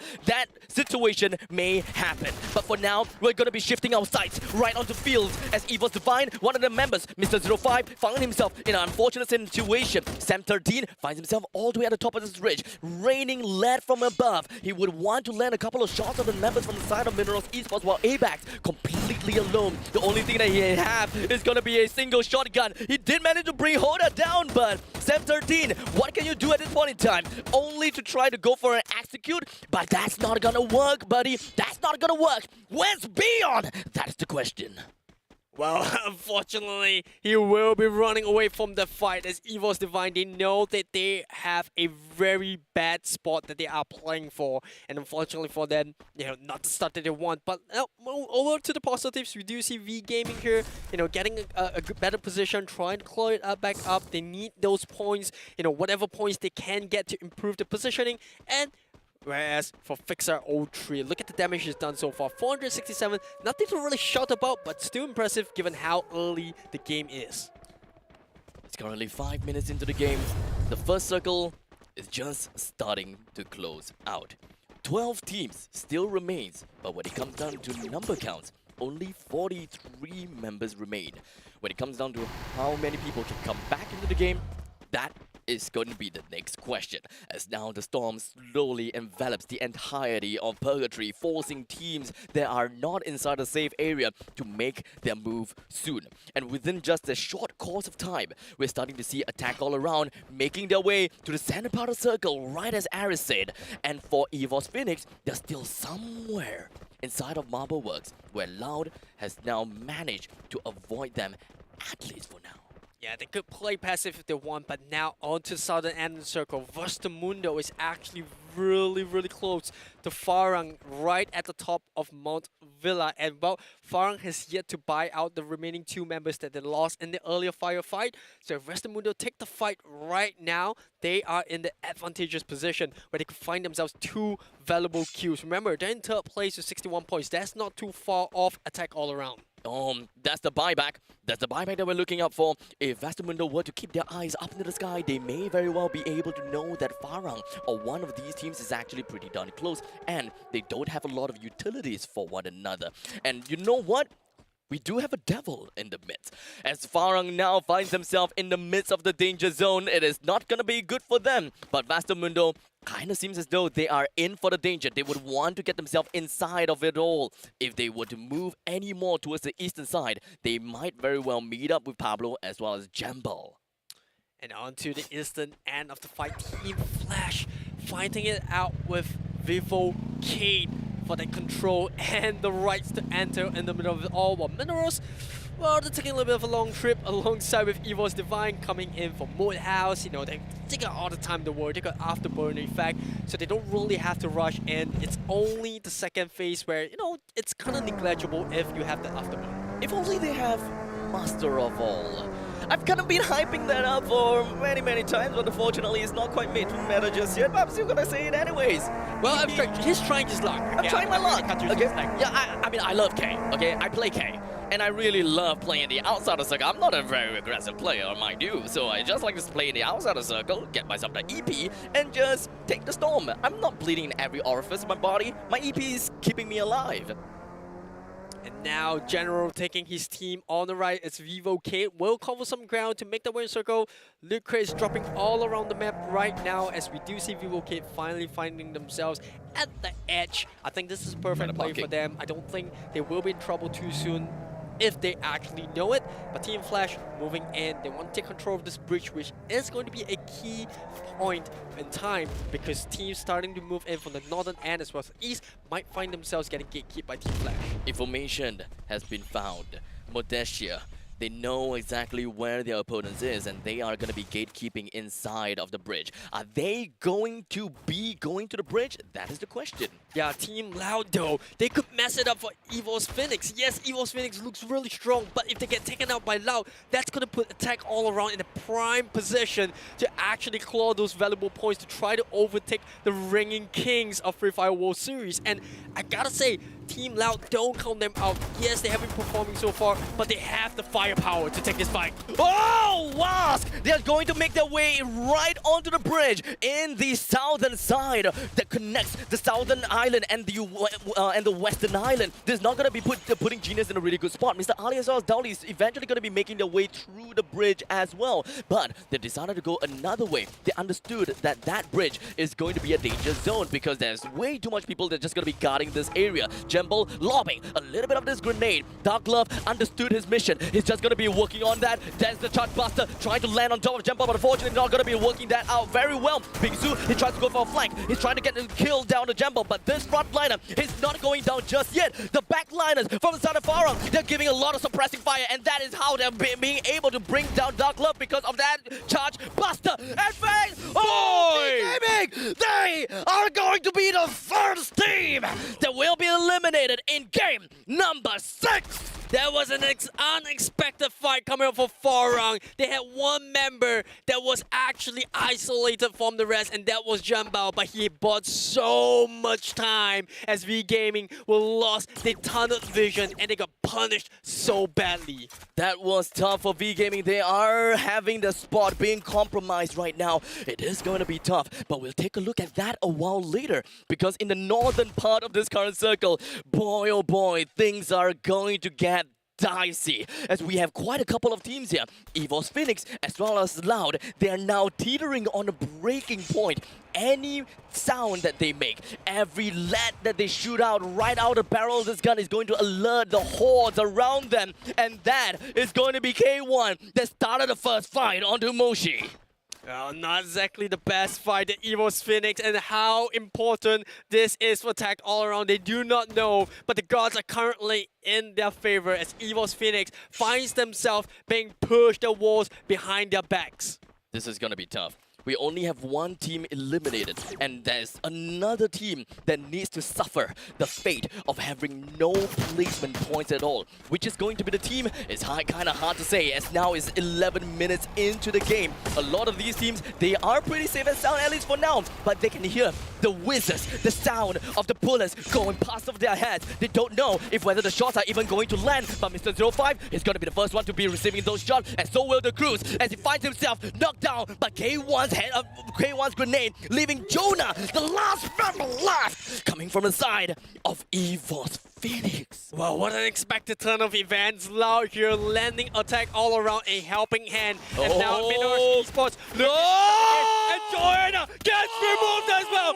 Noda, this could be the moment that we've been waiting for. The Kings of the Kings! They found themselves eliminated right here, right now. It is going to be tough for them because they gotta have to hold themselves at the top of the spot. Teams, they gotta have to know what exactly is happening here. But do they really know that they are already being eliminated with no placement points at all? Now, Flash finds himself eliminated at the 10th place. And now with each team that bows out, it's even getting better and better and better for Attack All Around, who is still surviving really strong. And the second, Luca 04 getting the knockdown, and Farang, oh goodness! The far-range fight that we are gonna be seeing from the side of Vastamundo. They're hitting themselves all the way at the southern part. In the meantime, Attack All Around, they have also found themselves a couple of shots down onto the members from the side of Evo's Divine. You kind of see the members from Evo's Divine, they're not gonna be working very well as well. Hoysang finds himself, landed one shot, but unfortunately, critical state of health. He's not gonna be getting himself away at this moment in time. But Apex knocked down. Mr. 05 also gonna be down. It kind of seems as though Evo's Divine is gonna be putting themselves in the very best spot, but before they even go down just yet, it is going to be Mineral that finds themselves eliminated at number 9.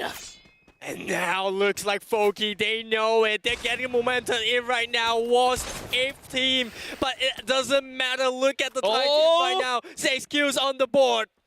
Attack all around is going to be the next eye that we gotta have to look up for. Evo's Divide finds themselves eliminated now at number 7. And now Attack all around, they are definitely going to be the next person that next team that we're going to be keeping our eyes on because they have a lot of kills. They are currently seated in 2nd place, and they are going to be the one, and very possibly the one, that could be able to overtake Evo's Phoenix, dependent on how well they do in this game. They just need 20 odd points or somewhere around that point, and that is how they will be able to catch up. But the question is, will they make it? 15 to be exact. Before the beginning of this game, Attack All Around were only 15 points behind Evo's Phoenix, and that looks like a very viable number they can get, especially with Evo's Phoenix getting eliminated right here. But now let's take a little bit of a step back. Let's bring it all in. This could be a very defining moment, like we just said over and over again. Circle closing in, and it's Echo Esports that actually find themselves in a very unfamiliar position, but a comfortable one where they are in the midst of it all. 6 teams left. We have a couple of teams that's going to be finding themselves in the center circle, and that is going to be Echo Esports. The fire through the silence of the horizons. People are knowing that the fact that Echo Esports is in the center. But before anything happens here, it's going to be loud, making a loud close to an exit out of this game. It is not quite there yet. There was still one more man that's just going to be hiding himself right around Marble-Works. K1 is going to be the last member remaining. Will he be able to get himself away? And that is going to be a no! Loud find themselves eliminated at 6th place. And things, the fight, the energy, the pandemonium is starting to rise up to the action. But now does his raining bullets on the members Attack All Around. They can catch no rest. Yes, they were perfect with the AWM, but now do they have enough glue walls to actually buy themselves time into center circle? Foki dropping very, very low. And unfortunately for AAA, they get knocked out as Echo Esports take revenge. The Thai teams, they're all knocked down. There is going to be a small little gap in between. Does AAA get it? That's the biggest question. I don't know about this.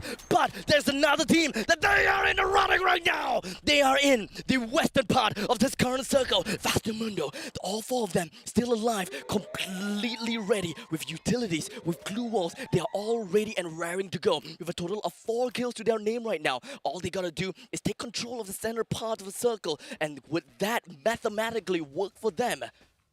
That's the question. Well, it will remain to be seen, but look at the killer, but look at that Hoi-Sang as well as JLX with 4 and 3 kills respectively, leading the kill leaderboards. Is that going to be enough though? Because like we said, 15 points is what they were looking for in order to overtake Evo's Phoenix. Right now, it is going to be Farang trying to make their way in. They have managed to survive right through so many other teams as Vastamundo slowly, eventually make their way. Echo, they're doing a really good job at trying to nade out on the members for the side of Vivocade, but I don't think that it's going to be that easy at all. We do have another one and another one. We are looking at the rest of Vastamundo just going to be holding on to the ground as much as possible, but take a look at this. A very sneaky shot, a very sneaky play down the southern side of the circle. You can see a little bit of that. Lucca, he finds himself. Ew! He was found by the members from the side of Vivocade. Now, we have Vastamundo with only 3 members left. They are going to be fighting against with Echo Esports currently 2. And Vivocade, all 4 of them is still alive, hiding themselves inside of the trailers. And Kiba now buying himself time, like you talked about it, the glue walls. This is where it all comes to play. The grenade launcher from Kiba gets more than SDR onto the floor. He's down but not out just yet. And now Blazer will have to come to the rescue of his teammate as Luca gets knocked out. And Vivocade, Fortress, they actually get another knockdown, bringing their total kills up to 9. And Killingsby in general is just on fire. And now we have a couple of members that almost, or rather a lot of these teams that will be clashing against one another. This is the clash of the Titans. How is this gonna go? You can't see that shot. They're all gonna be knocked down. But Circle, how is it gonna be like? We only have Vivocade, the last team allowed for the final game. And they went on like a man on a mission, possessed it just like that. Brazil, they have gotten themselves the final game. And that is what we are looking for from Vivocade. 2 booyahs, tying it up with Evo's Phoenix, who share a total of 4 booyahs among themselves. I gotta say, Vivocade, no matter what happens, no matter how the final results still stand, Brazilian fans, be proud, because these are your representatives. They are literally conducting a medley of death They are not gonna be stopping at all. And VivoK, they did whatever that they could and made their way all the way from the end to the start. Or rather the other way around, the start to the end. That was insane, I gotta say. That final circle, it could have been anyone's game. You saw Luca from Vastamundo making a very sneaky rotation, but unfortunately he was actually scouted out by none other than General, who took that shot, boom, immediately knocks him down, and eventually it was all but an easy feat as VivoKid looked to close that game out. It is now the moment that we are asking. How is the status like? How is the placements like? Attack all around? Vasto Mundo? Or perhaps Evil's Phoenix? Or maybe VivoCade? It's tough to really say because the points from third to fifth place were so close, and I'm not gonna call anyone out just yet. Things are looking really spicy, but the job has been done. Now all the players can do is just hope that the numbers work in their favor. They're just gonna sit tight, wait tight, and see how it's gonna be like. But the match standings is gonna tell us one half of that story. So pull up Game 6 standings, where VivoCade finds themselves with 24 points to their name. Attack all around, 16 points. 16 points. And not only that, Vastamundo got 14 as well.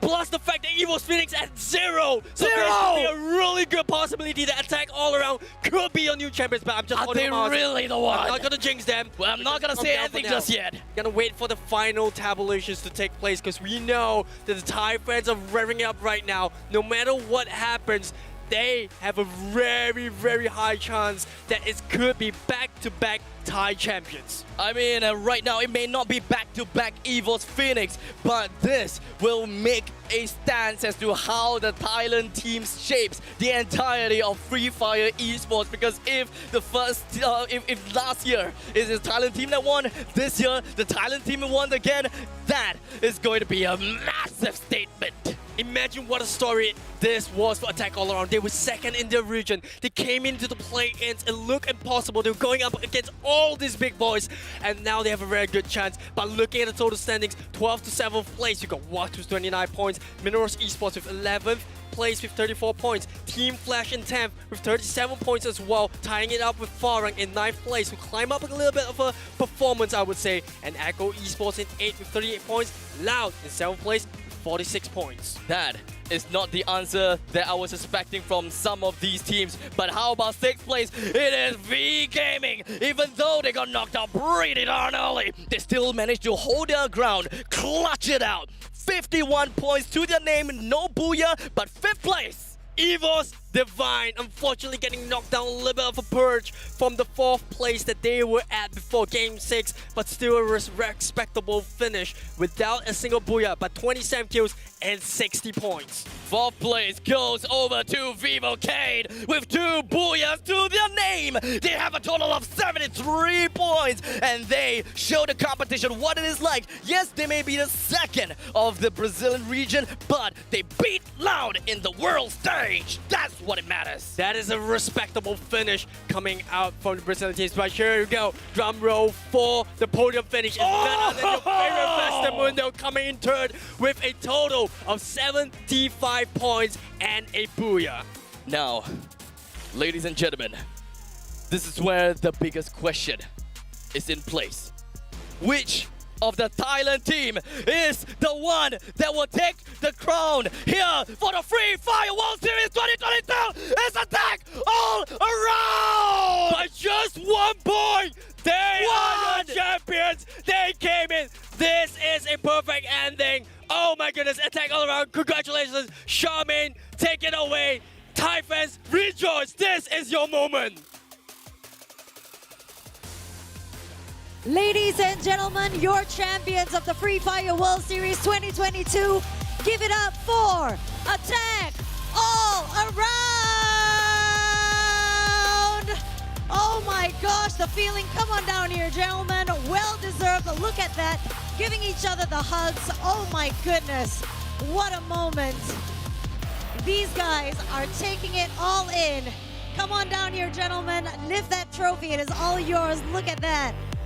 Come on here, everybody in the arena with us. A warm round of applause. Ladies and gentlemen, attack all around your champions, your world champions for 2022. Oh my gosh.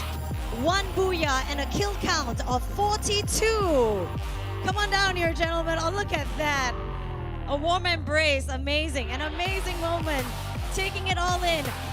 $500,000 richer. Well done, please. If I could invite you to take your places. A well-deserved, amazing stuff. Oh my gosh. Are they really? They had one booyah, but they were consistent throughout. Look at that. I feel your heart pumping. I can feel it from all the way here. Amazing stuff. We do have an MVP, and the MVP, please step forward, is none other than JLX. Your MVP is JLX. I'd like to invite, of course, we're about to present you with a medal right now. Amazing stuff here. Look at that, so well deserved. I'm feeling the joy here pumping on stage. I feel it, I feel it. Look at that, a beautiful medal that we're going to be presenting to you. Congratulations, it is yours. Wear it with a lot of honor, of course. Come on, a round of applause, ladies and gentlemen. Your MVP, JLX, well deserved, amazing. Amazing stuff. I have so many questions. The fans watching have so many questions. Everybody is here supporting for you. And of course, before we get to that, I do want you to lift your trophy. We'll step aside here. Gentlemen, maybe now is the moment they are going to be lifting that trophy. I'd like to invite you to the back all together. This is the moment, kissing it. $500,000 bragging rights as the world champions right now. Let's lift that trophy together in 1, 2, 3. Ladies and gentlemen, lift it right up. Your world champions for the Free Fire World Series 2022. Taking on bragging rights, top of their game at the moment. Amazing stuff. Congratulations, well done. So happy, great teamwork. Look at that, lift it up, lift it high. You're the top of the world right now. Show the world what consistency is all about. Amazing stuff. Taking turns to kiss that trophy. Amazing. I have questions for you, so if you don't mind, gentlemen, bear with me. Oh my. Please. Okay, I have some questions right now. Talk to me about how it feels right now to be world champions. มาขอคนหนึ่งรู้สึกไงที่เป็นแชมป์โลกแล้วมาเอาจูได้มา ดีใจครับอันดับแรกก็คือดีใจแล้วก็ขอบคุณแฟนๆที่ติดตามเชียร์พวกเราครับดีใจมากตำแหน่ง MVP ก็ดีใจครับไม่คิดว่าจะเป็นพวกเราด้วยซ้ำครับเกือบเกมสุดท้ายคือลุ้นมากลุ้นแบบจนเกมสุดท้ายเลย So they're so happy about it, of course, and they're so thankful for the fans that supported them for ages until now. They didn't expect to win until the last game, and yeah, it was like a hayway ride for them. Talk to me about the strategy going into that last circle, that final circle. แผนตอนวงสุดท้ายนี่เป็นไง ก็คือตอนวงสุดท้ายเมื่อกี้นี้ก็พยายามโฟกัสเล่นแบบเท่าที่เราเล่นได้ครับก็ไม่คิดว่าเราจะเป็นแชมป์ด้วยซ้ำเพราะว่าตัดใจไปแล้วแต่ก็ยังพอมีลุ้นๆอยู่บ้างอะไรอย่างเงี้ยครับลึกๆ So they went through with the strategies they had in the first place, and actually in their mind they forfeited the hopes of being a champion because of the gap of the scores. But yeah, in the end it turned out well for them. Yes, absolutely. And what a moment to be taking all in. Which team surprised you throughout this final? ทีมไหนที่แบบว่าเห็นแล้วแบบเซอร์ไพรส์ที่สุดแบบทำให้เราตกใจได้มากที่สุดอ่ะทีมอีโคครับทีมจากอินโดนีเซียเพราะว่าตอนซ้อมเราไม่เคยยิงกันเลยแต่ว่าวันจริงเรามางัดกันอะไรเงี้ยครับแล้วเป็นยังไงก็ผลก็พวกผมก็ชนะครับก็ได้มายืนอยู่ตรงนี้ So it's Echo Esports from Indonesia because during the test the scrims they did not face off at each other at all but well they meet up now and well they put up a challenge but they still won. Absolutely, and congratulations. Now, we've had fans follow from all around the world. What have you got to say to your supporters and to the fans watching us on the live stream right now? ขอประโยคหน่อยให้กับผู้ชมทางบ้าน ก็อย่าทิ้งความฝันเพียงพอไม่มีใครไปเป็นเพื่อนครับ It's kind of a saying. So basically, don't give up hope just because no one is there for you. But you can just keep continuing. Don't give up hope. Be consistent. Ladies and gentlemen, they are your champions. Attack all around. Well deserved. Thank you so much for all your energy. A massive congratulations yet again. Going home with bragging rights, $500,000 richer today.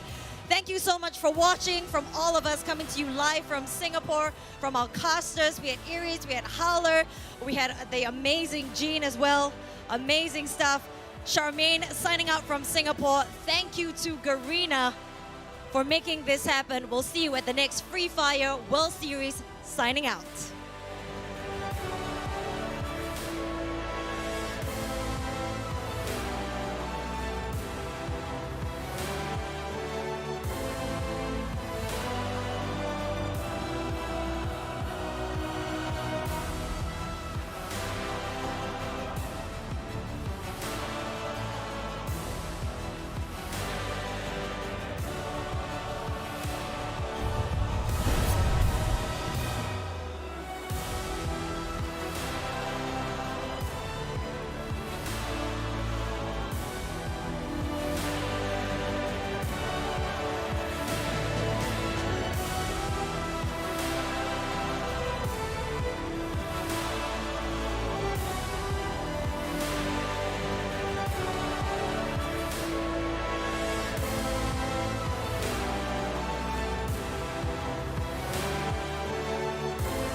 Let the heroes arise. There's no stopping you right now. Let the heroes arise. There's only one way. Get it up. Let the heroes arise.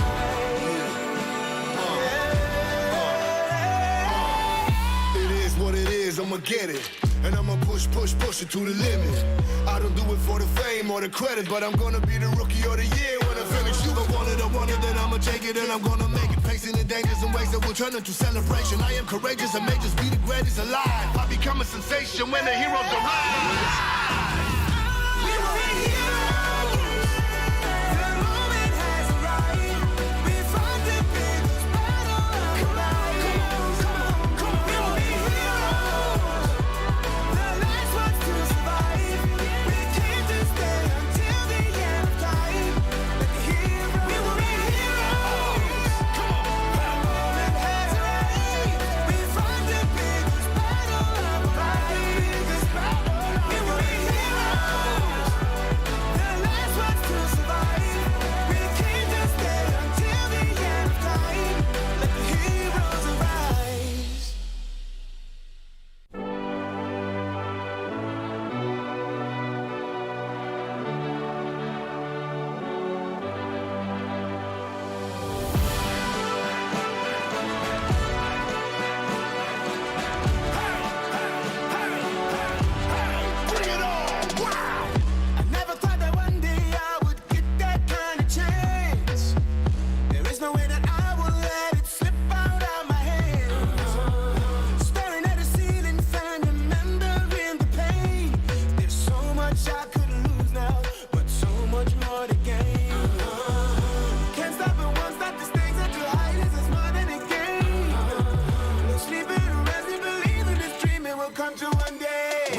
I'ma get it. And I'ma push, push, push it to the limit. I don't do it for the fame or the credit, but I'm gonna be the rookie of the year when I finish. You gon' want it, then I'ma take it and I'm gonna make it. Facing the dangers and ways that will turn into celebration. I am courageous and may just be the greatest alive. I become a sensation when the heroes arrive.